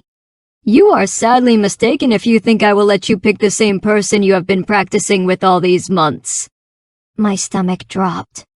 I believe Master Nahari and I have a better understanding of your skill set than your pea-sized brains acknowledge. The two of us will choose the one who is, shall we say, best suited for your abilities. His words made my skin crawl, and I was even more wary from the way his eyes had lit up mischievously during the phrase, best suited. Something told me Piers had been looking forward to today for far too long. As the sets played out, one by one, I came to understand exactly why. There were only a couple of us left by the time my name was called, but I already knew exactly who my opponent would be. Piers had not forgotten that day with the staffs. Priscilla! I took a large swallow as the raven-haired beauty took her place opposite mine. Begin! The two of us circled one another, slowly. Priscilla looked like a wolf honing in on a kill. She smiled, white teeth flashing, and laughed throatily as I stumbled, desperately searching for an opening. Her muscles gave away nothing, and since we had not been provided any weapons, I had no idea how she planned to initiate her assault. You can always forfeit now, the girl said, voice carrying across to our entire audience. Save yourself the humiliation. I ground my teeth but said nothing. The only way I would win this match was if Priscilla became too confident and slipped up. My magic was no match for her own. I'd seen her often enough in class to know that it would be a mistake to engage her directly. Maybe someday I would be able to beat her outright, but not today. Go ahead, play the coward, she taunted. I have no problem leading the attack.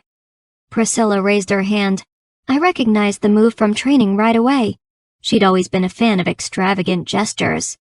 Immediately I cast out a shield, clutching its armholds with all the strength I could muster.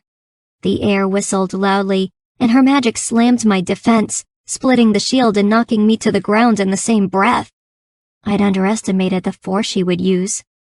None of us had ever practiced being at the receiving end of that drill. I quickly scrambled to my feet, just in time to spot a flying dagger headed for my face. I let myself fall to the ground, hands thrown across my face instinctively. A searing pain shot across my forearm. Warm blood coated my wrists and hair. But I was lucky all the same. The cut had missed any important veins. Wincing, I pulled myself back up, throwing a crowd of flames at my enemy's feet. Priscilla cried out as the fire touched her skin, but a second later, all that remained was a poof of smoke. An outpouring of sand had drenched what remained of my attack. Is that it? The girl jeered. 2 seconds of flame? How about some lightning? Lightning? We hadn't learned weather attacks yet, let alone the deadliest of them all. That type of magic was reserved for the apprenticeship, not first years. We weren't supposed to know such complicated castings. Panicked, I glanced up at the sky, only to get the air knocked out of my chest as I was sent sprawling back against the grass. Priscilla was laughing as I doubled over, unable to get back up. Really didn't think you'd fall for that one, she giggled. I spat, blood and saliva hitting the ground as I tried to stand once more. Again, the pain sent me reeling at the core. She could have just finished me off then, but I could tell Priscilla wanted to continue to drag out my degradation. You have no place here, she said lazily, circling around as she spoke. Trying, she added, looking directly at Sir Piers, is not good enough. The ones that need to learn are the ones I am least worried about. Priscilla's speech was cut short as she was sent flying against the fence. Arms flailing out widely in front of her, she emitted a loud shriek as she hit the wood. As she fell, I rose up, painfully, using a wooden pole I'd conjured for support. You little! With my spare hand, I waved away the throwing daggers she had sent chasing after me and redirected them at their former owner. A chill crept up my spine. I had never tried the casting before, though I had seen it once or twice in practice. All at once, a sharp, gnawing sensation surged across my stomach, and I realized uneasily I was fast approaching my limit. Apparently, real battle and adrenaline depleted my magic much faster than 2 hours of practice. Then again, I had just used a large span of magical force to knock over a girl easily the weight of 4 barley sacks at once, and attempted a new casting. So maybe my exhaustion wasn't all that abnormal, in the given context. With a violent gesture, Priscilla halted my blades and let them fall to the ground harmlessly. She stood, breathing a little unevenly, brushing off splinter fragments and dirt. "It's time I end this, lowborn," she said, narrowing her eyes. I braced myself for the attack, envisioning a shield as before, but this time her casting came before I could create a substantial projection. Her force field slammed my defense. My head spun wildly as I tried to maintain my casting spectral form, holding the shield for as long as I could. For the longest 10 seconds of my life, I held my ground, shaking violently and fighting the sharp, searing pain that was filling my head. Then all at once, my shield shattered, splaying into billions of tiny pieces as I was sent staggering backward. This time when I fell, I did not get up. I did not look to peers or the masters. I already knew what their expressions would say. This girl does not belong here. Half of our class had failed, same as I. That was to be expected in a tourney of one-on-one competition. The difference was that my unsuccessful classmates had put up a good fight. I had humiliated myself. "Will someone please help her back to her seat?" Sir Piers finally asked after I had finished retching onto the grass. Ella and Clayton rushed forward and grabbed my arm on either side. The two helped me off the ground, and then Clayton ran off to fetch some water, while Ella pushed my hair back so that its strands no longer stuck to my sweat-soaked face. "Thanks," I said quietly when Clayton returned with a flask. I took a long swallow and then glanced up at the masters and Piers. As soon as the commander noticed my gaze, he looked away grimly. So much for no consequences, I thought bitterly. I had just disappointed the one teacher that had been rooting for me. The commander had paired me with Priscilla so that I'd knock the overconfident girl off her high horse. He told her that I could be the one to beat her one day, but instead of validating his declaration, I had just made him seem the fool for vouching for me in the first place. Swallowing the sinking feeling that had set in my throat, I watched the last 2 matches in a melancholy silence. My friends had already participated in their own rounds. Ella had won her bout against a boy who usually tagged along after the non-air's crew, though he wasn't a part of it himself. The boy had started strong, but my dark-skinned friend had persevered and delivered a harsh blow at the end when the boy had been foolish enough to engage her in swordplay. Clayton had lost to a quiet boy Ella and I had hardly spoken to since the first day of class. Their match had been a pretty even exchange, until the boy had conjured a glaive, feigned an attack to the left, and held the curved blade to our friend's throat. The last pairing to go into duel was none other than Eve and Darren. Watching the two of them engage, I wondered if this was what Ella had meant when she described combat as a dance. The dark, detached prince, and the fragile, almost translucent young girl with violet eyes. Their exchange carried on for 15 minutes, each serving a series of crippling assaults that the other deflected with startling precision. I had seen the two of them practice often enough in class, and today was no exception. A shower of flame was greeted by a wall of ice. A powerful exertion of force was met with a large metal-embossed shield that deflected and sent the other's magic crashing into the forest behind. The ground beneath Eve gave way, and she used the same force she attacked Darren with to send herself back upon solid ground. An exchange of blows played out between 2 spectral blades, until the two ended their castings and held in their hands their personal weapons of choice. Clutching the hilt in both hands, Eve held a long sword that almost reached the entire length of her frame. We had briefly practiced with that type of sword during our sessions with Piers, but the way she confidently held the weapon now made me believe she'd spent a lot of time with it before the academy. In contrast to his partner's double-edged sword, Darren clutched a single-headed battle axe in each hand. The two of them circled one another wordlessly. Eventually, Darren jumped in, swiping at his opponent to engage. The two continued to feign and parry, metal on metal thundering across the field. Suddenly, Eve swung out, and Darren hooked her blade with his offhand axe while his other hand's axe struck out, the barest of inches from her neck. Eve dropped her blade, and Darren lowered his weapons. The entire class burst into applause, even the masters. I kept my hands at my sides, seething with envy. Ella was the only other not to join in. We were all dismissed then, and as I limped back to the dining commons, I heard snippets of conversation all around me. Definitely not a mistake to let the prince join the academy.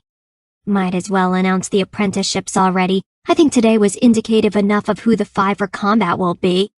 Probably the best performance I've ever seen between 2 first years. That girl? The one with the red hair? I heard her family runs an apothecary. Shame she didn't choose alchemy since combat clearly is not her calling. It was too much. Fighting back unwanted tears, I broke free of the crowd. Rye? Don't follow me!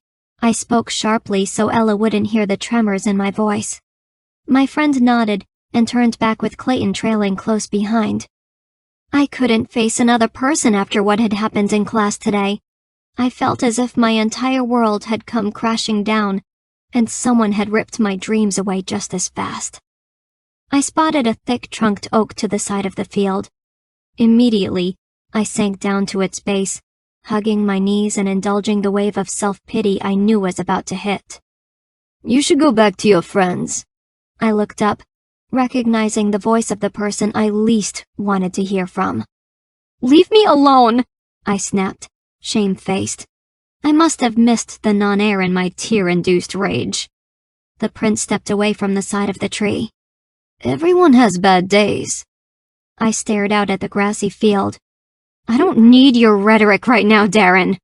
He stood his ground and continued to watch me, an odd light in his eyes. Please, I said, conscious that I would not be able to carry on a defense much longer. My eyes were beginning to water again, and I did not want Darren to see me cry. Please, I croaked. Just go. I shut my eyes against the tears that were about to break. There was a pause, then the shuffle of movement, followed by silence. I opened my eyes and found myself completely alone. The tears fell freely then. I let them. Chapter 10. The next morning, I woke with the knowledge that yesterday's nightmare had not been just a dream. I didn't feel any better in the early morning light, and the feeling stayed with me throughout the day. When I arrived to Master Nahari's session and saw we were 2 first years short, I felt an increasing sense of unease. The master confirmed it a moment later when he announced that 2 of our own had resigned. I would have thought you'd join them, Priscilla sneered when she caught up with me after practice that day. I bit my lip, and Ella shoved her way forward. Go back to wherever it was you crawled out of, Priscilla. Priscilla shot Ella a look of contempt. I am just advising your friend what she is too stubborn to admit herself.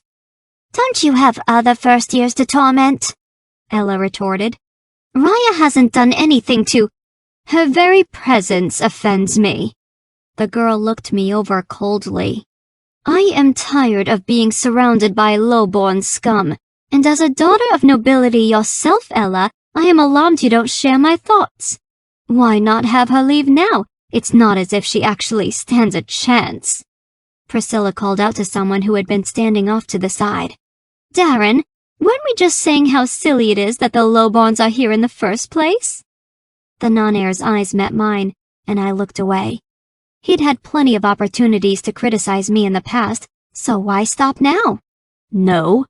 My head jerked, and I looked back to the prince. But you said, Priscilla began.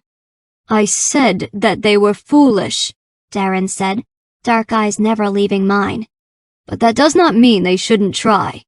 He turned and walked away, leaving Priscilla, Ella, and me in his wake. Seconds later, Priscilla left, chasing after the prince, while Ella regarded me curiously. That was strange. I didn't know how to respond. Well, she went on awkwardly. That may be the first and only time I ever agree with a prince. In the week that followed, 3 more students withdrew. This time, though, Priscilla kept silent. We were down to 33 in combat, and Alex and Ruth informed me their numbers had dwindled as well. The exact number was revealed during the final day of our 5th month at the academy. 59, Master Barclay announced over the evening meal. We are now 63 less than when we started.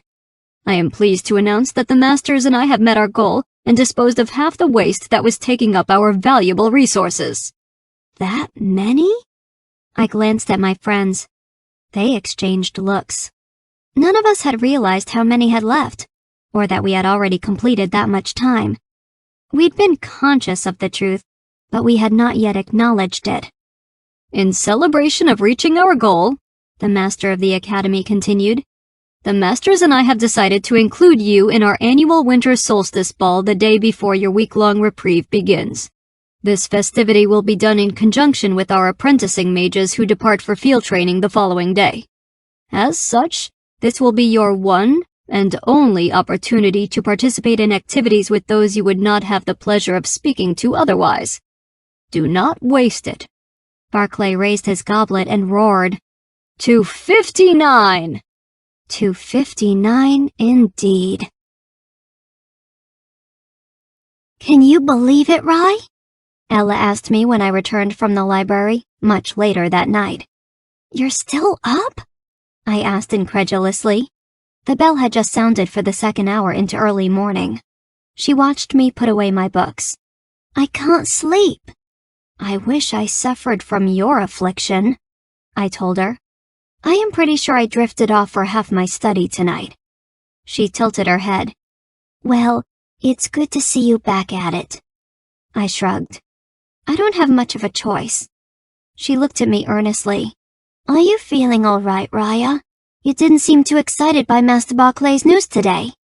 I guess I'm just ready for this year to end. Don't tell me you are thinking of walking away. I smiled, somewhat bitterly. I've made it this far. I'm going to stick it out. I paused. It's funny. I arrived here knowing full well there was a good chance I would not succeed. I guess I just forgot that. I looked to my friend and forced a smile. A real one. It's okay, though, because I remember now, and I don't plan on forgetting it again anytime soon. Ella shook her head vehemently. You are too serious, Rye. You never forgot that. You just gained confidence and lost it when Priscilla knocked you down in front of our entire class. She began to remake the sheets on her bed as she added, You just need some good weeks to wash away your bad one, and I, for one, think the ball will be perfect for it. We'll have a whole night off to celebrate and feel mortal for once. And then a week to rest up. It's just what you need to get your conviction back. I crawled into bed, not sharing my friend's enthusiasm. I hope you're right. The next 3 weeks passed by in a sea of endless commotion, thanks in large part to the master of the academy's announcement. Everyone was looking forward to a break after the grueling progress we had been making the past 6 months. Spirits were lifted, and despite the increasingly difficult sessions in class, the count remained at 59, for better or for worse. I had to admit that some of the cheer was contagious. As frost began to cover the field and every inch of the academy's campus, I started to feel better than I had in weeks. That day with Priscilla had faded away into a distant memory, and as my stamina continued to climb while others faltered, I grew more and more hopeful that the pattern would continue on into the new year. In no time at all, the evening of festivities had arrived. Ella and I had just exited our barracks, having changed out of our dirty training clothes into more presentable dress, when we caught sight of Alex running down the snowy path to greet us. It was noticeably dark, but the moon was full and gave enough light for us to cringe at the snow he was kicking up in his tracks. You two are never going to believe it, he declared. Alex, Ella scolded. You just got snow all over us. Just you wait. He snatched both our arms to drag us over to the academy doors. You big oaf. Ella paused as she noticed our surroundings. I stumbled as I took in the same, feeling as dazed and out of place as a girl from the country could. I told you, Alex boasted. I told you that you had to see it. All across the dark gray slabs of the academy walls were hundreds of tiny sparkling lights twinkling down upon us. Every inch of the school was covered in the tiny glass orbs, and they shone brilliantly across the white velvet landscape. Even the roof and rafters glowed. It was as if the entire world had been shrouded in the crystalline blue of a flame's inner core, and then speckled in violet magenta. It was the most breathtaking thing I had ever seen in my life. How did they— Alchemy, Ruth answered from behind us. The three of us jumped, having not noticed our study friend's soft-footed approach. Master Acilia taught us how to make the liquid glow last week. We brewed a whole batch of the stuff and handed it off to the constable's team to bottle and string. Alex chuckled. No wonder the servants were in such a foul mood. Look at the trees, Ella exclaimed beside me. I turned and was once again overwhelmed by the startling display before me. The trees were shining. Every pine within 100 feet of the academy's walls was shrouded in the same blue and purple mist as the academy. It was surreal. It's so beautiful, Ella said softly. She squeezed Alex's hand. Thank you for showing us. I watched as my brother turned a deep shade of red. You would have seen it eventually, he mumbled, averting his eyes from my knowing grin. Ruth pushed forward, oblivious to the awkward moment between her two friends. Let's see what it looks like on the inside, she urged. We were not disappointed. The servants had lined the sandstone walls with the same combination of lights, and with the absence of torches and the magnification of the black marble floors, I felt as though I was part of a flickering orb myself. The pattern continued all the way through to the grand atrium where the festivities were being held. Inside the ballroom, long transparent curtains hung almost romantically from pillars at each corner of the room. Twinkling stars glittered out from the many-paned window at the center of the stairs, and the stained glass ceiling shone magnificently against the soft violet lights of scattered globes. There was much less lighting here, and it created an ethereal setting amongst the grandeur of the stairwell and its spiraling rails. All along the back of the walls were gold-clothed tables with platters of delicacies, cider and tea. The entire length of our stay we'd only been offered the barest selection of dishes, since first years were not, as one of the kitchen staff had pointed out, valuable enough to use the finer stores on. My tongue salivated at the display. With the exception of today, the servants had been on orders to only serve the array of fresh meats and cheeses to the masters and their apprentices in the private dining room on the second floor. Oh, it has been far too long, Ella announced, dragging me with her to one of the tables. There was a long line of students ahead, but it passed quickly enough with Alex, Ruth, and Clayton following shortly behind. After our plates had been filled, the five of us sat down to eat. Is this what it's like at court? I asked. I was feeling out of place among the grandiose dress of most of the academy students. Out of the 59 first years that remained, only a third came from backgrounds similar to my brother's and mine. Ella and Ruth came from outlying regions rather than a full life at the capital, but they were still highborn. Looking at Alex, I knew I was not alone. My twin was dressed in simple beige trousers with an ill-fitted jacket that was too tight for his burgeoning frame. My own gown was a simple forest green with a cinched waist of golden thread. It was modest in comparison to the revealing corsets of the others, years behind the current trends of billowing sleeves and extravagant skirts. When my mother had passed the dress down, I'd been overwhelmed with its grandeur. I'd been thrilled to have such a fine possession. Now, next to Ella's beautiful violet dress and Priscilla's dramatic silk, my dress was an heirloom. It was easy to see why someone would want a life at court. The dress Priscilla wore now made her look the part of a duchess. The smooth material cascaded down her sinuous form in rivulets. It shimmered and sparkled as it moved. Delicate lace fell freely from the girl's wrists. Even her hair was elegantly coiffed with a single gold chain wrapped gracefully around her forehead. I sighed, envious. Ella followed my train of sight and then cleared her throat loudly. Thank the gods Priscilla will never be queen. A couple feet away, the highborn turned and glared. The look of abhorrence she shot my friend was enough to melt ice. I couldn't help but smile. You didn't have to do that. Ella grinned. What are friends for? Just then, the string quartet by the stair started a new song. It was fast and jovial, something a lowborn could recognize. My twin wasted no time in asking Ella to dance. She acquiesced most willingly. The two of them carried off onto the floor, spinning and turning in the crowd. Others joined in too, including Ruth and Ella's shy admirer, James. The couples continued to grow, including some faces that I didn't recognize. I realized after a moment that the new ones were older than the rest of us. The apprentices had arrived. Clayton sidled next to me. Care to dance? I smiled apologetically.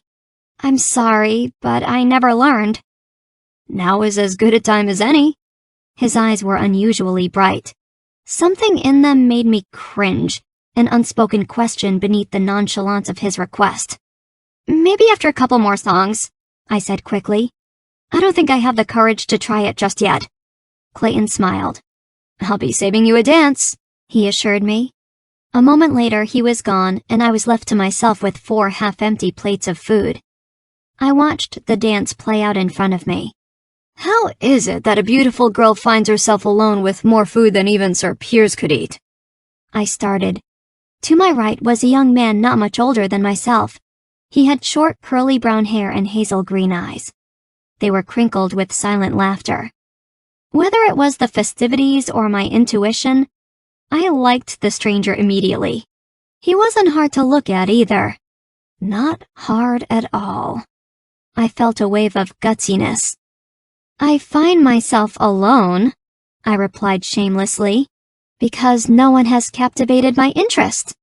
Yes, the stranger smiled. I can see that. The question now is whether I have. I wouldn't know. Perhaps you should keep me company so I can find out. He laughed. Fair enough. Taking a seat beside me, he turned to watch the dancers. After a couple moments of silence, I gave up waiting. Are you one of the apprentice mages? His smile was crooked.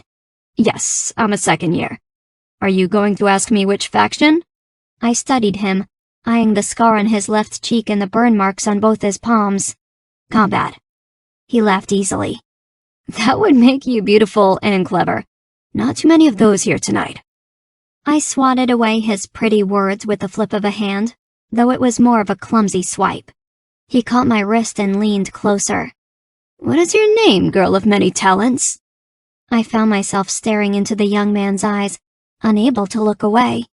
There was something about them, something warm and safe that reminded me of flying.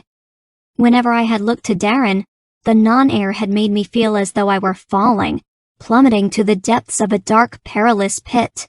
This stranger made me feel reckless too, but in a fun, spirited, wanted sort of way. I liked it. I liked him. Ryiah, I said. Ryiah, the stranger repeated. Well, Ryiah, I am Ian. He chuckled and let go of my hand to gesture dismissively at our surroundings. So what do you think of the academy? Is it everything you hoped it'd be? I made a face. I thought so. Ian grinned. Piers and Barclay have that effect on people. I glanced at him.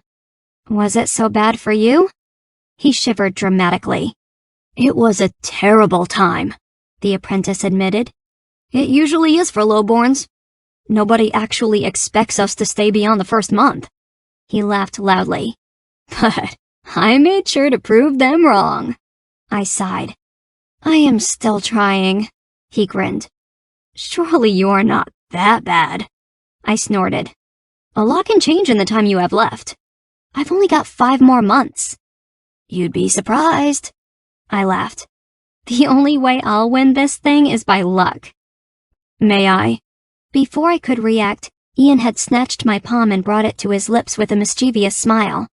He kissed it lightly. My insides danced. I have been told my kiss brings good luck, Ian said wickedly. I snatched my hand away, albeit regretfully. The boy was clearly the best part of my evening. You must have kissed a lot of girls to get that kind of reputation. Maybe, but that doesn't make the gesture any less sincere. I began, flustered. I didn't know whether or not to take the charming flirt seriously. The lady does not welcome your advances. I turned around to find Clayton glaring venomously at my new neighbor. Clay, it's okay, I began. Clayton's eyes never left the apprentice's face. You need to leave. Now. I will leave when the lady wants me to leave. Ian's eyes met mine. Who is your crazy friend? Clayton, I tried again, a tinge irritated by my friend's overzealous approach. I am fine, really. Ian's intentions are harmless. Ian gave Clayton a wolfish smirk. I never play at matters of the heart. I shot Ian a glare that he missed as Clayton turned a stormy red. You'd rather sit here talking to this charmer than dance with me? Clayton sputtered. Can you really blame her? Ian drawled. She can't help it if you are not that interesting. Tensions were growing, and I made a fast decision to leave before things became worse. I really wanted to stay and get to know Ian better, but with my overprotective friend and my brother soon to follow, it seemed best to head out before one of the boys did something stupid. Alex was level-headed in almost everything, but his sister's romances had never been something he took too rationally. Even if he was the biggest flirt I knew when it came to women. Grabbing my cloak, I regarded my audience coolly. You two can continue your lovely chat. I'm going to get some fresh air. Are you sure you don't want company? Ian grinned. I'm sure. I wasn't, but it was best not to let him know. I wasn't sure I wanted to get mixed up with a flirt. Had I not watched my brother break heart after heart in Demshaw? Clayton kept silent, staring at the floor. Don't forget, Ian said, leaning in to touch my arm as I passed. You're lucky now, which means this won't be the last time we meet. He paused to chuckle. Only next time, you'll be an apprentice of combat. How? I stepped back, dumbfounded. I never told him my faction. My training master is good friends with Nahari. The entire faction was regaled with tales from the mid-year tourney earlier this month. I cringed. Given that you're the only first-year girl with red hair and blue eyes, I figured I'd had a pretty good idea of who I was talking to. I stepped outside the academy doors and slammed them shut behind me. It was still early in the evening, too soon for anyone else to have left the celebrations behind.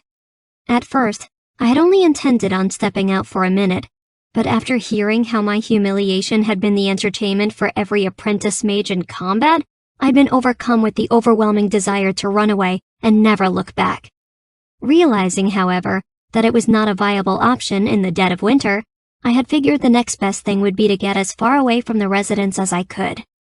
It was ironic, really, how my moods could change so quickly in the course of an evening. It had taken me all of a month and a half to recover from that day, yet only seconds to bring the emotions crumbling back. As I plodded through the snow, I was barely conscious of how long I had walked until I found myself at the entrance of the armory. The bottoms of my dress and cloak were drenched in ice and mud, and my hair, which had been pinned neatly back for the ball, was now a wet, curling mess. I should have been upset that I had ruined the one valuable article of clothing in my possession, but at that moment, I would have gladly burned a dozen of the same if I'd thought it would bring me any peace. The academy was an impressive sight. I refused to look back as I tried the handle on the armory door. It was unlocked. Opening the door slowly, I conjured a bit of light in my left hand and entered the building quietly. All around me, shadows danced, and my casting's flame reflected off the blades lining the armory walls. Discarding my cloak, I let it fall to the floor as I approached the back of the room. Near the back wall was another door leading to a second room that I had never bothered to inspect before. But now I did. Pushing the wooden frame open, my breath caught as I came face to face with my reflection at every angle. The room's walls were entirely encased in mirrors. I could see myself everywhere I turned, a wary, red-haired girl with somber gray-blue eyes and a jade-green dress.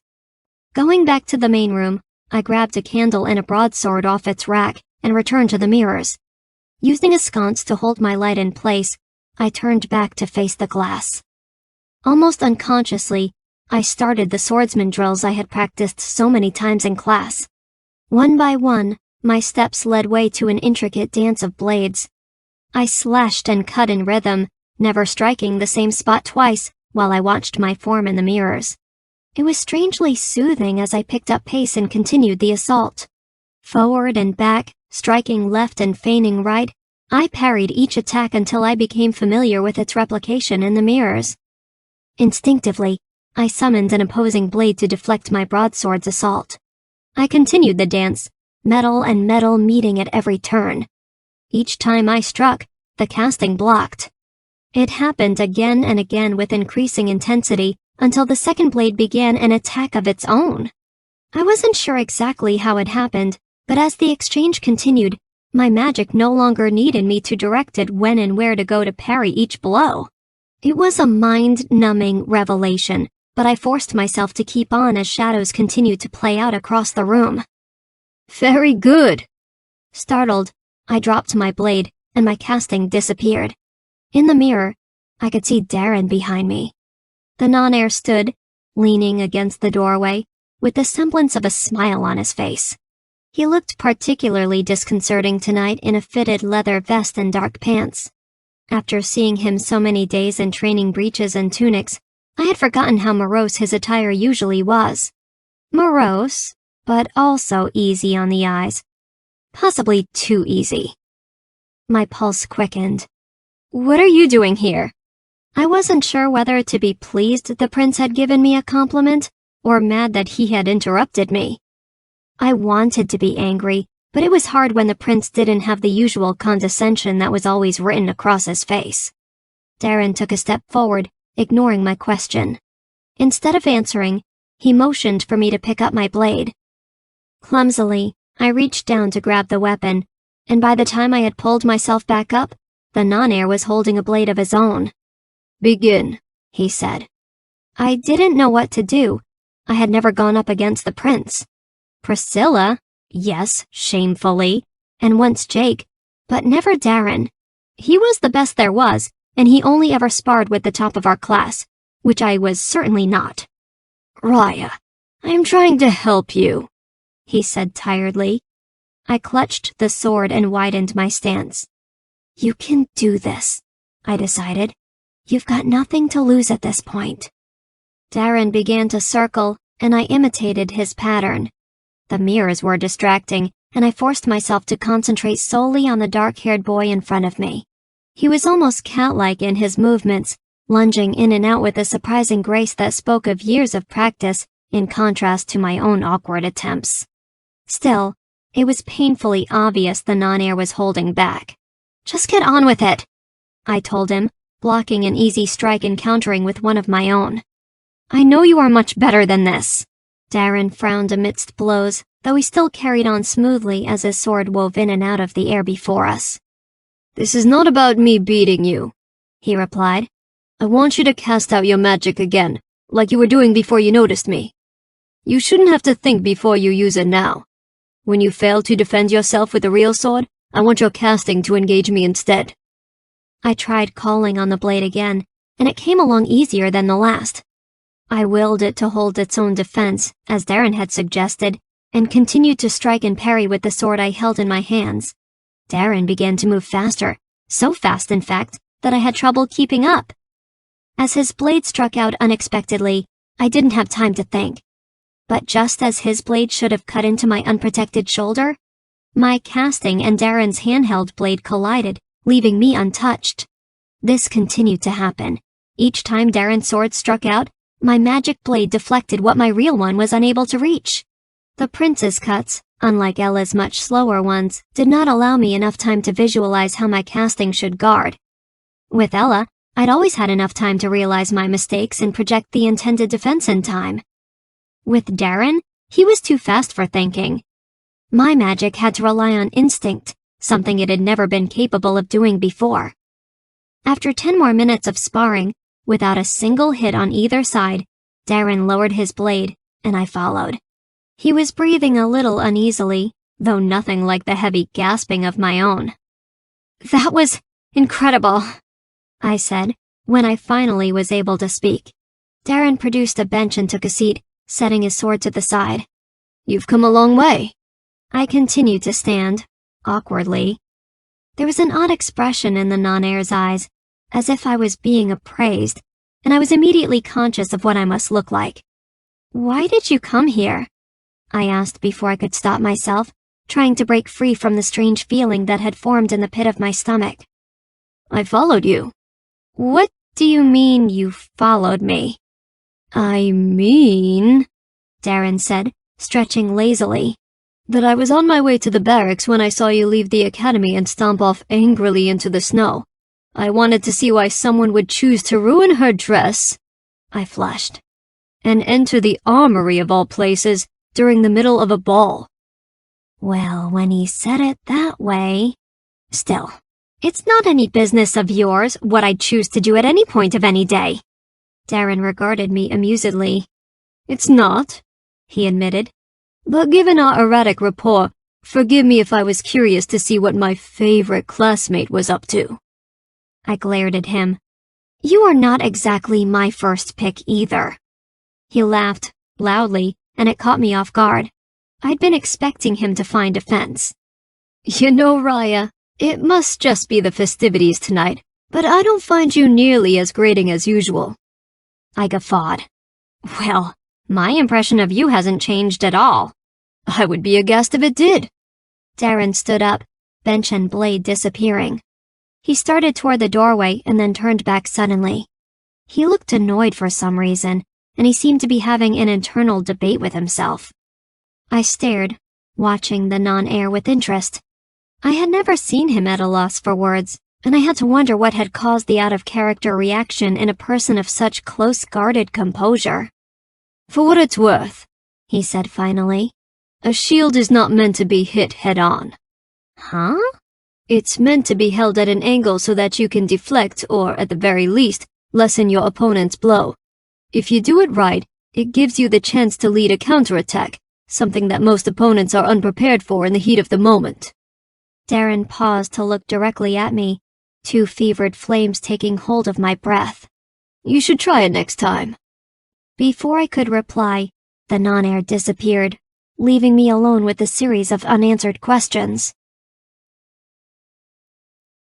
It was much later that night, after I had already fallen asleep, that I woke up with a start. "You should try it next time." At first, after the prince had left, I had been irate. His remark was just another insulting critique, one that insinuated I didn't know what I was doing, all in the guise of advice. But then my nightmare had come and gone, and in it, just as each night before, I relived that horrible day on the battlefield. The day Priscilla had made a fool of me in front of our entire faction. The day haunted me each time I closed my eyes. Only this time, I noticed something that I had never cared to discern before. My shield. Each time Priscilla had led the assault, I'd held my casting directly in front of my body. I had assumed that the best defense was one that left no part of me exposed to her attack. But by doing so, I had let the full force of her magic hit my shield head-on. Not only had her casting destroyed my defense, it had sent me sprawling to the ground.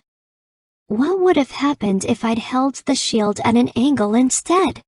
According to Darren, it would have deflected and lessened Priscilla's blow. Maybe even have left her open to an attack of my own. I was so used to fighting with weapons directly, I had never stopped to consider how I used my defense.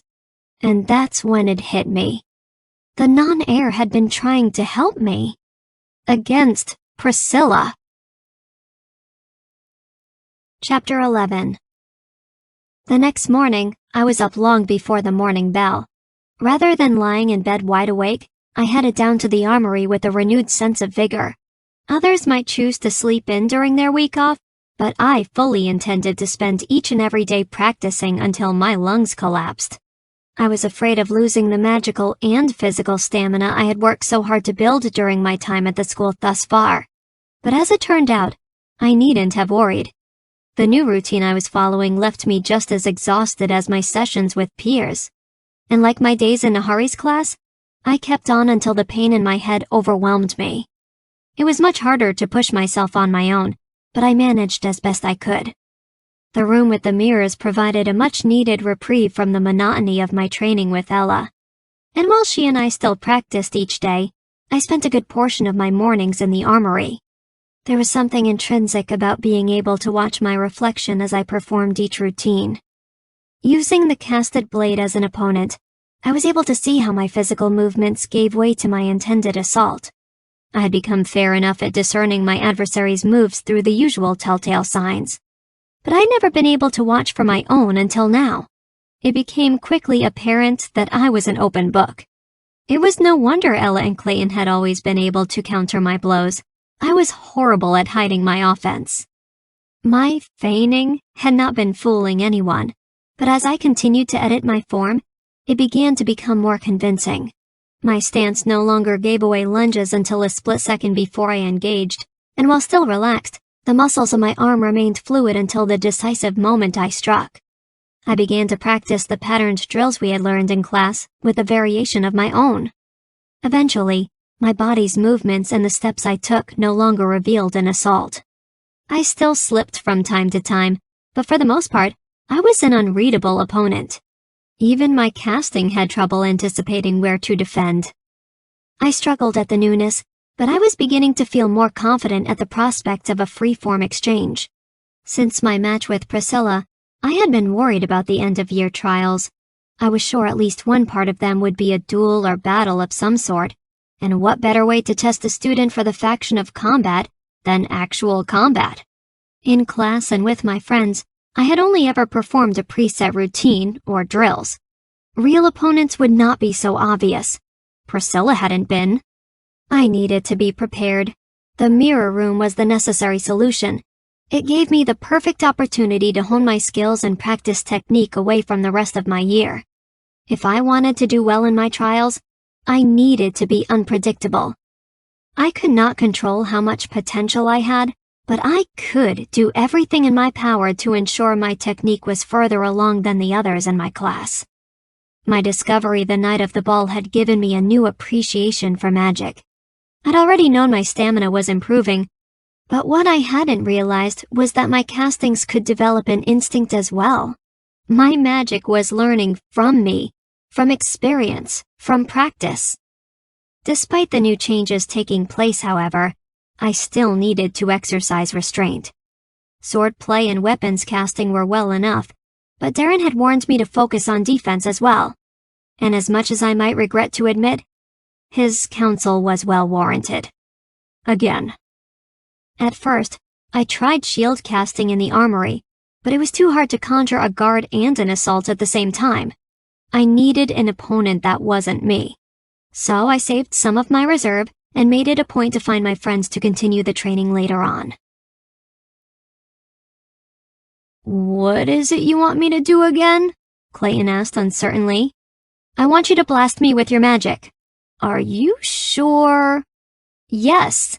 Hands on my hips, I met my friend's gawping stares defiantly.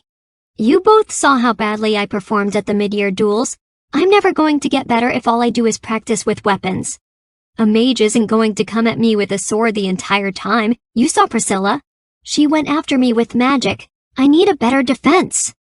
"I understand what you are saying, Rye, but we don't want to hurt you either," Clayton pointed out. During Nahari's drills, he was nowhere close to Priscilla or Darren, but Clay was still one of the stronger ones in combative casting. He was my best shot at learning a strong defense. "I'll be fine," I told him, backing up so we were about 20 feet apart, the same distance I had been when I dueled Priscilla. "You ready?" "Just do it!" I shouted. Immediately, I conjured up a shield similar to the one I had used during the tourney. This time, however, I angled it instead of holding it directly in front of my body. It felt strange, being exposed. I tucked my left shield arm inward so that my wrist almost brushed my chest. I held my feet a shoulder width apart, right foot forward, knees slightly bent. Wham!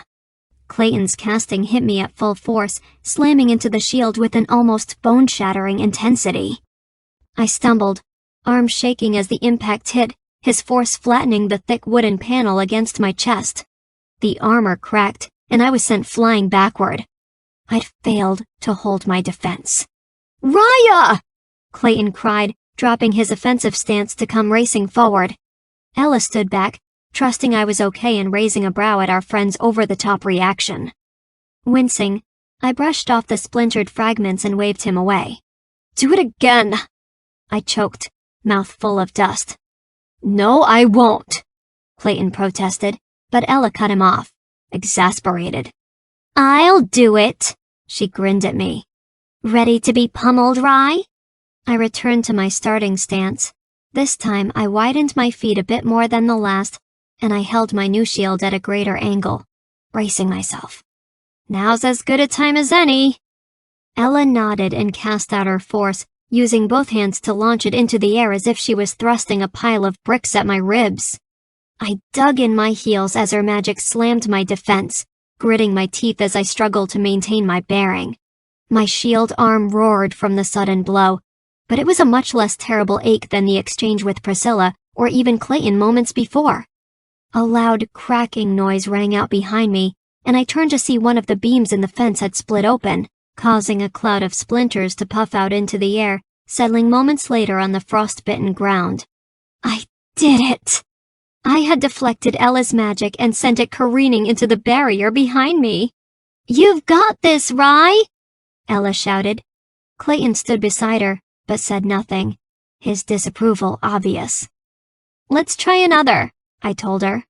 So she cast out her magic again, and again, and about 10 more times until I was on the ground, vomiting the contents of my breakfast into the freshly fallen snow. About a quarter of the time, I gripped my shield at just the right angle, and my defense held. The rest of Ella's castings, I missed completely, and her force sent me staggering back with the broken fragments of a shield along the snow.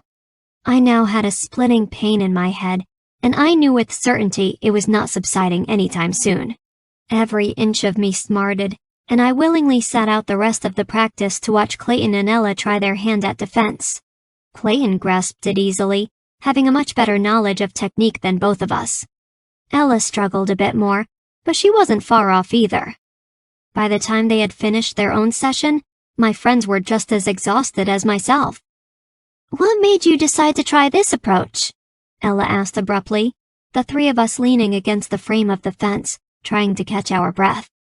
I laughed, despite the pain in my ribs. "You'd never guess." Clayton eyed me curiously. "Did someone tell you? It is a little out of the blue for you to come forward with the idea almost 2 months after your duel. It's not as if it hadn't been done before. It's just strange for you to realize it now." At just that moment, I noticed a pack of first-years approaching the field. Among them was Darren, dark eyes averted and mouth pressed in a permanent frown of contempt. He looked like a stark black wolf against the white snow-pressed landscape.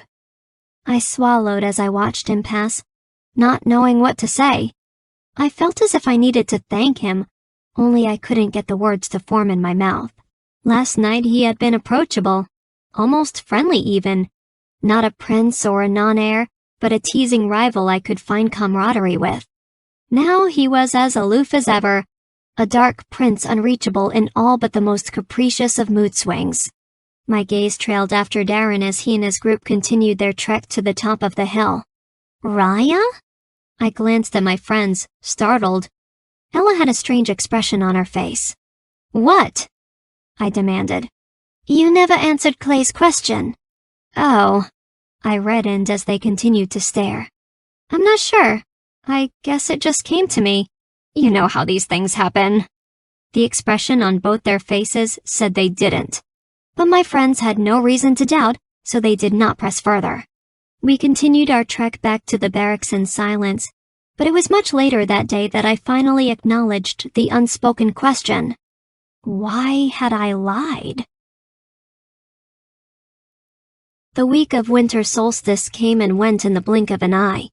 Before I even realized it, the final day of our break had arrived. Perhaps it was because there really was no break to the days at hand, but I felt as if it had only just begun. As I sat next to my friends in the dining hall that evening, I couldn't help but return to the same question I had been asking myself all week. Why keep Darren's help a secret? Was it because I didn't trust him? Or was it the judgment I would face if I did? Ella had made it pretty clear how she felt about the non-heir, and all of my friends had at one point or another been at the receiving end of the prince's malice. Darren had made my stay difficult too. I couldn't forget all the times he had insulted me, or how he had deliberately jeopardized Alex's and my chances during that final week of combat orientation in the mountains. But he had also helped me more times than I cared to admit. I set my glass down with a bit too much force. Water sprayed across the table, and my friends guffawed. "Watch yourself, Ryiah," Ruth snapped, pulling her books off the table and attempting to dry their covers with the sleeve of her tunic. "Everything okay?" Ella asked, eyeing my water suspiciously. I avoided her gaze. "I'm fine," I lied. "You haven't eaten," Alex observed. "I have a lot on my mind." I stood hastily. "I'm going to retire for the night." Before they could protest, I left the dining hall and started for the barracks. I was about halfway to my destination when I spotted the source of my frustration. He was in the midst of conversation with Jake and William, the two burly brothers that always seemed to be everywhere he went.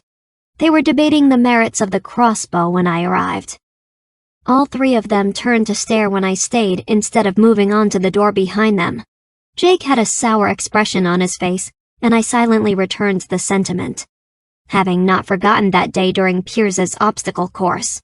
After Priscilla, Jake was my least favorite of the group. "Yes?" Darren asked, amusement in his eyes.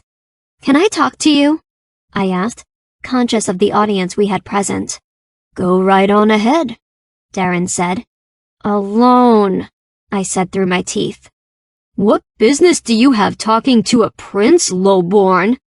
Jake growled. "Whatever business I have is none of yours," I snapped. Jake and William exchanged speculative glances. Darren motioned for them to leave, unable to contain a grin as his friends parted, and the two of us were left standing alone in the dark hall. "What is it this time, Ryiah?" I stared at the wall, and then forced myself to meet the non-heir's eyes. "I want to apologize." His jaw dropped. "I've been doing a lot of thinking lately, and I have come to the realization that I've been making the same mistakes I accused you of." Darren's eyes widened, and I made myself continue. "You're not a very nice person," I admonished. "But you aren't the horrible one I make you out to be either. And for that, I'm sorry. You've helped me when you had no reason to, so thank you." Silence greeted my admission. I felt foolish, standing there, when it was clear he had nothing to say. "It doesn't matter," I told myself. "You've made your peace. Your conscience is clear now." Rather than stick around in awkward silence, I gave a curt nod and made way to leave. "Ryiah, wait." I turned abruptly, just as Darren's hand shot out to grab my wrist. I barely caught a glimpse of the strange expression on his face before a series of sparks shot out all across my body. It was as if someone had lit fire to my veins. All at once I felt too hot and cold, and could feel nothing else. My gaze inadvertently fell to Darren, who looked as if someone had stuck him with a red-hot poker. He was staring at my hand with a look stuck somewhere between wonder and abhorrence. He dropped my wrist at once, but my skin still tingled in the spot where we had touched. I waited for him to speak, but he seemed unable to in the silence that followed. "I think I'm going to head back," I started to say, but the prince cut me off. "I helped you because you have potential." I looked up to see Darren watching me with an odd light to his eyes. There was nothing hostile, nothing condescending in the way he was looking at me now. "You are meant to be here, Ryiah," he continued, looking unusually out of sorts, as if he wasn't sure why he was saying the things that he was saying. "You are..." He sighed, and then forced himself to meet my eyes. "You are possibly the one good thing about this place." I didn't know how to respond. All I knew, during that moment, was that his eyes were the most interesting shade of garnet I had ever seen. I had always thought they were so dark they were almost brown, but now I realized they were ebony, somewhere between the pitch black of night and the mahogany of a rich wood. The longer I stared, the more I realized I had never really noticed Darren before. Sure, I'd seen an arrogant young prince that had grown up with the world at his feet, but never a human being. Not someone like me, capable of mistakes and feelings. Someone vulnerable. I felt a chill run through me as I became conscious of the fact that he was staring right back. There was that odd light in his eyes, and it was burning right through me. But I was incapable of looking away. Thank you, I mumbled, for what you just said, even if you didn't mean. I meant every word. Darren took a step forward, and then another, and then, when there was no more space to cross, he looked down at me, shadows dancing across his face. I'm going to do something against my better judgment, he said softly. His eyes were like two embers melting my flesh as he reached down to put one hand against my waist and the other underneath my chin. You can scream obscenities at me after. And then he kissed me. It was a long, slow kiss, one that sent shivers from the stem of my neck to the very bottoms of my toes. It burned hot and cold, making me dizzy as my knees buckled and collapsed beneath. Darren chuckled softly as his hand steadied me in place, pressing the two of us against the rough sandstone walls. I started to pull away, but the non-air increased the intensity of his kiss, and I lost all will to move. After a minute or so, the flood of emotions receded just long enough for me to react with a startling fervor of my own. I found myself kissing Darren back, wrapping my arms around his neck and letting myself fall into the moment. The prince jerked back, sooty lashes shading his eyes as he regarded me in surprise. At just that moment, the sound of a door slamming open and the chatter of excited voices came echoing down the hall. Darren released me, taking a step back to take inventory of his surroundings while I steadied myself. Ryiah, what are you doing out here? Alex exclaimed as he and the rest of our study group came clamoring around the corridor. I flushed and looked back to Darren, but he was gone, the door to the academy closing softly behind. Yes. What were you doing out here? Ella said, eyeing my red face suspiciously. I shook my head, not trusting myself to speak. My friends continued to prod me with questions, but I hurriedly made excuses and rushed away to the barracks while they continued on to their nightly practice. Arriving at the barracks, any sense of elation I had was immediately drained as I spotted a familiar face across the room. Priscilla. It shouldn't have caught me off guard, but the memory of what had just happened in the hallway minutes before was still very vivid in my mind. Seeing Priscilla, the girl who everyone believed was intended for the prince, left a bitter taste in my mouth.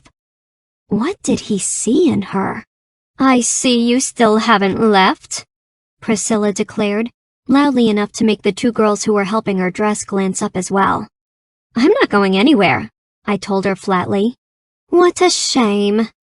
She held up an elaborately designed dress to her chest and looked at her friends. What do you think? My cousin seamstress had this made for me. It's perfect for the post-trial ceremony. Do you think Darren will like it? The girls assured her it would make her more beautiful than any lady of the realm, and that the prince would surely propose upon seeing their friend in it. My jaw clenched. Priscilla turned to smirk at me. Don't worry, Ryiah. No one will see you wearing another ratty hand-me-down like the one you did for Solstice. Only the apprentices will be noticed, and since you are attempting combat, you won't have to worry. Or maybe I can just borrow yours, I told her tightly. We both know you are just ornamental. The masters would never be daft enough to give an apprenticeship to a convent girl like you. One of her friends laughed unexpectedly, only to quickly cover it up with a cough as Priscilla glared at both of us. For a commoner, you certainly think highly of yourself. Don't get any delusions, Ryiah. You are nowhere close to the prince and me. Sir Piers may have believed in you once, but that was before mid-year. You'd be a fool to still think you had a chance now. Her words had a truth that bled, and I was momentarily tempted to tell her what her precious prince had done. She already hated me, so what was stopping me? Don't be a fool, Ryiah. You know perfectly well that would be a mistake. Alex always tells you to control your temper. Right now is that time. Rather than continue the unpleasant exchange, I headed to the baths to soak away the bitterness and frustration that were threatening to take over. By the time I had returned, Priscilla and her friends were long gone, leaving me alone to the silence of an empty barracks. Good. The last thing I needed was more time alone with that witch. Everyone else was still out, studying, dining, or enjoying one last night of freedom with friends. I should have been doing the same, but I wasn't ready to face the interrogation that would undoubtedly follow from my brother, from Ella, from myself. I didn't know how to feel about what had transpired in that dark hallway, and until I knew, it was best to keep the secret untold. I'd been kissed before. Many times, actually. In Demshaw, there had been a boy. But there had been no spark, no sense of worlds colliding when his lips had brushed up against mine.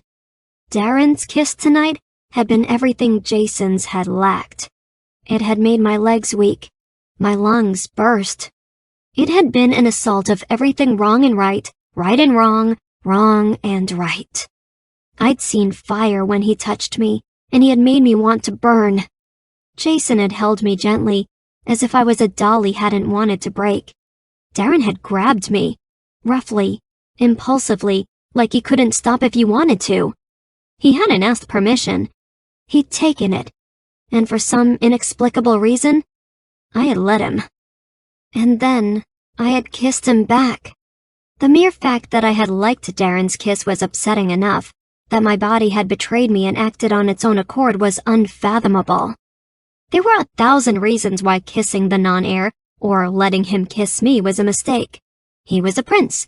He was fickle. He was rude. He was arrogant. I knew better. I was lowborn. He was wrong. I didn't even like him. And what about Priscilla? Most everyone in the academy, including myself, assumed she and the prince were set to be betrothed and that it was only a matter of time before the engagement was announced. What was Darren thinking now? Did he think he'd made a mistake? Was I just another conquest he had hoped to win over a lonely night? Had he been testing me? I'd seen the look in his eyes when he had realized I was kissing him back. Shock. What if the kiss was a joke?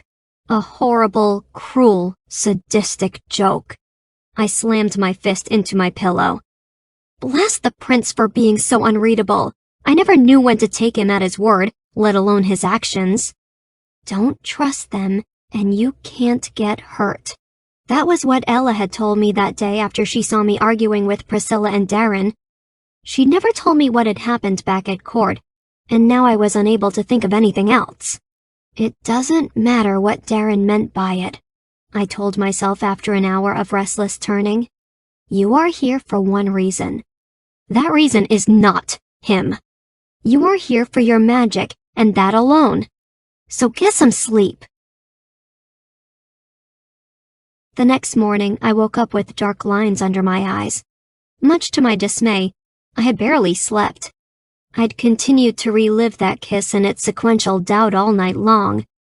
The only time I had slept, I'd been back to my familiar nightmare on the hill, losing the mid-year duel to Priscilla for all the world to see. It was by far the worst night's sleep I'd ever received. You look like death, Ella greeted me as I opened my eyes. Thanks, I told her dryly. I would have thought you'd be the most rested considering you went to bed just as the sun was setting, Ruth pointed out from the bed next to us. I glanced at the two of them. Is there something you want to ask me? Just making an observation, Ruth said, shrugging. We headed out to the dining hall to meet up with the rest of our group. As I piled my bowl high with porridge, I tried to avoid looking across the room to see how the non-heir was faring across the way. I hope you tell me what's bothering you, Ella whispered as I passed her the jam. There's nothing bothering me, I said quietly. Alex shot me a raised brow. My brother didn't believe me either. You two can pester me all you like. Attention, first years! Everyone was immediately silenced as Master Barclay entered the room looking formidable and intimidating in his black silks. He stood near the front of the room, almost adjacent to where the prince and his friends were seated. My eyes darted to Darren, and I saw that, unlike me, there was nothing disheveled to the non-heir's appearance. I could also see Priscilla running a hand through his hair, and my stomach clenched. Today marks your halfway progress to the end-of-year trials, the master of the academy began. From here on out, expect your training to become much more intense. You may think that you are already giving your studies everything you have to give, but trust me when I say the next 5 months will prove that theory wrong. At this point, your masters have pushed you to your limits. They have shattered your will and built you back up into the resilient warriors that remain. Now, it is not your masters, but your peers who will challenge your stay. You already know what it is to break. You also know what it means to survive. You didn't last this long by chance. The masters did everything they could to encourage you to leave. The first years that remain now will not shy away from a challenge. They will not leave willingly. You will become your own worst enemies. You will push yourselves further than your masters require. You will not sleep, eat, or breathe without the apprenticeship in mind. Not a day will go by that you won't compare yourself with others of your same faction, and this will spur an inevitable competition. By now, I am sure all of you are aware that the best way to increase your probable success is by reducing the count among your own factions. In the past, students have encouraged one another's departure by any means necessary. While I believe competition is a healthy and necessary part of your schooling, I am here to remind you that during this time, the rules of conduct still apply. Hazing is not permitted, and any student caught participating in such will be sent home immediately.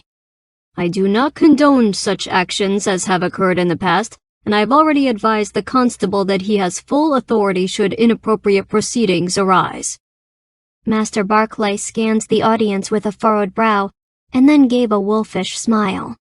That said, I am pleased to announce 2 more students have departed from your ranks. It appears a week of respite was too much temptation. I can only hope this trend continues in the months that follow. He chuckled and then gave a cursory gesture with his right hand.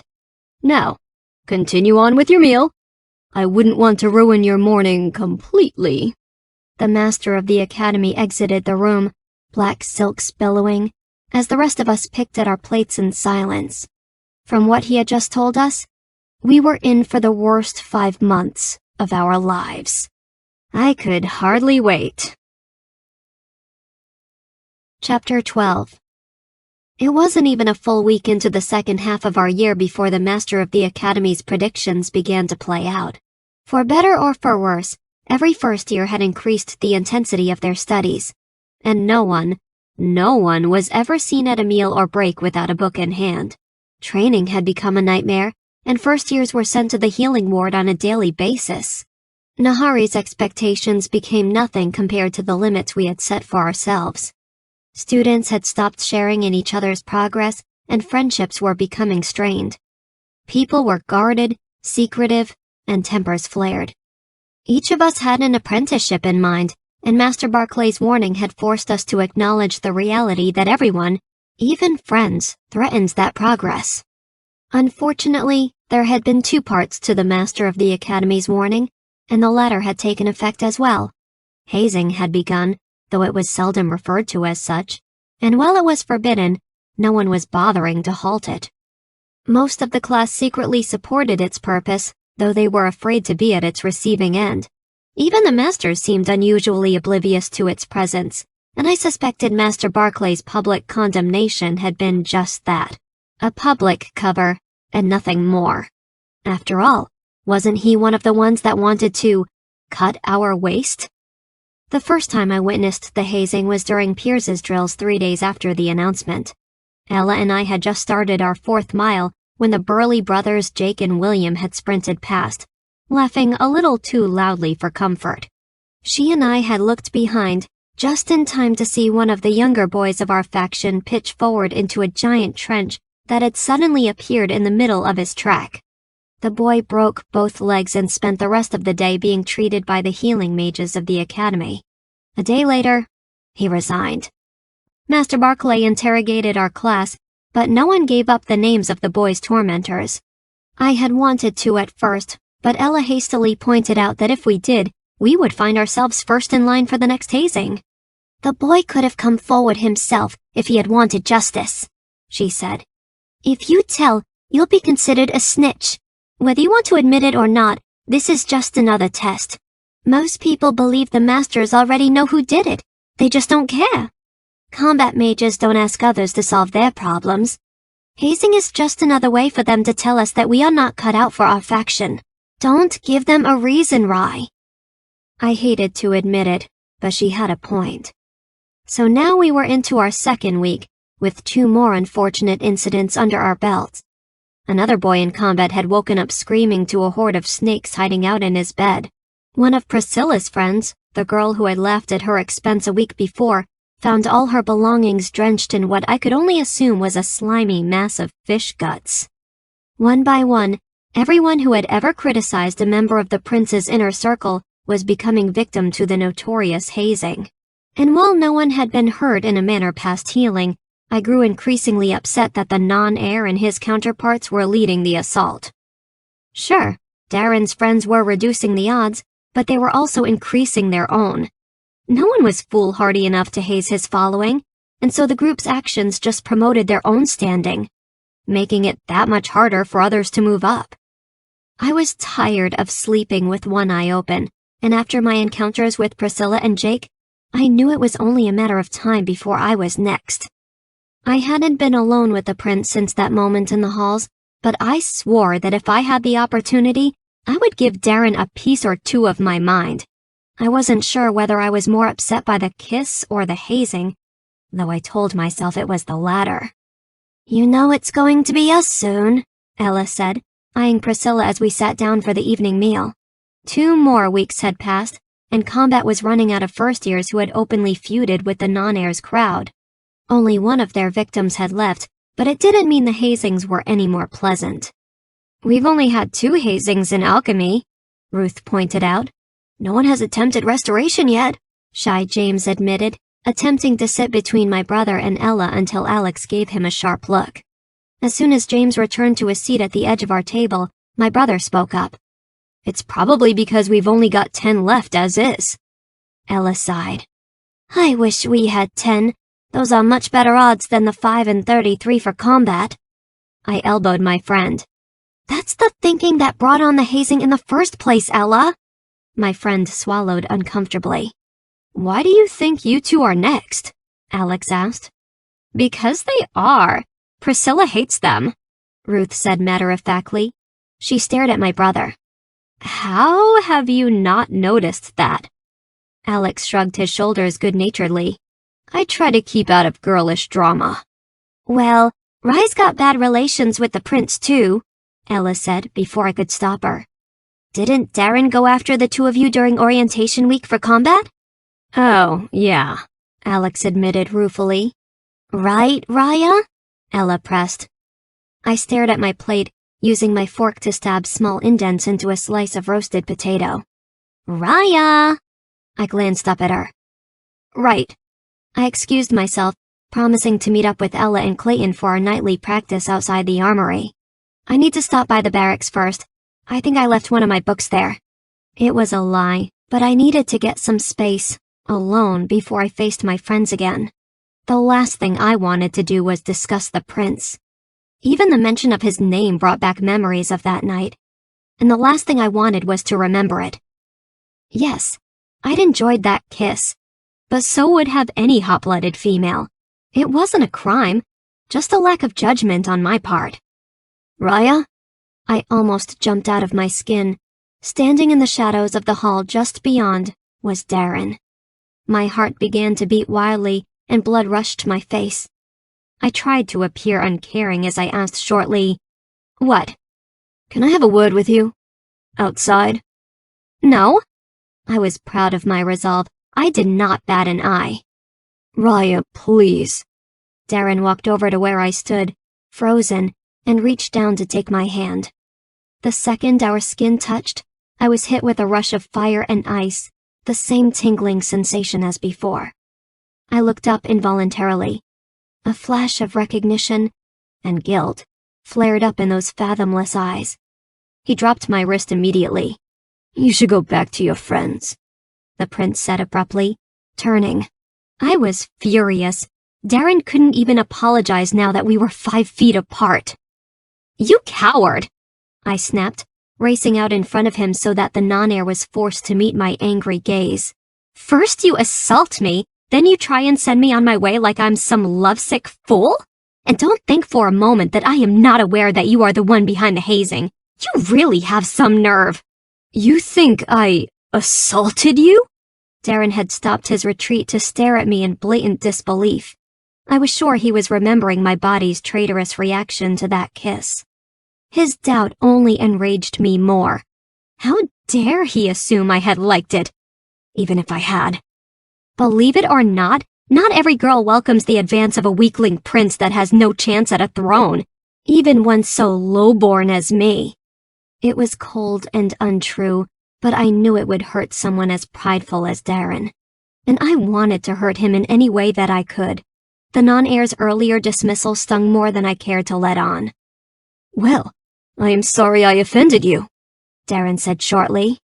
"I assure you I will not make the same mistake twice." His eyes darkened. They were now as unflinching and barren as stone. "You had better." My breath caught, and I was dismayed to find my vision was becoming blurry. What was wrong with me? I needed to get away before he saw me cry. Something flickered in the prince's eyes, and I realized it was too late. There was an unbearable silence, and then I spotted the academy door a couple paces away. I reached for its handle, intent on escape. Darren paled.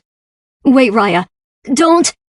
A sea of red greeted me as soon as I stepped outside. Buckets of sticky, foul-smelling gore covered every inch of my frame. I was drenched, rivulets of scarlet raindrops dripping from my hair, my face, not a part of my skin untouched. "Go back to where you came from, lowborn!" It took me a moment to wipe enough blood away to see the person who had addressed me, though I had recognized his voice immediately.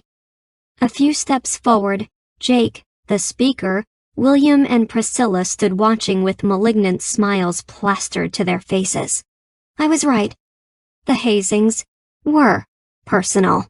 "Save yourself any more humiliation," William suggested. Priscilla snickered. "Go home, Ryiah. This school was never meant for commoners." My skin burned beneath the plaster of repugnant red. They were just trying to get under my skin, trying to break me. Hadn't Ella and I suspected something like this would happen? I was irate, and rightfully so, but that didn't explain the shattering, the tearing at my chest. I felt betrayed. I felt used. I was angry. Fire was filling my veins, and a dark loathing was met with unbidden tears. Darren stepped out from behind me, eyes averted, to stand beside his friends. His clothes were immaculate. And then I knew for certain. "I have to say," Priscilla remarked, "the pig's blood was a nice touch." She turned to me, savoring my reaction as she spoke the next word slowly. "When the prince first proposed the idea, I was reluctant. Seeing you now, however, I am pleased we went forward with the plan." The highborn beauty smirked. "I never would have guessed it would take this effect. Darren did a good job, did he not?" I could not control the shaking of my hands.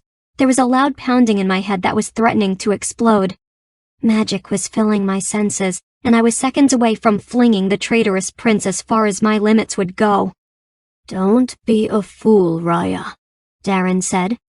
Fighting back tears of rage, I met the eyes of my enemy.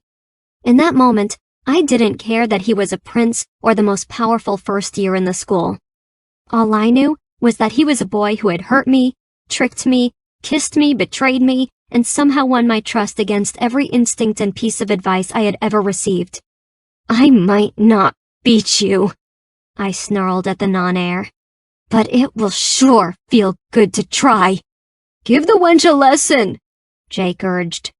Flames enveloped my vision. "No." The fire subsided just enough for me to catch Priscilla frowning at the prince.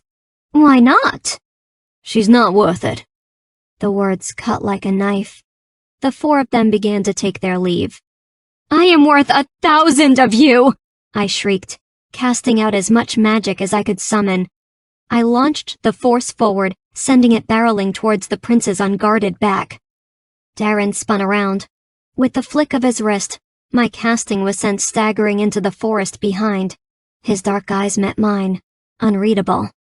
"It looks like you never needed that apology after all," I spat, ignoring the baffled expressions of the three that stood beside him. "Let them think what they will." "It turns out I was wrong," I continued. "I never made a mistake. You are exactly who I expected."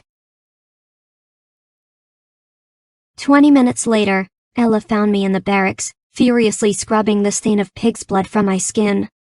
"Oh, Ryiah," she began as soon as she saw me. I didn't respond. I just kept washing. "Are you going to say anything to Master Barclay?" She grabbed a cloth to help rinse the red from my tangled hair. I stayed silent. "I wouldn't fault you if you did," she said quietly. "Was it Priscilla?" "Darren." "The prince?" she gasped. "How did he... What happened?" I watched the crimson haze twist and curl around the tub's drain. "I should have listened to you," was all I meant to say, but instead I found myself spilling the secret I had been holding on to for the last month. I told her everything. "I think it's time I told you what really happened in Devon," Ella said, once I had finished. "There's something I think you should know." She looked at me, eyes clouding. "I would have told you sooner, but I was ashamed." That night I stared up at the ceiling, long after Ella and the rest of our barracks had fallen asleep. How had I been so naive? For some unknown reason, I had really thought there was something genuine to Darren, something likable and kind, something that could justify the reckless attraction I had felt in the midst of all his sarcasm and condescending talk. Now I knew with certainty there was not. Ella's tale haunted me, and while she had clearly moved on, I couldn't help but feel righteous anger on her account. Darren had hurt me, but what he had done to my friend was despicable. Ella and her family had lived in the capital for years, in one of the palace's many rooms for visiting nobility. She'd grown up playing with the children of various courtiers, though the two princes had usually not been a part of that group. Blaine and Darren were too important to mingle with any but the most important residents' children. It was only as they got older that they started paying attention to the intrigues of court. Darren was private and aloof, much like he is now. He spent most of his time with the knights. I hardly ever saw him. Blaine was the older, more sociable of the two. He was handsome, popular, self-aware. He was also charming, and he could do no wrong. Ella had only been 12 when the crown prince had lured her away under the guise of amity and attempted to rape her. She had tried to fight him off, but Blaine had muffled her screams. But Darren heard me anyway. When he came to investigate the shouting, he found his older brother on top of me. He could see there'd been a scuffle. It was obvious from the rips in my dress and the long scratches on Blaine's neck. Darren looked me right in the eyes, Ryiah. He knew exactly what was happening. I felt hope. I knew if anyone could stop the prince, it was his brother. But Darren had just walked away. At first, I thought maybe he had gone for help, but no one ever came. The only reason Blaine had not succeeded in his mission that day was by accident. In the heat of their struggle, the boy had slammed Ella's head against the wall. Like your first time, the pain released my magic. Until that day, I hadn't even known I'd had it. Her powers had knocked the crown prince unconscious, and she'd been able to escape. Her family had left court the very next day. Ella had warned me repeatedly. She'd said it since day one. Don't trust Darren. Don't trust the non-heir. Don't trust the prince. The overwhelming hostility had never made sense. Now it did. Darren had willingly stood by as his 16-year-old brother had attempted to rape my best friend. Prince Darren, second son to King Lucius III, was the most base, amoral, cold-hearted person I had ever met. He wanted to try and send me home by pig's blood? Well, he had just guaranteed my stay. I was not going anywhere. Someone like that would not win. He did what? Alex roared over breakfast the next morning. I grabbed my brother's wrist in an attempt to quiet him. Please, Alex, I begged. Don't make a scene. Much to my dismay, Ella had told the rest of our group about my encounter with Darren and his friends the night before. Ruth, Clayton, and James had taken the news in stride. They had been disturbed, but each one of them understood that reporting the incident was not an option. Alex, however, had refused to see reason. He was the level-headed twin, the pacifist. Except when it came to me. Then, brotherly instinct took over, and no one, not even me, could calm him down. The last time I'd seen him this upset was when his best friend Jason had called an end to our courtship.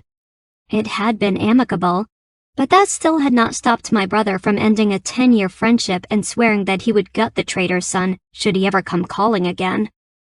Alex had broken many hearts in his wake, but the gods should fear if anyone ever hurt his sister. I had tried to point out as much last time, but it hadn't gone over well. My brother broke free of my hold and took off toward the front of the room. "Ryiah!" Ella cried. The two of us raced after my brother, calling his name, but he had already shoved his way past Jake and William and grabbed the non-heir by the neck of his tunic. The entire room went silent, all eyes following Alex as he sent a fist flying into the prince's face. Alex had only a split second of advantage. Moments later, my brother was airborne, plummeting into the table behind, as Darren stood brushing himself off angrily. "You spineless predator!" Alex roared as Jake and William held him down. "All you do is prey on the weak!" He coughed blood as Jake's fist collided with his nose. "You think you are the next Black Mage?" Alex continued as William kicked him hard. "All I see is someone too insecure to let anyone with potential try. You think you can bully everyone into leaving? Well, guess what? My sister Ryiah," Darren's eyes shot to me, startled, "is staying, and so will anyone else you victimize if I have anything to do with it." Alex stared defiantly ahead as Jake prepared to land another punch. "Stop!" Jake lowered his hand to glance at the prince. "That's enough," Darren said, walking over to where Alex kneeled, spewing blood across the floor while he tried to balance himself. Darren offered him his hand. Alex spat at it. Ella thrust herself in front of the prince to help my brother up, glaring at the non-heir and his friends. "Will you hit me too?" she demanded. I joined my friend, lifting Alex's other arm. Darren stared at the three of us for a long moment, anger burning in the dark shadows of his eyes. Then he turned and left the room, Priscilla, Jake, and William following in his wake. After that morning, my brother became a bit of a hero. The hazing had come to a halt. In the weeks that followed, there were no new incidents to report. And while no one had offered up an explanation, none of us had any doubt in our minds who was responsible for the change. Darren's group had become altogether complacent, though that didn't extend to the looks of loathing Priscilla still shot at me whenever she had the chance. That would have been expecting too much. We gained a few new faces to our study group, others who had been upset by the hazing. Only they, like the rest of us, had not had the courage to speak out against it. Alex had also acquired a fan base, and unlike his exchanges with Ella, his present flirtations were met with success. Ella seemed unusually irritable. I couldn't help but notice. At first, she'd been happy that we were no longer the outcasts of our class. But after 2 weeks, she sang a different tune. "Just look at them fawning over him," she complained, sawing away at a defenseless piece of cabbage. "They're treating him like he's a god. They wouldn't look twice at him a month ago." "You sound jealous," I told her, grinning. She glowered at me through a mouthful of stew. "I am not jealous. I am disgusted." She eyed my promiscuous brother, who was now seated a good 5 spaces ahead, having been crowded out by his newfound admirers. "It'll pass," I told her. "You'll get your friend back." Ella didn't answer. She was too busy watching Alex to hear me. I smiled to myself the second she looked away, and he glanced our way. Alex hadn't forgotten Ella. He was just enjoying the chance to make her squirm. Not that I could fault him. She hadn't given my brother the time of day until he had stopped trying to charm her. Then again, I couldn't blame her either. She knew his reputation, and the last thing I wanted to do was lose a friend. It was funny how our minds worked. Chapter 13. Before I knew it, 2 months had come and gone since winter break. With the absence of hazing, all focus had returned to study.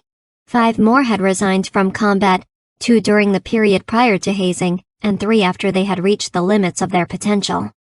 There were others whose development had ceased as well, but they refused to acknowledge it. For most of us, we had gone too far to quit. I was lucky. Even as other stamina was fading, my magic was continuing to build. Ella's too. It could be argued that those of us with the least training had the most opportunity to grow, but I knew that was not the only factor. While I had yet to outdo the more talented first years of combat, I was passing others whose limits had started to stall. I still had a long road ahead, but I was fast approaching the top third of my faction.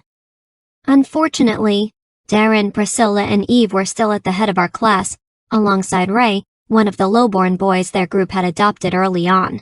It was frustrating, but none of them had finished building their magical stamina either. It seemed that no matter how hard I tried, the prince would always be 1 step ahead. I'd started up waking and training 2 hours before the morning bell to improve my weapon skills for peers. I practiced an extra hour of casting with Ella each evening in hopes of impressing Nahari. I was still up long after the midnight hour studying for Eloise and Cedric, but none of it changed my standing. I was still behind him. I wanted to be rewarded for my efforts, and I couldn't help feeling as if the gods had jilted me. Would it never be enough? After everything I had been through, everything the non-heir had done to make my life a misery, it would have been nice to stand a fighting chance. Because I knew, if I was paired up with Darren, or any of his friends during our end-of-year trials, I would lose. Well, I wasn't giving up now. I'd made it this far. The next 3 months couldn't get much worse. And if they did, well, I'd already taken part in several nightmares. I'm sure all of you have been wondering what the trials are going to be like, Master Eloise declared loudly as she entered the giant library, bearing a mountain of papers in her wake. Everyone stopped talking at once. The woman had addressed the very thing we'd been anxiously awaiting for weeks. The large woman took her place at the podium beside a fidgeting Isaac. As of this morning, you have officially crossed the 2-month threshold. I bit my lip apprehensively. Someone was nervously tapping a quill to my right. Yes, my dears, 2 short months remain, and then your lives forever change. Master Eloise regarded the class grimly. Some of you might already be familiar with how the process works, perhaps through family or friends who attended our school in the past, but I can assure you that it is a completely different experience when you are the one undergoing the exams instead. Given the proximity of your impending trials, we have decided to enlighten you as to what role your academic learning will play. Master Isaac joined his counterpart. To a contender of combat, brute strength is everything. I can hardly deny this. You have spent countless hours learning how to fight and to cast. It is a very hard, very grueling feat to have endured as much as you have. Please keep in mind, however, potential and training are not all that makes up the great faction of combat, and they will not be all the judges look for in your trials. The judges want to see a warrior, not a soldier. Soldiers follow other soldiers into battle. They obey orders, fight valiantly. A warrior can do the same, but he is also a commander, an independent mercenary, and a strategist.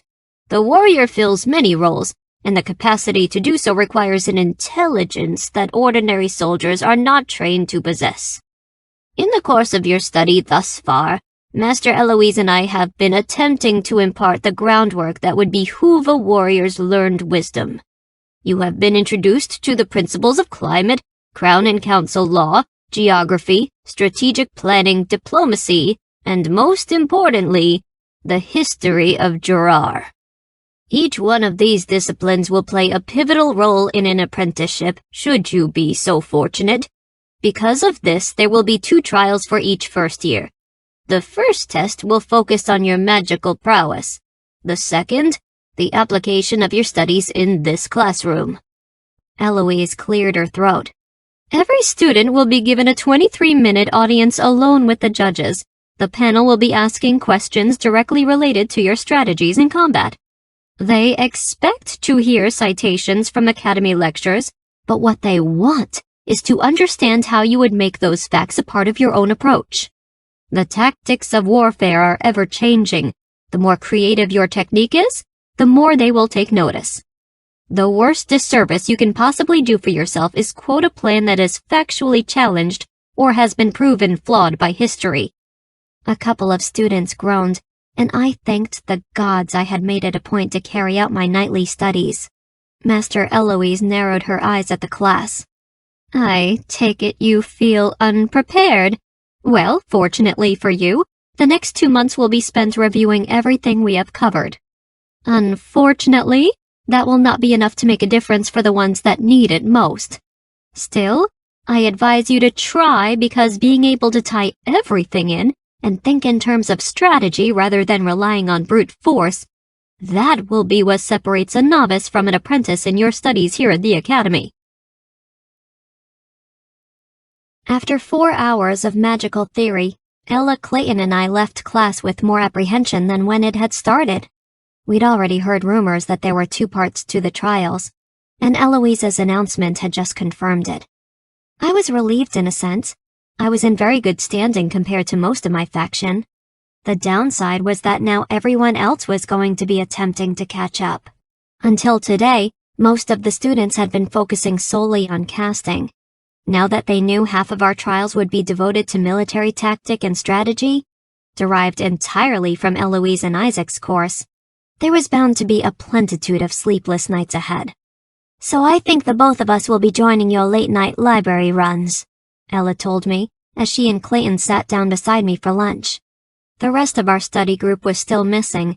No doubt Ruth was running late from her lessons with Master Auxilia, and I could see Alex at the end of the room flirting outrageously with a pretty girl from Restoration.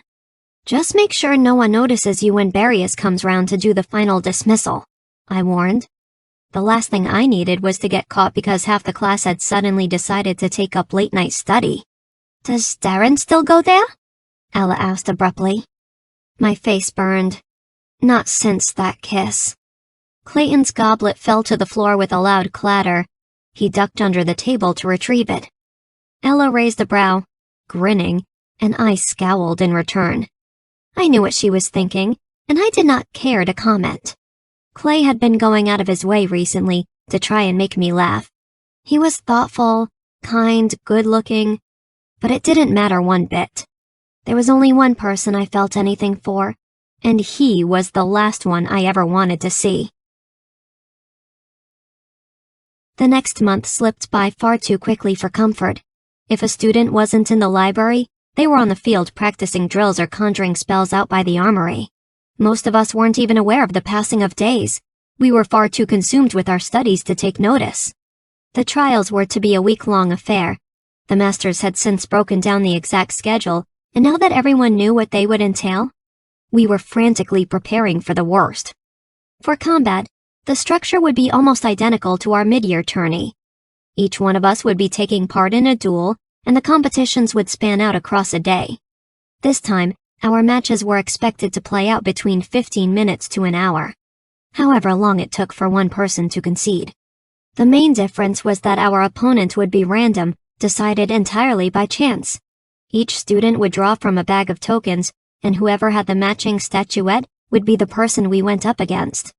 I wasn't sure if I was excited or alarmed by the change. I might not fight Priscilla, but I could end up sparring with someone far worse. Eve and Darren were the true contenders to beat, and it would be even harder to go up against a friend. There could be no victory to the latter. Restoration's first trial would be a healing demonstration of sorts. Students would be taking turns curing one another of projected ailments. It had sounded well enough, until Alex pointed out an unpleasant factor. The more he restored, the more complaints his or her partner would be forced to endure.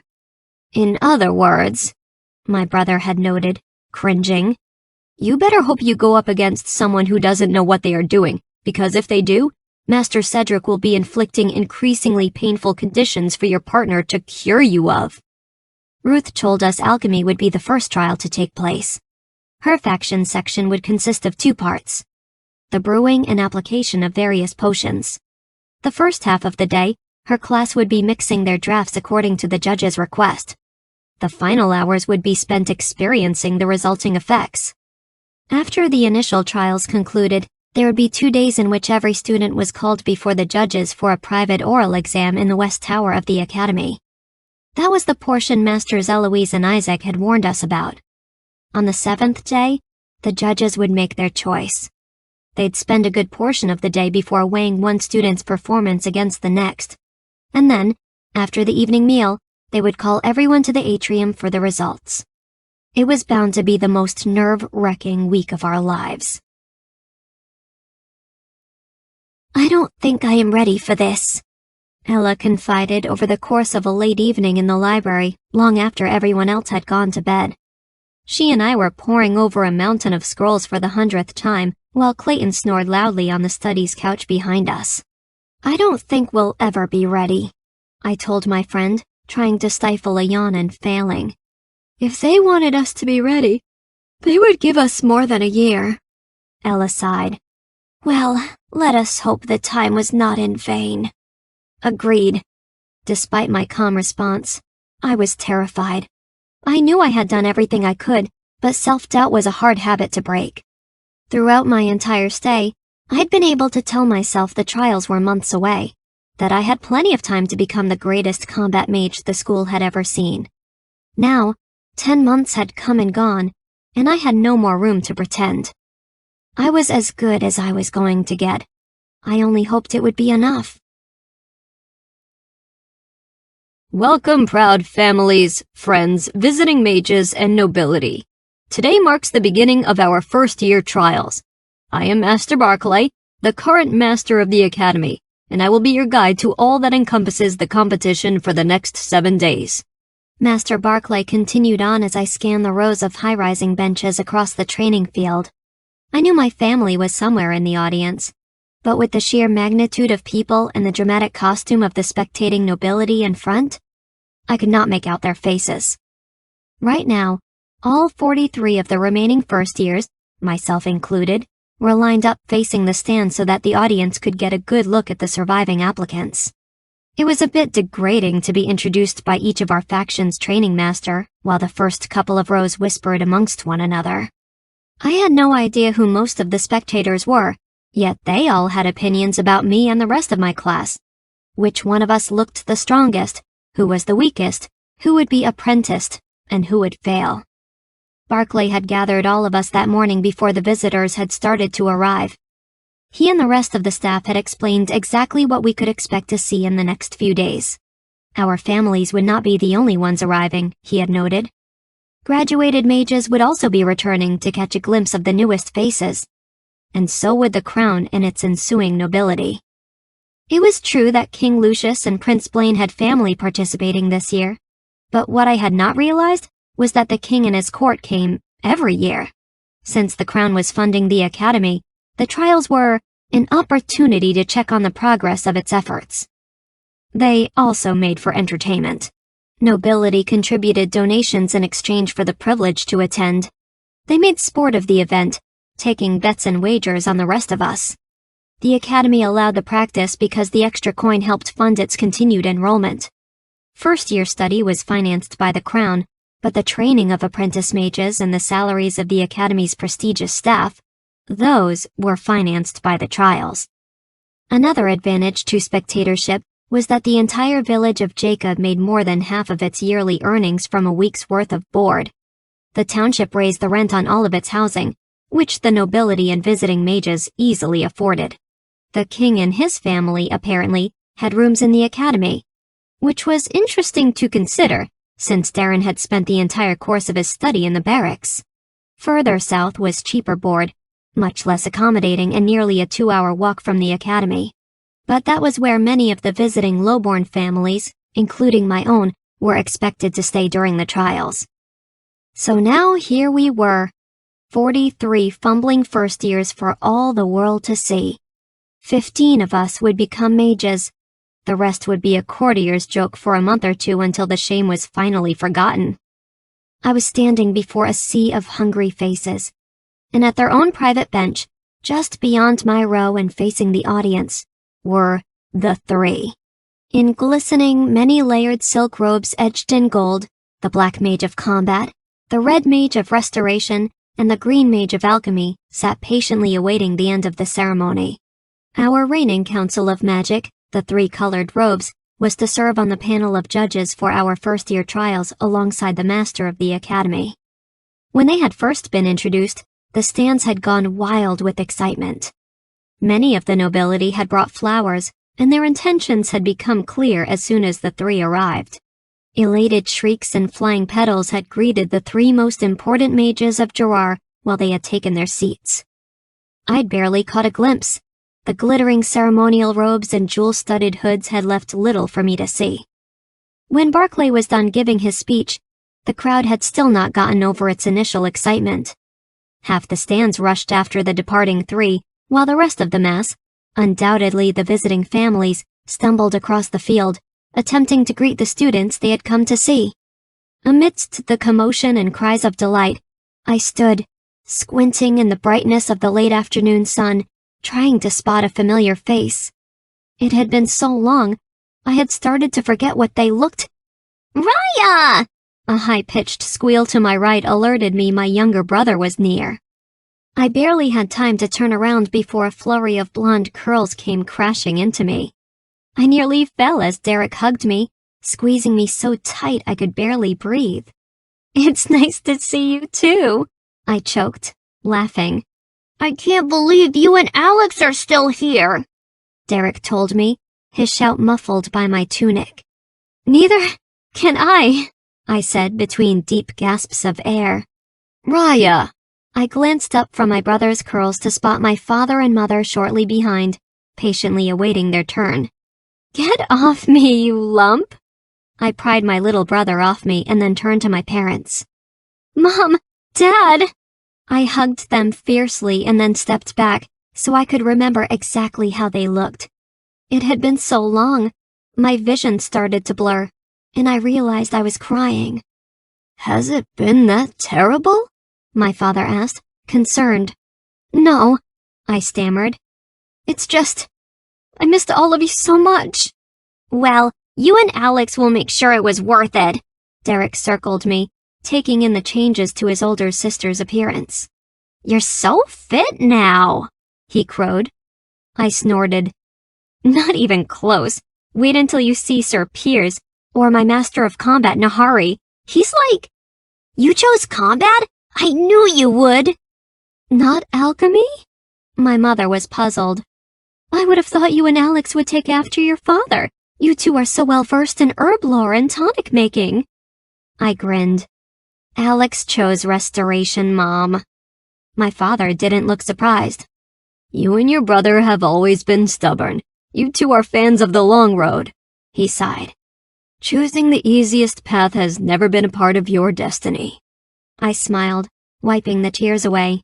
"Remind me to listen to my father next time around." He grinned. "You wouldn't be my daughter if you did." As I led my parents off the field, I caught sight of some of my friends exchanging tearful reunions like my own. My twin was nowhere to be found. Ruth's and Ella's families were much more refined. Each had come from nobility, though their attire was much less decorated than some of the other highborn families I had seen today. Ella's father had the looks of a retired knight, a shade past his prime. Ruth's parents gave me the impression they might faint under the direct light of sun. Ruth was a stark contrast to the timidity of her parents. She had no siblings who had come to visit. Ella, on the other hand, had her older brother Jeffrey and was in the throes of a huge spinning embrace. Jeff was 5 years her senior, with short-cropped hair and the same amber eyes as his sister. Though Ella had once told me her older brother was a bit of a gambler, and a lazy one at that, It was clear she and her parents still loved him very much. I was about to bring my family over to introduce them when an excited voice broke out behind me. "This is her! This is the girl I was telling you about!" I recognized the voice and turned to find Clayton, his parents, and a younger sister trailing behind. Clayton raced forward to grab my arm and drag me over until he caught sight of my own family. "You must be Ryiah's parents," the boy said, addressing both my mother and father with a hand outstretched.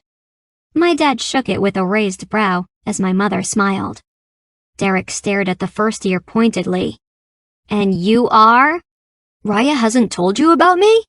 Clayton glanced at me and then shrugged, still smiling. "I'm Clay. Ryiah and I are in combat together." "Ryiah? You never told us you made a friend?" my mother said, placing a special emphasis on that last word. I cringed. "So, this is the mysterious Ryiah, the girl we have heard so much about." I blushed and wondered exactly what Clayton had told them. Clearly, they were under the same impression as my mom. "I hope the stories are not all bad," I said. His mother smiled at me, a little too fondly for my liking. "Most definitely not." I fell silent, not knowing what else to say. "Are you going to introduce me?" I whirled around to find Ella and her family grinning broadly behind us. I immediately brought her over to my family, sidestepping Clayton. "This is Ella," I told them eagerly. "She is the reason I am still here." Ella's brother chuckled. "She seems to imply it was the other way around." Our families exchanged greetings, and once they had finished listening to some of our shared stories, I noticed Ella was looking for Alex. He was still out there in the center of the field, but he was surrounded by several girls from Restoration. "Alex hasn't changed at all," Derek remarked. "Is that the boy you were talking about?" Jeff asked Ella. My friend looked away, embarrassed, and her brother grinned. "He's not the type you usually go after, that one." I laughed, and Ella shot me a glare. "He wasn't until it was too late," I told Jeff. "Now that makes more sense." With our families in stride, Ella and I headed to the back doors of the academy. We noticed Constable Barrius and Frederick giving tours of the stable to a party of interested nobility, but we did not join in. It was getting late, and my parents still had a 2-hour walk back to their inn. We had just reached the atrium when we came across some of the visiting mages and a cluster of highborn families that was listening to their every word. The mages were explaining their own experience at the academy years ago, and it seemed pleasant enough, until I noticed Priscilla and her family at the center of the audience. I recoiled by instinct. "Is that who I think it is?" Ella's brother asked, wide-eyed as he stared at the raven-haired beauty. Ella elbowed him hard. "Don't even look her way, Jeff. She hasn't changed from court." "Priscilla is not half so beautiful as your lovely sister here." My twin had arrived. Ella flushed. "Alex!" my father chastised my brother. "How nice of you to finally join us after you finished flirting with half the school." Derek was not distracted by the commotion. "Who is Priscilla?" Alex ruffled our younger brother's hair. "The meanest girl you will ever meet." Derek turned back to study the girl curiously, and then his jaw dropped. "Is that the king?" I glanced back to see who my younger brother was watching, and sure enough, coming down the spiraling stair was Darren, another boy of similar features, and an older man with stark white hair and a permanent frown who I could only assume was their father, King Lucius III. The king of the realm held himself much the same way his sons did, composed and almost disconcertingly aloof. Like his heir, the man wore his hair short, but with a meticulously trimmed beard that was his alone. Both father and eldest bore the same piercing blue eyes, and I wasn't sure what was worse, the sharp cobalt of ice or the bottomless shading of Darren's garnet brown. Each member of the royal family was dressed in the same stiff-fitted brocade robe that was associated with the crown. It was an elaborate, heavy material that gave off the impression of unrelenting force. While the king and his heir wore their robes with thick golden laced embroidery and chain adornments, Darren wore his simply, though he did still wear the hematite stone pendant around his neck. Even if they had not been the crown, the kings and his sons were easily the most ominous family in Jerar. I shivered as Prince Blaine caught sight of Ella, and when the crown prince smiled, the small, cruel smile of their shared secret, I instantly hated him more than the non-heir himself. Prince Blaine whispered something in Darren's ear, and the non-heir glanced over at Ella. Darren looked upset, and as soon as he spotted me watching, the frown turned into a glare. "What was that?" Derek asked, noting the look that had passed between the non-heir and me. "It's complicated." My mother looked shocked. "How did you get on a prince's bad side?" Alex clenched his fists but said nothing. I just shook my head and let Ella finish for me. "Oh, Darren? Don't worry too much about him. He hates everyone on sight." "Oh." My mother seemed convinced, but I could tell Derek was still suspicious. We continued to make our way down the halls to the entrance of the academy. Ella's family had already gone ahead of us, and my parents and Derek hurried to follow their trail, while Alex, Ella, and I waved our goodbyes. After our families had retired from view, the three of us headed back down the corridor in the direction of our barracks. We had only just crossed the atrium when we found ourselves face to face with the Crown Prince. While I couldn't be sure, I had the distinct impression he had been waiting. A second later, my thoughts were confirmed when Prince Blaine stepped out directly in front of us, cutting off our path. "Lady Ella," Blaine said, ignoring my brother and me. "It's been too long." He reached out and snatched my friend's hand. Ella instantly paled, and I could see fear written all over her face. An awkward silence passed. Ella was suddenly incapable of speaking. She was usually so outspoken, but now she was as silent as a rock. I took Ella's other arm, seeing as how Blaine still hadn't let go of her first. "Let's return to the barracks," I said very loudly. I curtsied the barest inch that a crown prince would afford and pulled at my friend's arm. "We need to get back." The crown prince faced me with a sneer. "Ella will leave when she's ready." His grip hadn't lessened, and I could see white marks on my friend's arm. Alex put himself directly in front of the prince. "She needs to get back." "Just who do you think you are speaking to, low bones?" Prince Blaine spat at the both of us. Alex opened his mouth to reply with some chosen words, and I wasn't far behind, when Darren appeared, seemingly out of nowhere. "Let them be, Blaine," he told his brother. "Darren, I said let her go." Prince Blaine fixed Darren with a stare to rival his brother's own. After a minute, however, the heir looked away, releasing my friend's arm. "We will catch up some other time, my sweet," the Crown Prince told Ella. Darren turned on the three of us. "Now leave," he snapped. "And next time you had best address my brother with the respect his title deserves." Ella turned to me as soon as we entered the barracks. "I don't know why I let him affect me like that." She had refused to discuss Blaine in front of my brother. I was the only one who knew about her past. It was like I hadn't aged at all, and I was that 12-year-old girl all over again. I put my hand on her shoulder. "Alex and I won't let him come near you again, I promise." She gave me a grateful smile. "I am lucky to have the two of you as friends. I think you and I would have found each other one way or another," I said, grinning. "How else would we have survived a full year of peers in Nahari?" She laughed, and the two of us relaxed into a comfortable silence. "Do you think Alex still cares for me?" Ella asked abruptly. It was the first time I had ever heard her acknowledge any sort of tension between them. I sighed, not sure I wanted to encourage my friend, or my twin. Things were complicated enough as it was. "Let's just survive the trials first," I told her. "We can figure out my dolt-headed brother's intentions later." She sighed. "Fine. It's probably better not to know anyway."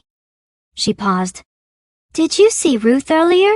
Thank the gods combat doesn't go first. Poor thing. I don't think she'll be sleeping at all tonight." "Our turn will come soon enough," I pointed out. "Too soon," I added silently, pulling my covers as far as they would reach.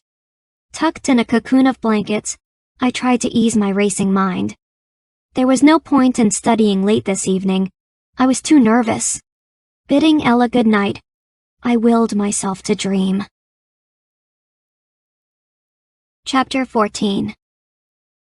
My family arrived early the next morning, looking much better rested than any of my class. Since the first 4 hours of the alchemy trials were not for public viewing, we took a tour of the village instead. Most visiting families did the same, and this time Alex and I were able to tell our parents and Derek a bit more about our experiences at the academy. When we returned to the school around noon, a quarter of the nobility, including the crown, was noticeably absent. Derek, of all people, was the one to offer up an explanation. He had overheard conversations the day before, and he explained that the first half of the alchemy trials actually was viewable. For a price. Usually, first-year trials were held in the training field to accommodate a large audience. For the brewing stages of alchemy, however, students needed certain accommodations. As a result, seating in the upstairs laboratory was awarded to the highest bidder. Nobility paid handsomely for the inevitable advantage an experience like that bought. After the afternoon meal, I followed my family to the raised seating bordering the academy field. Anyone who wasn't participating was allowed to watch. I probably should have been preparing for my own trial 2 days away, but the appeal of watching the culmination of everyone's efforts was too tempting to ignore. The rest of the factions shared the same opinion. Not one of us was absent. A loud span of clapping erupted, and I looked back to the grass. Master Barclay and the 12 students of alchemy had arrived. Each first year carried a small wooden crate filled with flasks of different colors and sizes. Some liquids were translucent and bubbling, others were thicker and more mysterious in nature. I spotted Ruth near the end of the row, looking as pale as a ghost with bloodshot eyes and dark circles beneath. Everyone in her faction looked equally distraught. Did they realize how hard everyone had worked to be here today? Whether any of us won an apprenticeship or not, the 43 students left had beaten impossible odds to last this long. We had carried on at all costs. A wager was a cruel way to measure that sacrifice. My dearest friends, Barclay spoke, his voice resonating across the field. We will now commence the second half of the alchemy trials. For the next 4 hours, Master Asilia will be naming one desired casting every 30 minutes. Students' potions will be judged on their ability to produce a desired outcome. The judges and I will evaluate each first year's draft, apply the necessary remedies, and then continue on to the next. No scores or remarks will be given aloud for any of the trials. Only on the 7th day will our decisions be made public during the official naming ceremony.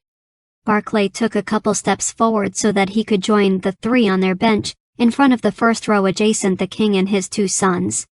They had a small table in front of their bench with rolls of parchment and writing ink. Master Asilia stepped forward.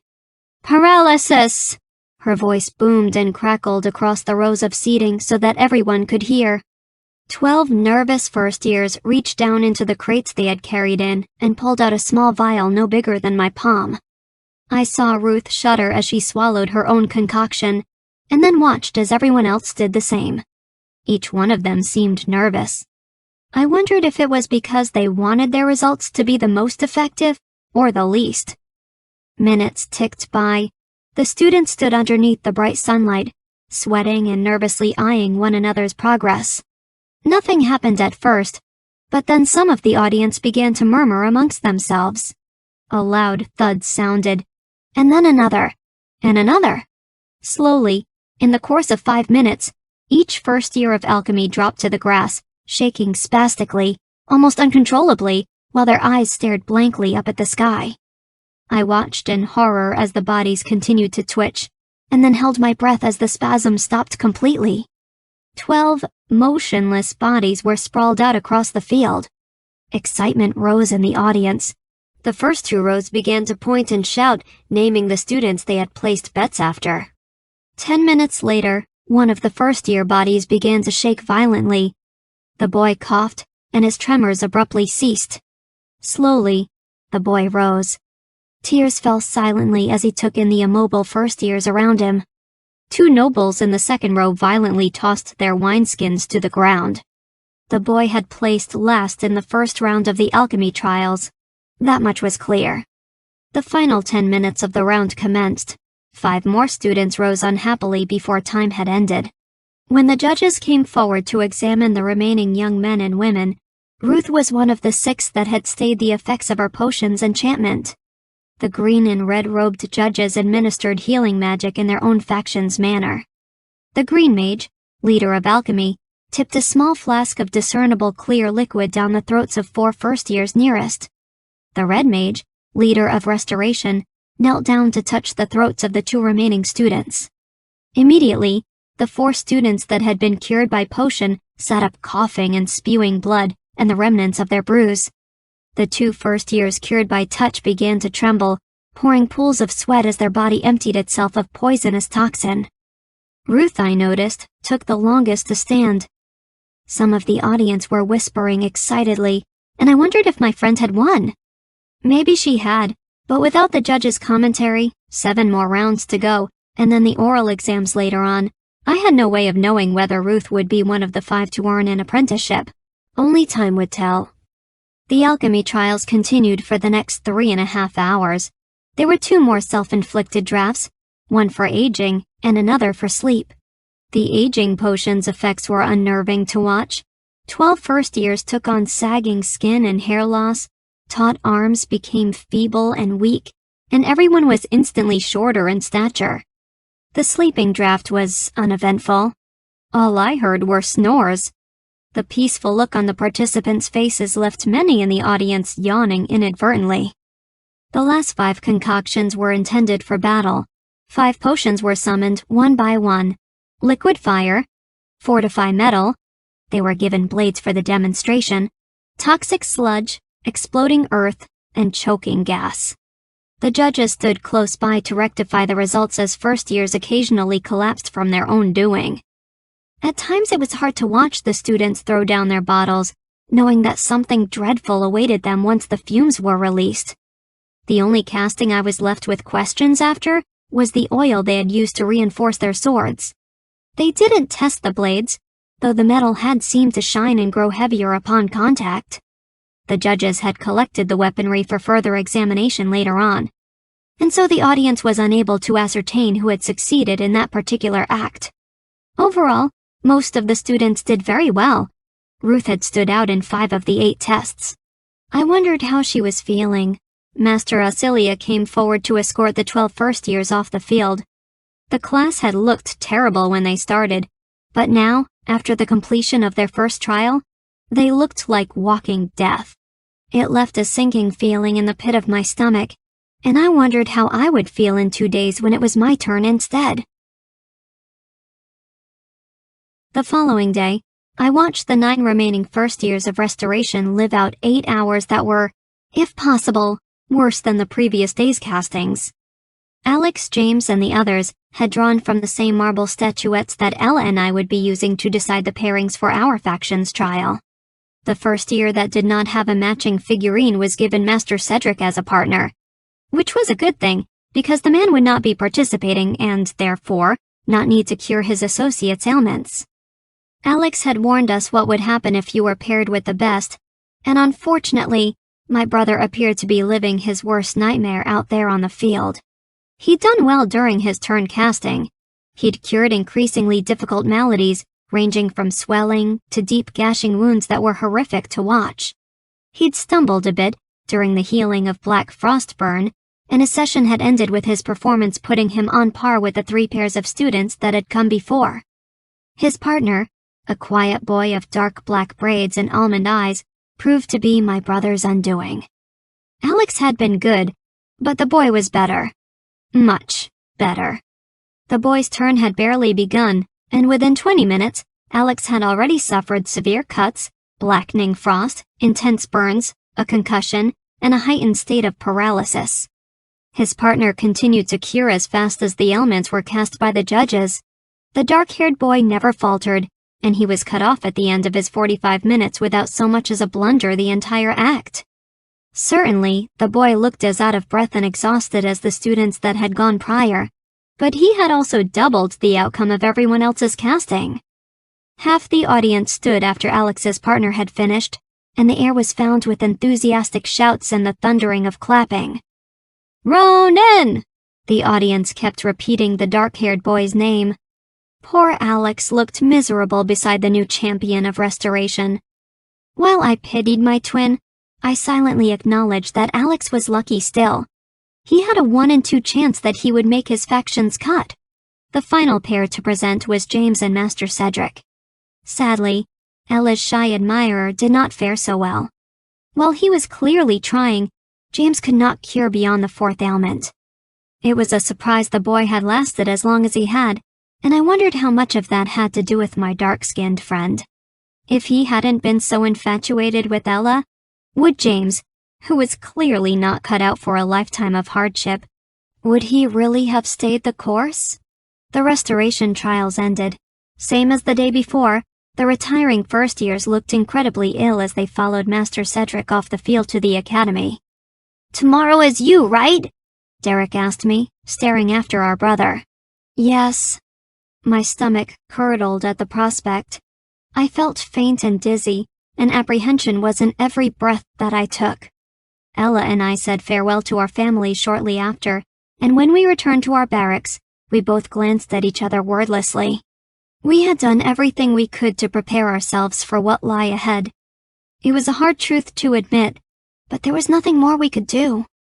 "Good luck, Ryiah," Ella said, eyes unusually bright. I swallowed. "You too. It'll all be over soon," she promised, voice catching.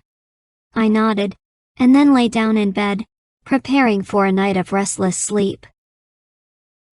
All 22 of us stood in the grand atrium of the academy. Each of us held in our hands the small marble figurine that would be deciding our fate.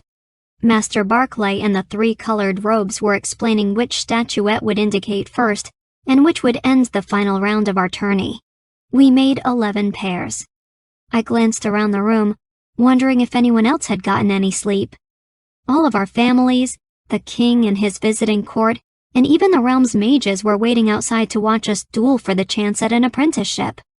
In the palm of my hand was the tiny carving of a fox. Master Barclay called each token's name forward, starting with the rabbit and ending with the wolf. Ella and Jake were both first, having each selected a rabbit. Eve and William were next, the serpent. Ray, the talented lowborn boy from Darren's following, and I had the fox. Next went the fish, the lion, the bird. Priscilla and one of her friends, Jade, a tall girl with dark blue eyes and endless lashes, the boar, the dog, the buck, the horse, and finally the wolf. Darren and Clayton. We lined up in pairs and followed Master Barclay and the rest of his panel down the long corridors and beaten path that led onto the academy field. As we took our place at the far end of the grass, Master Barclay came forward, leading Jake and Ella to the center of the field so that the audience could see with whom the first match would take place. The crowd began to chant, "Combat! Combat!" and then shrieks and hollers filled the air. This was what everyone had been waiting for, the most prestigious faction, the Mages of the Black Robe. I watched, helplessly, as my best friend twisted and dodged a giant spinning whirlwind of flame. Jake held a devious smile as he lodged another at my friend. This time, Ella wasn't quite so fast, and part of her tunic caught fire as she scrambled to get out of the way. She barely managed to put out the flames when Jake sent a third fire careening her way. Ella threw out a blast so strong it knocked the flames aside. She sent the fire spiraling back, and without hesitation, Ella cast out a storm of blades, launching them with all her might. Jake only just managed to throw up his shield. A second later, and he would have been mauled. The two had been exchanging crippling blows for the past 30 minutes. With every second, I was growing more and more anxious. Any of my own anxiety had been displaced in the onslaught of my friend's duel. It was exhilarating to see all that Ella had learned in a year. At the mid-year tourney, Ella had not used half the casting she was using now. She was faring well, and even though she was quickly reaching the end of her stamina, she was still putting up a fight that Jake was struggling to put out. Boom! A blast of Ella's magic split open the ground beneath the boy, effectively doing to Jake what he and William had done to that poor boy during hazing. Jake fell. There was a sickening crunch, and then I saw my friend run forward, holding a bow and arrow in hand as she circled the hole, ready to shoot should Jake try anything at her approach. But he didn't. With a broken leg and no magic left, Ella had effectively expended the boy's limits and left him with no defense. The look Jake shot her was worse than any Priscilla or Darren had ever given me. I yield! The crowd went hysterical, and above the madness of it all, I could hear Alex screaming her name louder than anyone else. Ella! Ella! Ella! She had won. Next up were Eve and William. The match wasn't even a fair fight. Within 20 minutes, Eve had exhausted her rival's stamina and become the second champion of the day. The crowd was even more hysterical than before. Eve's victory had been astoundingly quick. As the pale, seemingly fragile first year and her bulky opponent exited the field, I saw Darren catch Eve's arm and congratulate her on the match. William's eyes flashed dangerously, but the prince didn't seem to care. Before the match had even begun, it had been obvious who would win. Anyone who had ever paid attention in practice would know that Eve was second only to Darren in casting. William hadn't stood a chance. Ryiah. I turned to see Master Nahari waiting for me. Ray was already walking onto the field in anticipation of our match. My stomach sank. It was time. I followed my training master, trailing behind Ray until I was in my starting position, 200 yards across from my opponent. The sun was bright in the sky, not a cloud to help ease my vision as I squinted at Ray across the way. I had never had any qualms with the boy standing before me. 1 year my junior, he had fast become a member of Darren's following early on because of his potential. Ray had come into this like me. A low-born, untrained, uneducated first year with a dream and 10 months to prove it. Ray had never taken part in the hazing, never tried to act as though he was better than me. He was just a tall boy with olive skin, dark wavy curls, and serious amber eyes. And right now, he was the only person standing between me and an apprenticeship. And begin! Master Barclay roared. All I saw was red. Before I even knew I was doing it, I had cast 2 tunneling trails of flame. I watched as the twin fires bit across the landscape. In moments, they had reached my opponent and cut him off from escape at either side. He was trapped. As Ray attempted to quench the fires with an outpouring of sand, I threw all the force I could muster at Ray's feet, willing the earth to crack open just as it had done for Ella. The ground moaned loudly and collapsed, but I was too slow. Ray was gone. Suddenly, I couldn't see anything. A thick cloud of smoke had appeared out of nowhere, and now I was surrounded by thick, gray fog anywhere that I turned. Coughing, I tried to summon enough wind to rid me of the heavy vapor, but before I could blow it far enough away, the sharp zizzing of metal slicing through the air alerted me seconds before Ray's sword came slashing through the haze.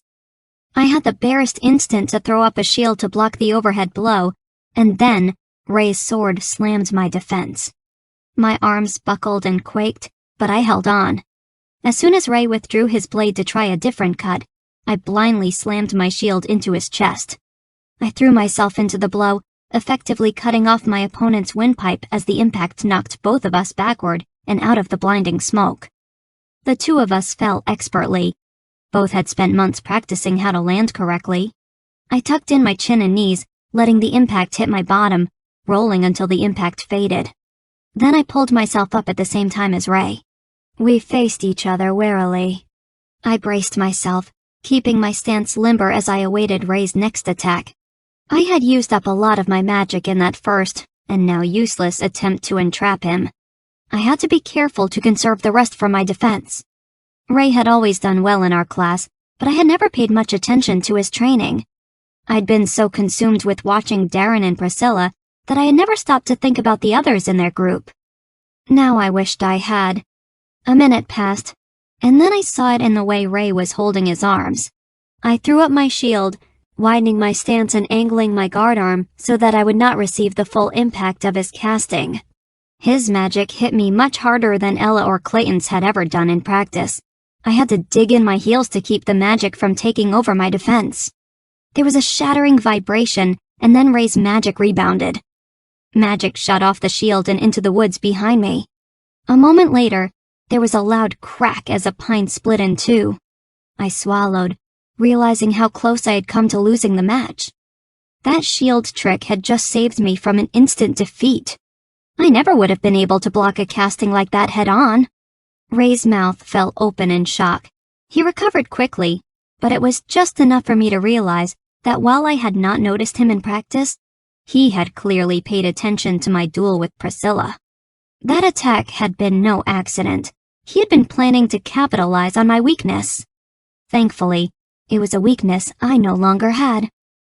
Ray narrowed his eyes, and I readied myself for another casting. When nothing happened immediately, I squinted, trying to see what could possibly be delaying his attack. A second later, I noticed the glint of steel and the strange curve of metal in my opponent's hand.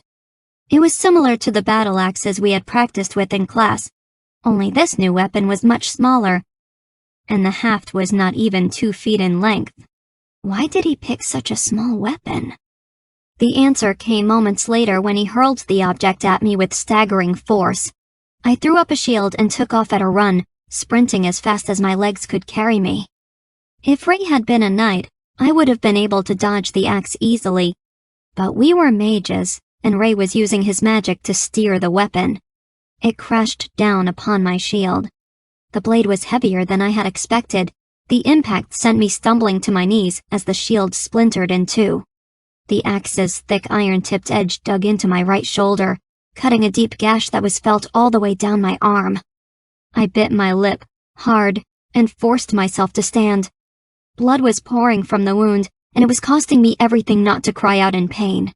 I glanced to Ray and saw another throwing axe had appeared in his hand.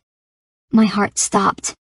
If he kept throwing those axes, he would be able to wear out my stamina much sooner than he did his own. Normal long-range weapons couldn't break a shield. An axe could, but up until now, I had foolishly assumed that it would not be a problem in distance encounters. The second axe came hurtling toward me.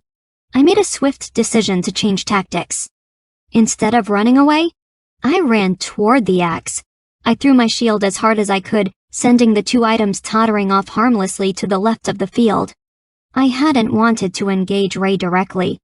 He was tall and stocky, and I knew he would be able to outlast me in any weighted exchange, especially with an open wound.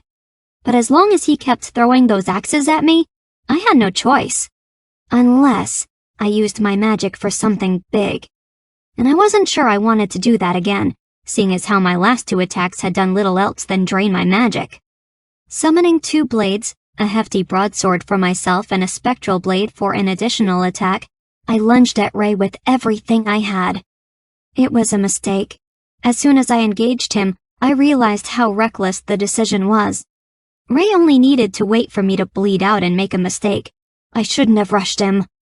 It was too late though, and I tried my best to ameliorate the situation. As predicted, Ray made no attempt to expend himself. I felt like a fool as we continued to exchange blows. Piers had spent months lecturing us about the realities of injury in battle. 9 times out of 10, a knight dies not because of a direct wound, but minor ones that amass over time. The blood loss ultimately makes him dizzy and weak, which will cause him to make more mistakes than usual. This is what the enemy will wait for. The smart ones don't strike to kill, they just wait for you to do the work for them. This can't be how it ends. I continued to lead the assault.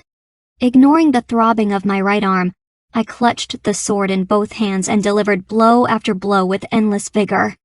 I tried to will my second casting to do the same, but Ray was prepared with a spectral blade of his own. Our match transformed into a flurry of swordplay. I knew I would lose if I kept the contest going, but I was out of ideas. We were 30 minutes into our match, and Ray still looked as composed as when we had started. Meanwhile, sweat was stinging my eyes, my limbs were aching all over, and my shoulder smarted terribly whenever I shifted weight. My spectral blade faltered. Just as it deflected Ray's oncoming blow, I felt the casting shudder. I slammed the broadsword I was holding as hard as I could into Ray's left side. He blocked easily, as I had known he would, but the impact gave me just enough time to jump back before my second casting vanished completely. I began to run toward the armory.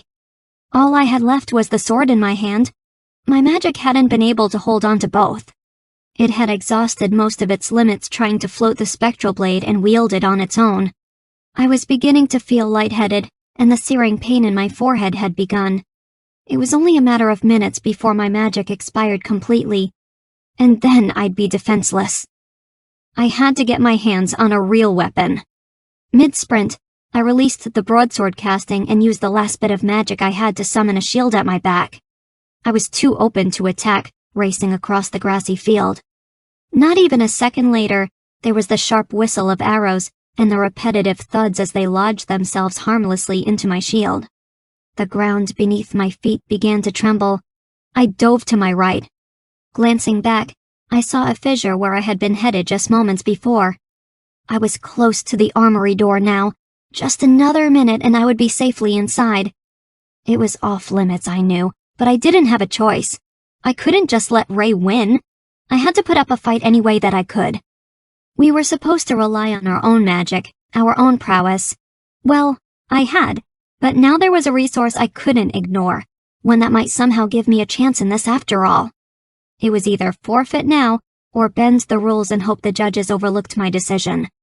I chose the latter. I grabbed the wrought iron handle, ready to throw open the door. Ray's hand shot out behind me, snatching my injured shoulder and yanking me backward so that I was sent sprawling into the grass behind. This time when I fell, I didn't land the way I was supposed to. I fell on my outstretched arm. There was a sickening snap. Turning my head, I saw the odd angle of my left wrist. I didn't need a knowledge of restoration to understand that it was broken. "You know, you're not supposed to enter the armory," Ray panted. He was shaking. The last couple of castings had cost him dearly. I wasn't the only one running out of stamina. "Surrender, Ryiah. You've got nothing left." His eyes held pity. "Don't make this any worse than it already is." He was giving me a chance, I realized. Ray didn't want to hurt me more than he had to, but he would should I continue to stand between him and an apprenticeship.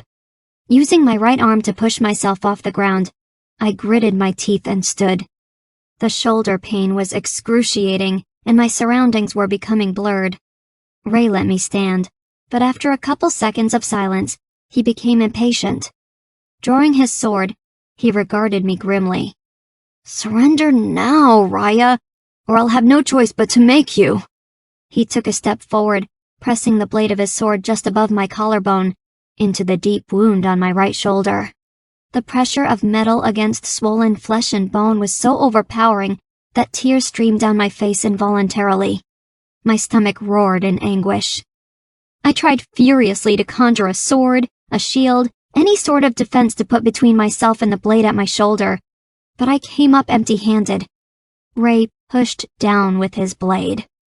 The agony in my head was so terrible that I could no longer discern anything except the pain and the heavy breathing of my opponent. This was it. This was how I would be remembered. Just another first year that had tried. I'd done well, but not well enough. No! The thought came raging through me as Ray increased the weight of his cut. There was nothing I could do about the pain. He had me there. He had me trapped, defenseless. The perfect ending to a perfect victory. But there was one thing Ray could not plan for. One glimpse at hope he might not have suspected in his careful approach. It was dangerous, and until today, I had never bothered to consider it. But now, I had nothing left to lose. I threw myself onto Ray's sword, letting its metal pierce my wound as the blade severed and cut, tearing down, deep into flesh. My vision went black, and I fell forward, shrieking and dragging Ray down with me as I threw out my magic in earnest. Somewhere in the midst of my shouting and Ray's own startled cry, the harsh booming of what sounded like thunder entered my awareness. I was barely able to register the bone-shattering blast before something heavy collided with my skull, and I lost all semblance of consciousness. Do you think she'll wake? I don't know. She's been through a lot. I can't believe Ryiah. She almost killed the both of them. Master Barclay and the judges are furious. Did you see the look on the king's face? She just cost the academy thousands with that stunt. Slowly, I became aware of the voices surrounding me, and I opened my eyes to find Ella, Alex, and the rest of my family standing next to my bedside in what appeared to be the healing ward. 2 mages in the red robes of restoration were frowning.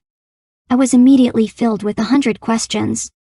I tried to sit up, only to gasp and clutch my ribs as the immediate pain sent me doubling over in agony.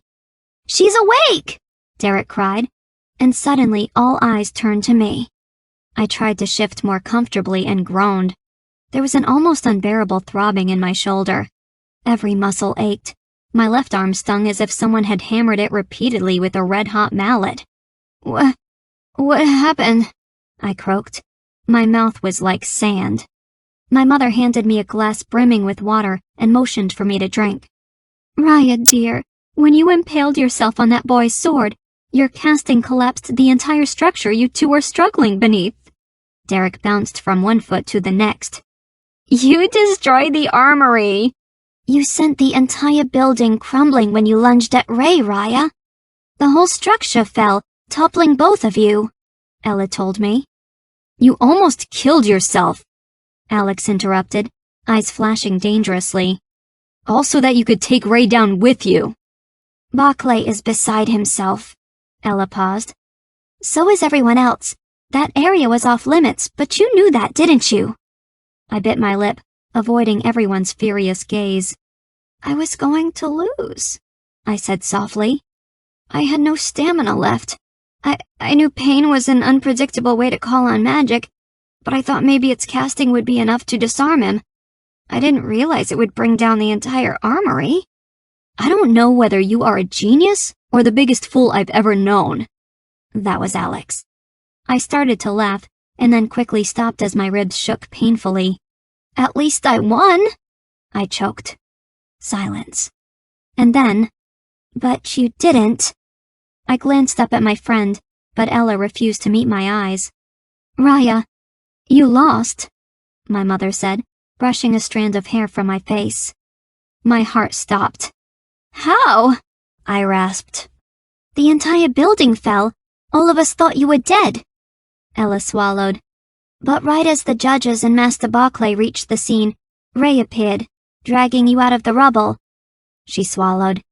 "He managed to survive your attack using some sort of defensive sphere. He saved you too. If it weren't for Ray, Ryiah, I don't think you would be alive right now. Even restoration has its limits." And that was it. My world came crashing down around me as I realized what my friend was saying. Not only had I broken the tourney rules and destroyed a valuable building, I had almost killed the both of us. The pain had made my magic spiral out of control. If I had succeeded, the two of us would have died from its impact. But my opponent, my noble opponent, had saved the both of us. Ray had won, I had lost. And I had managed to do so in such appalling fashion that nobility would be talking about it for years to come. The colored robes and Master Barclay would remember me, that was for certain.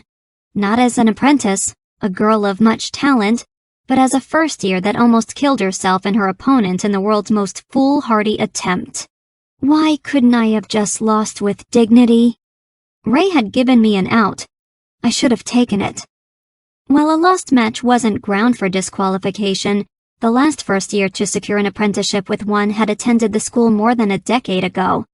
And in my case, with the stunts that I had pulled, it was pretty clear what my outcome would be.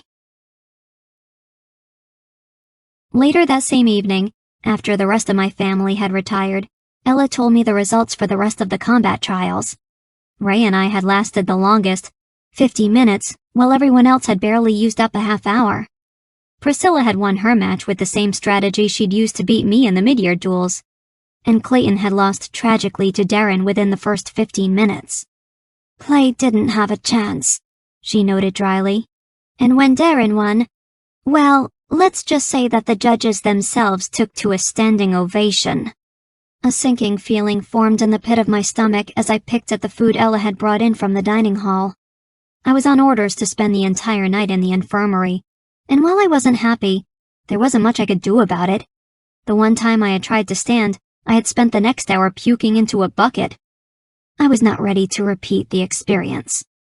I had only myself to thank for the pain I was in right now.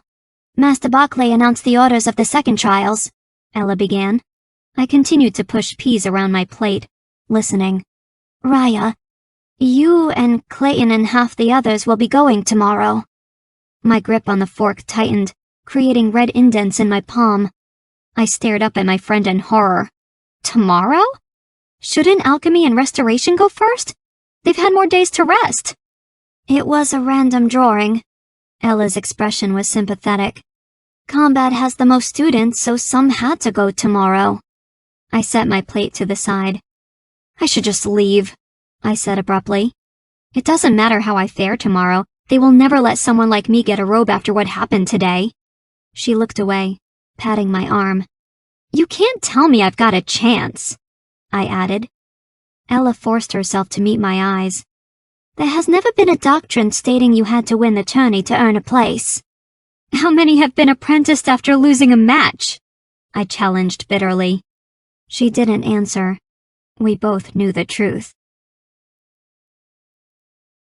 The next morning, I awoke feeling resigned as I slowly lowered myself from the cot and dressed for the day's events.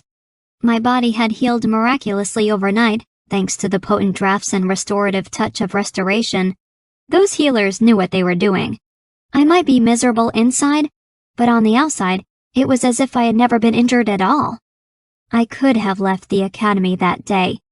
I could have packed my bags and waited out the rest of my twins' trials as a spectator. I could have, but I was too proud. Ella was right. Whether I was willing to admit it or not, I had given my life for the chance to be a part of this place. Every waking dream of childhood, every hope I had ever held, they had all centered on becoming a mage. I could not leave my dream behind without completing this one final test. I would stay for this ceremony too. I would watch as Darren, Eve, and the others received something I had not been fit to earn. I would stay so that I could close this final chapter and leave my foolish aspirations behind. There was always the cavalry. Pulling on my ragged tunic, I was grateful that the others would be forced to wear the same. I had already stood out enough this week. I didn't need anything drawing more attention to how ill-prepared I felt. Rather than heading to the library to spend the next 6 hours studying until my eyes bled, I followed the training field to the hill to where I had sulked so many months ago after my mid-year duel with Priscilla. The exams were held in a tower to the west of the academy, just overlooking the cliffs.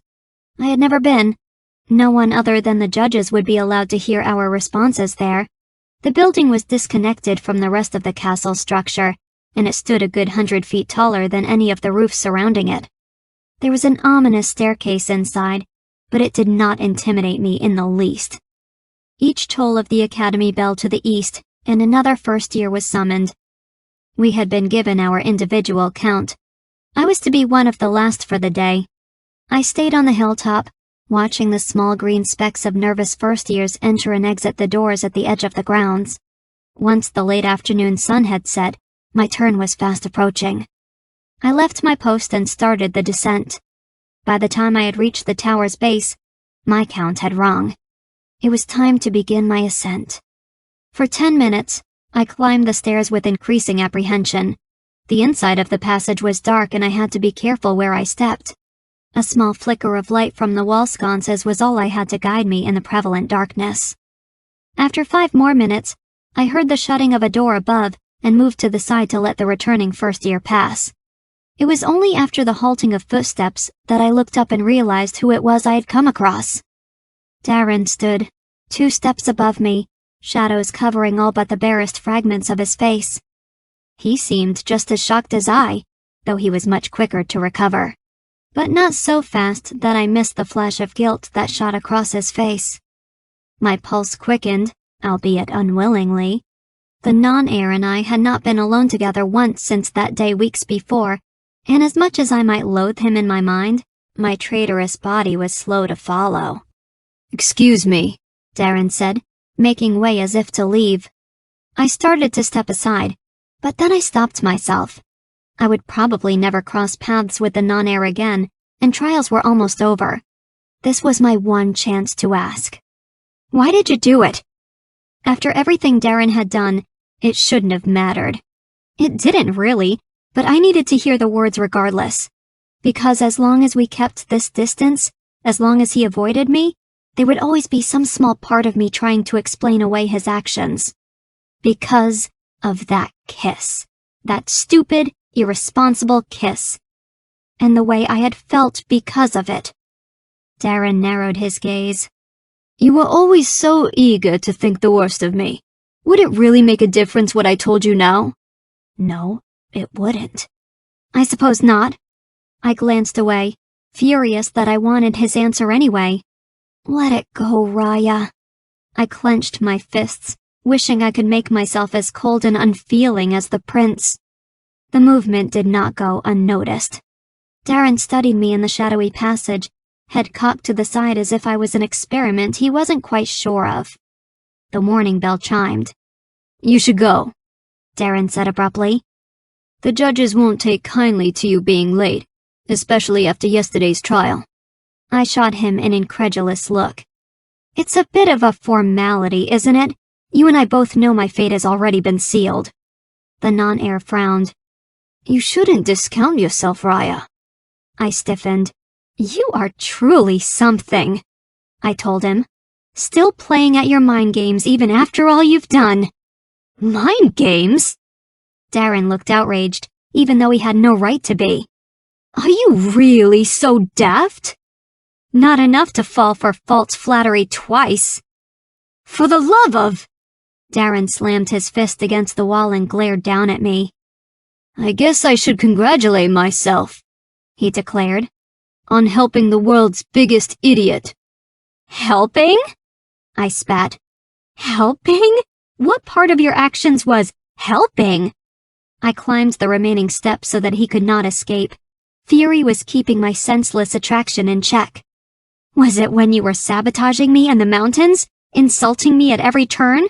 Or when you kissed me and then dumped an entire vat full of pig's blood on me the next time we talked? I grabbed the non-heir's sleeve, forcing him to meet my cold, angry eyes. Really, Darren, which one of those should I be thanking you for? Our faces were inches apart, and Darren's livid gaze was burning me alive. You really want the truth, Ryiah? He demanded. I refused to cower. Priscilla was going to go after you whether I led the hazing or not. He watched the full impact of his words hit me like a ton of bricks. She had something far worse in mind, something that might have actually made you resign. She hates you, and after she found out that you and I released Darren's arm and dropped his gaze immediately, suddenly aware that I had been holding on to both for far too long. There was a heavy pounding in my chest. Jake saw us that night, Darren continued, unfazed. Eve warned me what they were planning. I thought maybe if I avoided you, Priscilla would drop the vendetta, but she didn't. Darren exhaled loudly. I am sorry I didn't warn you, Ryiah, but Priscilla would never have listened to me if I'd asked her to stop. It would have just complicated things, so I told her I wanted to help. I figured it was better that way. I could halt the worst of her plan without anyone being the wiser. She was much more willing when she thought you were a mistake. You call that helping? I choked. You still let her haze me.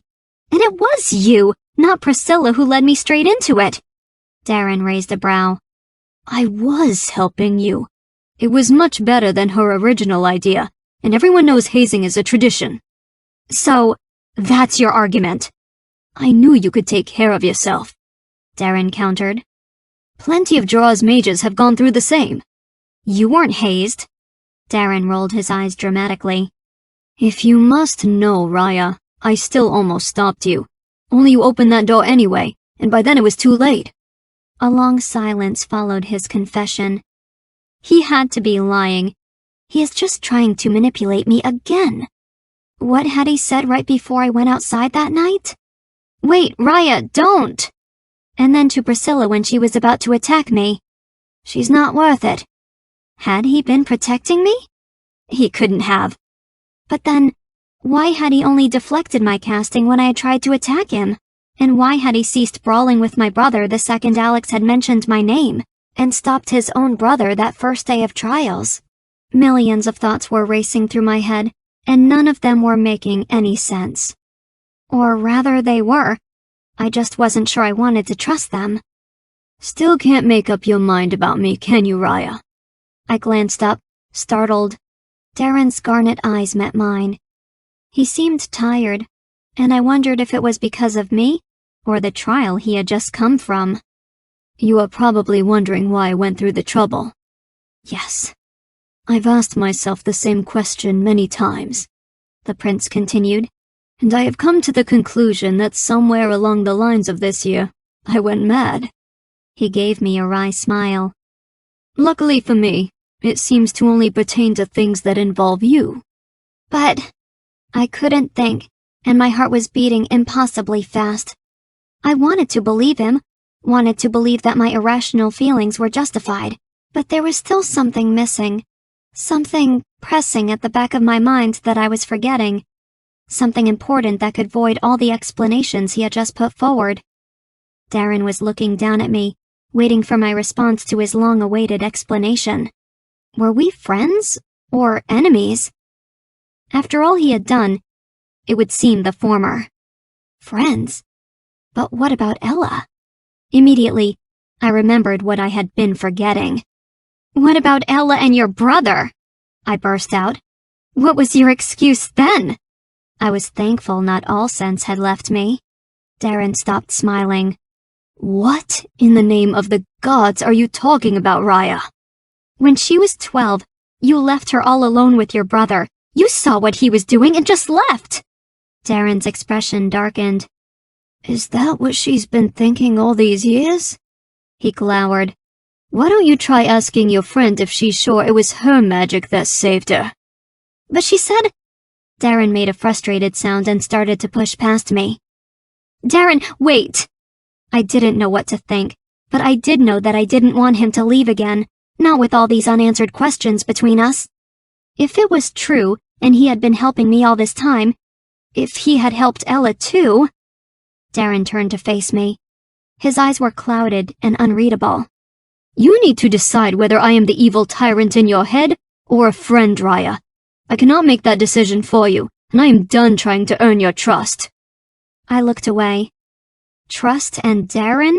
The two were opposite ends of a spectrum. The bell tolled loudly, and I jumped as I realized I was now late to my second trial. I felt myself go numb. What did trust matter? I would not be around long enough to find out anyway. I reached out for Darren's arm before he could start his descent. Immediately, a heady rush of hot and cold was met with an overwhelming sense of home. I felt my breath catch. I had been prepared for the fire, but not the startling refuge that came with it. It took a moment for me to settle my emotions enough to speak. If we were friends, I hesitated. What would you say to me, right now? Darren's eyes met mine. I would tell you that you could still win this, Ryiah. Thank you. I released his arm and took a step back. Something odd flashed across the non-heir's face. Good luck, Ryiah. I felt the corners of my lips twitch, and for the first time, I realized I was smiling. I gave Darren the barest of nods, and then proceeded up the stairs. Even though I would probably never earn my robes, there was a startling elation that came from thinking that maybe he thought I could. Chapter 15. First year, you are late. I reddened and bowed my head quickly, peeking out from under my bangs at the panel of disgruntled judges before me. There, just as in my dream, sat Master Barclay in the 3 colored robes. This was the first time I was really able to get a good look at the 3 mages who ruled the Council of Magic. Each of them looked almost unearthly in their magnificent robes. The gold trim seemed to shimmer brilliantly against the rays of the fading sun. The Black Mage of Combat had been the one to address me. His head was shaved, and there were 2 golden hoops dangling from his right ear. He had dark skin and piercing green eyes, the kind that seemed as though they could see straight through to your soul. He was younger than I had expected, no more than 35 years at most. "What is your name, child?" The second person to speak was the wearer of the red robe, a beautiful blonde woman with violet eyes and full red lips. She was older than the black mage, but not by much. "Ryiah." "Ryiah," said the third, a formidable older man with long brown locks and startling yellow eyes. "The green mage of alchemy." "You are the one who has given all those fancy highborns a reason to talk. Never in the history of the first-year trials has a student caused so much grief, or damage, to our sacred academy." I swallowed uncomfortably. "What do you have to say for yourself?" Master Barclay asked, watching me carefully. All eyes narrowed, and I willed myself to speak, despite the wave of nausea that was fast approaching. This would be my one chance to explain, in my own words. "I never meant to destroy that building," I said, eyes on the ground. "I had only been trying to disarm Ray, the other student that I was up against. Someone once told me that I could use my pain to call on my magic. He'd warned me that it was unstable, and I wouldn't be able to control it if I tried." I forced myself to continue. "But I had nothing left. No stamina, no magic, nothing. If I didn't try, I would have had to admit defeat, and I couldn't do that knowing there was still something I could use. I knew the armory was off limits, and I knew it went terribly wrong, but I had to try." I glanced at the colored robes, desperation in my eyes. "If you want something as badly as I do, you can't give up. I'm sure each of you had a moment like that, where you had to make a choice, and you chose your robe, no matter the consequences." "You impaled yourself on a sword," Master Barclay said dryly. "I would do it again, 1,000 times over if I thought it would help." I couldn't help feeling less confident than my words. It was the only way I could access my magic. I thought of Darren's warning so many months before. Better to lose a limb than a battle. "You are a fool," the red mage told me shortly. "It wasn't a limb you almost lost. It was your life, and the life of that boy you were with, all for a trial." "A powerful fool," the black mage corrected, smiling behind the palm of his hand. "She could rival the prince in that outburst." The green mage chuckled. "Until she kills herself in the process." "True," the black mage acknowledged. The three glanced to Master Barclay, and he cleared his throat. "We shall now begin the second portion of your trials, Ryiah. You will have 20 minutes to address 3 questions, all concerning the art of strategy in combat." I returned to my barracks much later that evening feeling confident, confused, half sick and half mad. The trial had only lasted a half hour, but the questions the judges had asked left me reeling in self-doubt. Had my answers been good enough? I thought they had. I'd cited several battles for each scenario they had given me. I'd weighed the resources, the weather, the landscape, and the politics of each situation to the one approach I thought would best suit their needs. I'd considered all the right questions. Was it a full-scale invasion? Or was it better just to send a small regiment to conduct the mission? Was it on our homeland, or in a neighboring country? For each question they had asked, I'd had a million queries of my own. I'd been desperate to show the product of my endless nights in the library, and even more frantic to prove I was more than the reckless first year they had seen during the first half of my trials. "You could still win this." Could I? The next 2 days were the longest of my life. I spent the time in restless wonder, following my friends around the small town of Jaca and trying not to think about what lay ahead. "It's in the hands of the gods now," Alex declared, as Ella and I followed him into the town's bakery. Ella bought us each a sticky bun, and we exited the fragrant shop licking the honeyed sugar off our fingers. We had 5 more hours before the naming ceremony, all of us trying to pretend the trepidation did not bother us as much as it did. "I'm surprised your adoring fans haven't stolen you away from us today," Ella told my brother. She'd intended for her comment to come off lightly, but the slight resentment in her tone had destroyed any pretense of indifference. "I told them to find a new hero," he said easily. "It was off-putting to have so many beautiful ladies returning my favor." Ella scowled. "Well, I hope you don't regret that later, when you are alone with your jokes and no one to listen. Oh, I won't be alone, he said, winking at me. I rolled my eyes and walked ahead, letting the two of them return to their silly banter. I wasn't sure how I would feel if Alex started to court my best friend, but I had finally decided it wasn't my decision to make. Entering the town's apothecary, I found my parents discussing the merits of witch hazel with the frazzled shop owner, while my younger brother raced over to greet me. Ryiah! Derek's eyes were as big as saucers. We didn't see you at all yesterday. Ella said you locked yourself in the barracks. I gave a small smile. I was wallowing in self-pity, but I am done now. He beamed. Good, because today you are going to get a black robe. I raised a brow. Apprentices don't get robes until they graduate. Aha, so you do think you'll be apprenticed? I shook my head. I don't want you to get your hopes too high, brother. I lost my first trial, in case you have already forgotten. Derek didn't bat an eye. Just because you didn't win doesn't mean you're disqualified. I ruffled his hair. You always were my biggest fan. Ryiah. I turned and saw Clayton standing in the middle of the doorway. He looked nervous. My stomach fell. I had been evading Clay ever since he'd introduced me to his parents. I didn't know how to let him down nicely, and so, while it was petty, I had figured the best way was to avoid him as much as possible. After all, we only had one more day at the academy. One day, and then we'd never have to have the awkward conversation to begin with. Too late. My brother snickered. I slammed the ball of my heel into his foot. Derek yelped and then hopped away to join our parents at the back of the store, shooting me a mean look. How are you, Clayton? I quickly busied myself with one of the charms on the counter. Better now. I cringed and fiddled with the locket until his big hand closed softly around my own. I looked up to meet Clayton's gaze. An uncomfortable silence passed between us. Ryiah, I like you. Well, isn't that just precious?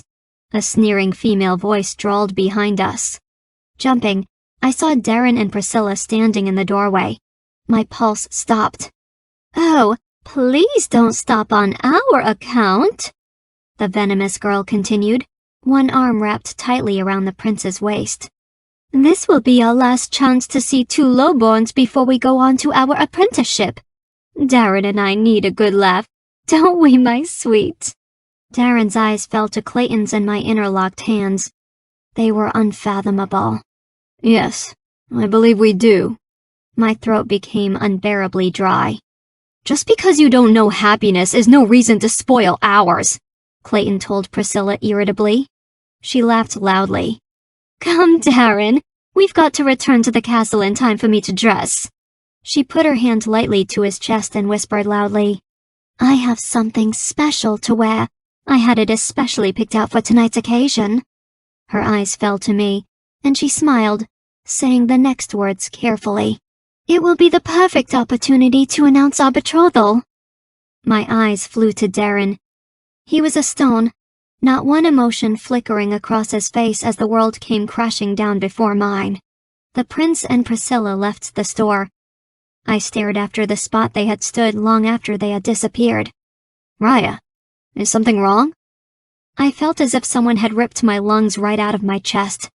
I was sad, angry, confused, and I had no right to be. I am sorry, Clay, I swallowed. I can't return your favor. Clayton's face burned red. He dropped my hand with a sneer. You are a fool if you think Darren will ever notice you. The boy didn't wait for a response.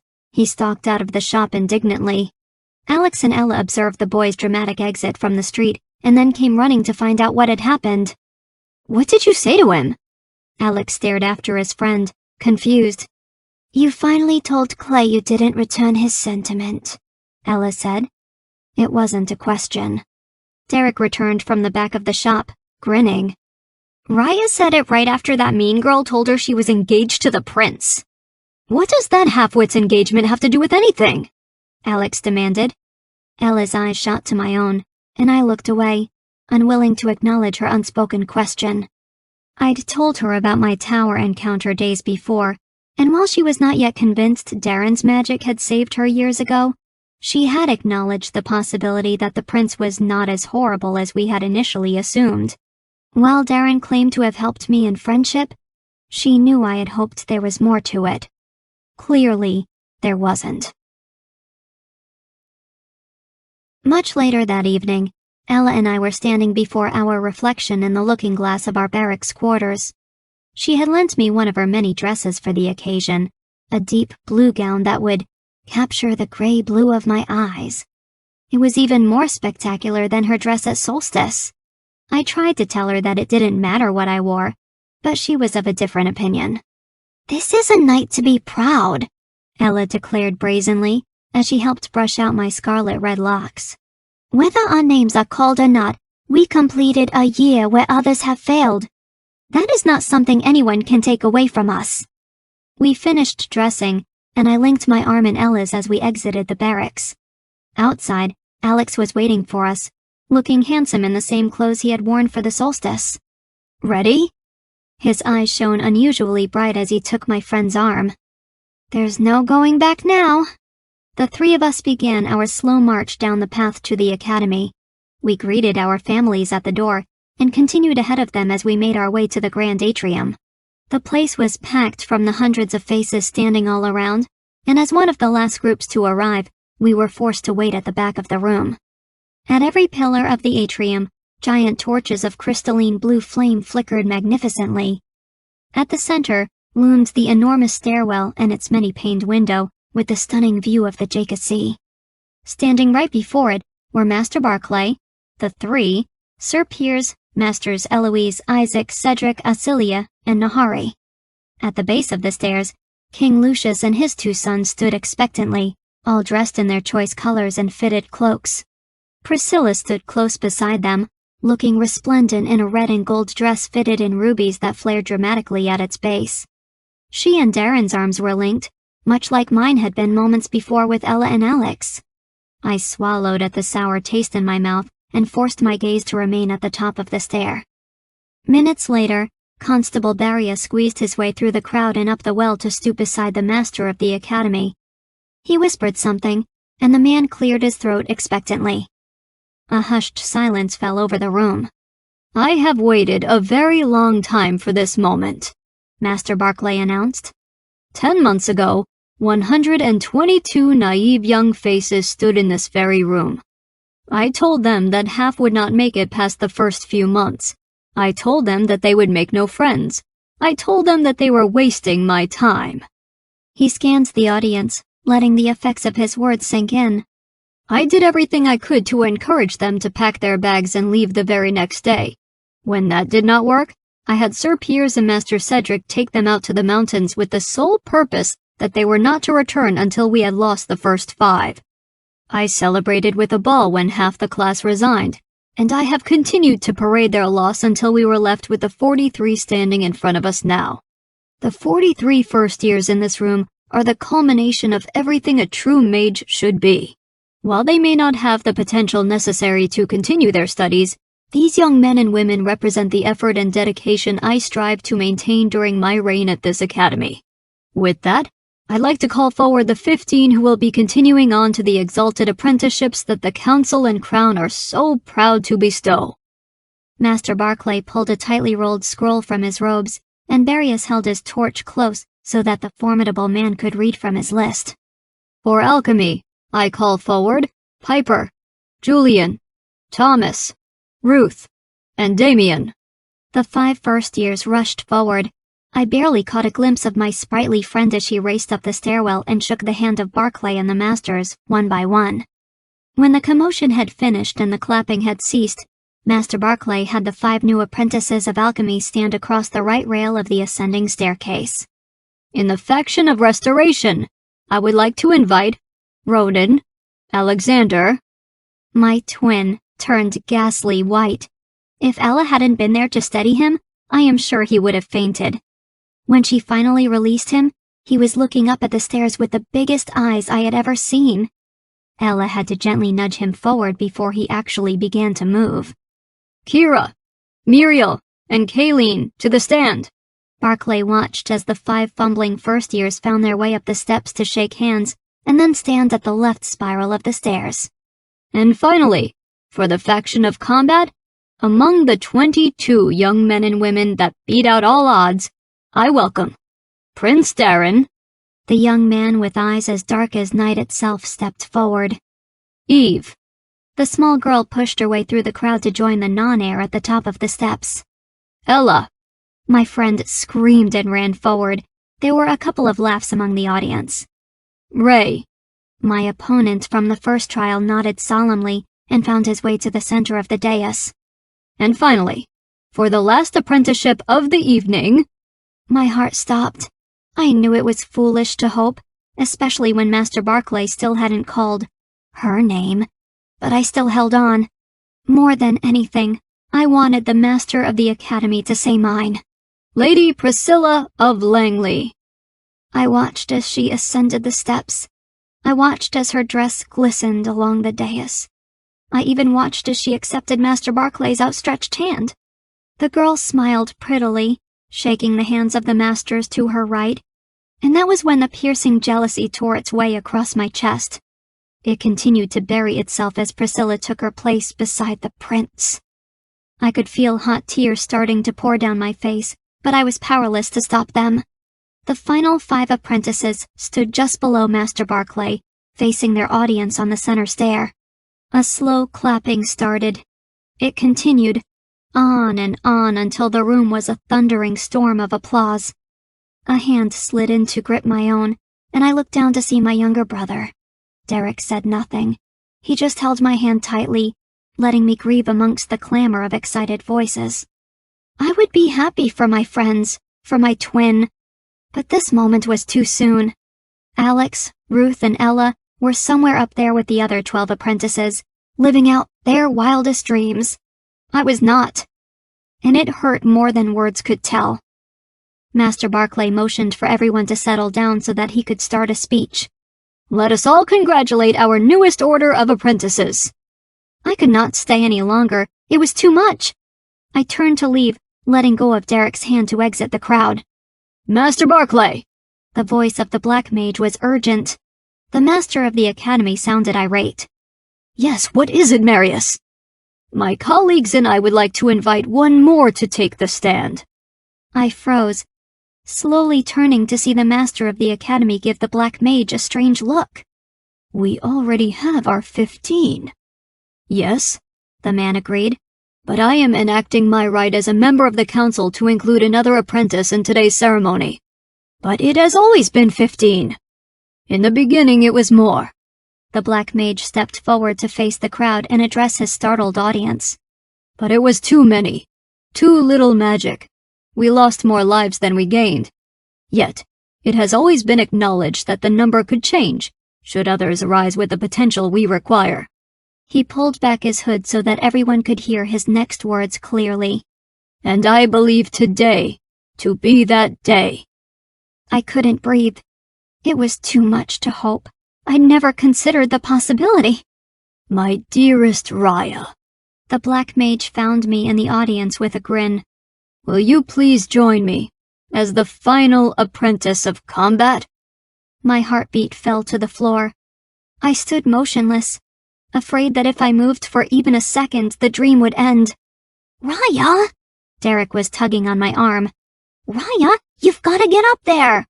This is real. The audience fell silent as I walked forward, and the sea of people slowly parted to let me approach the steps. As I drew forward, I caught sight of Alex's grin. Ella was beaming. I could also see the loathing in Priscilla's eyes. As I passed the prince, Darren gave the slightest nod, the barest semblance of a smile on his lips.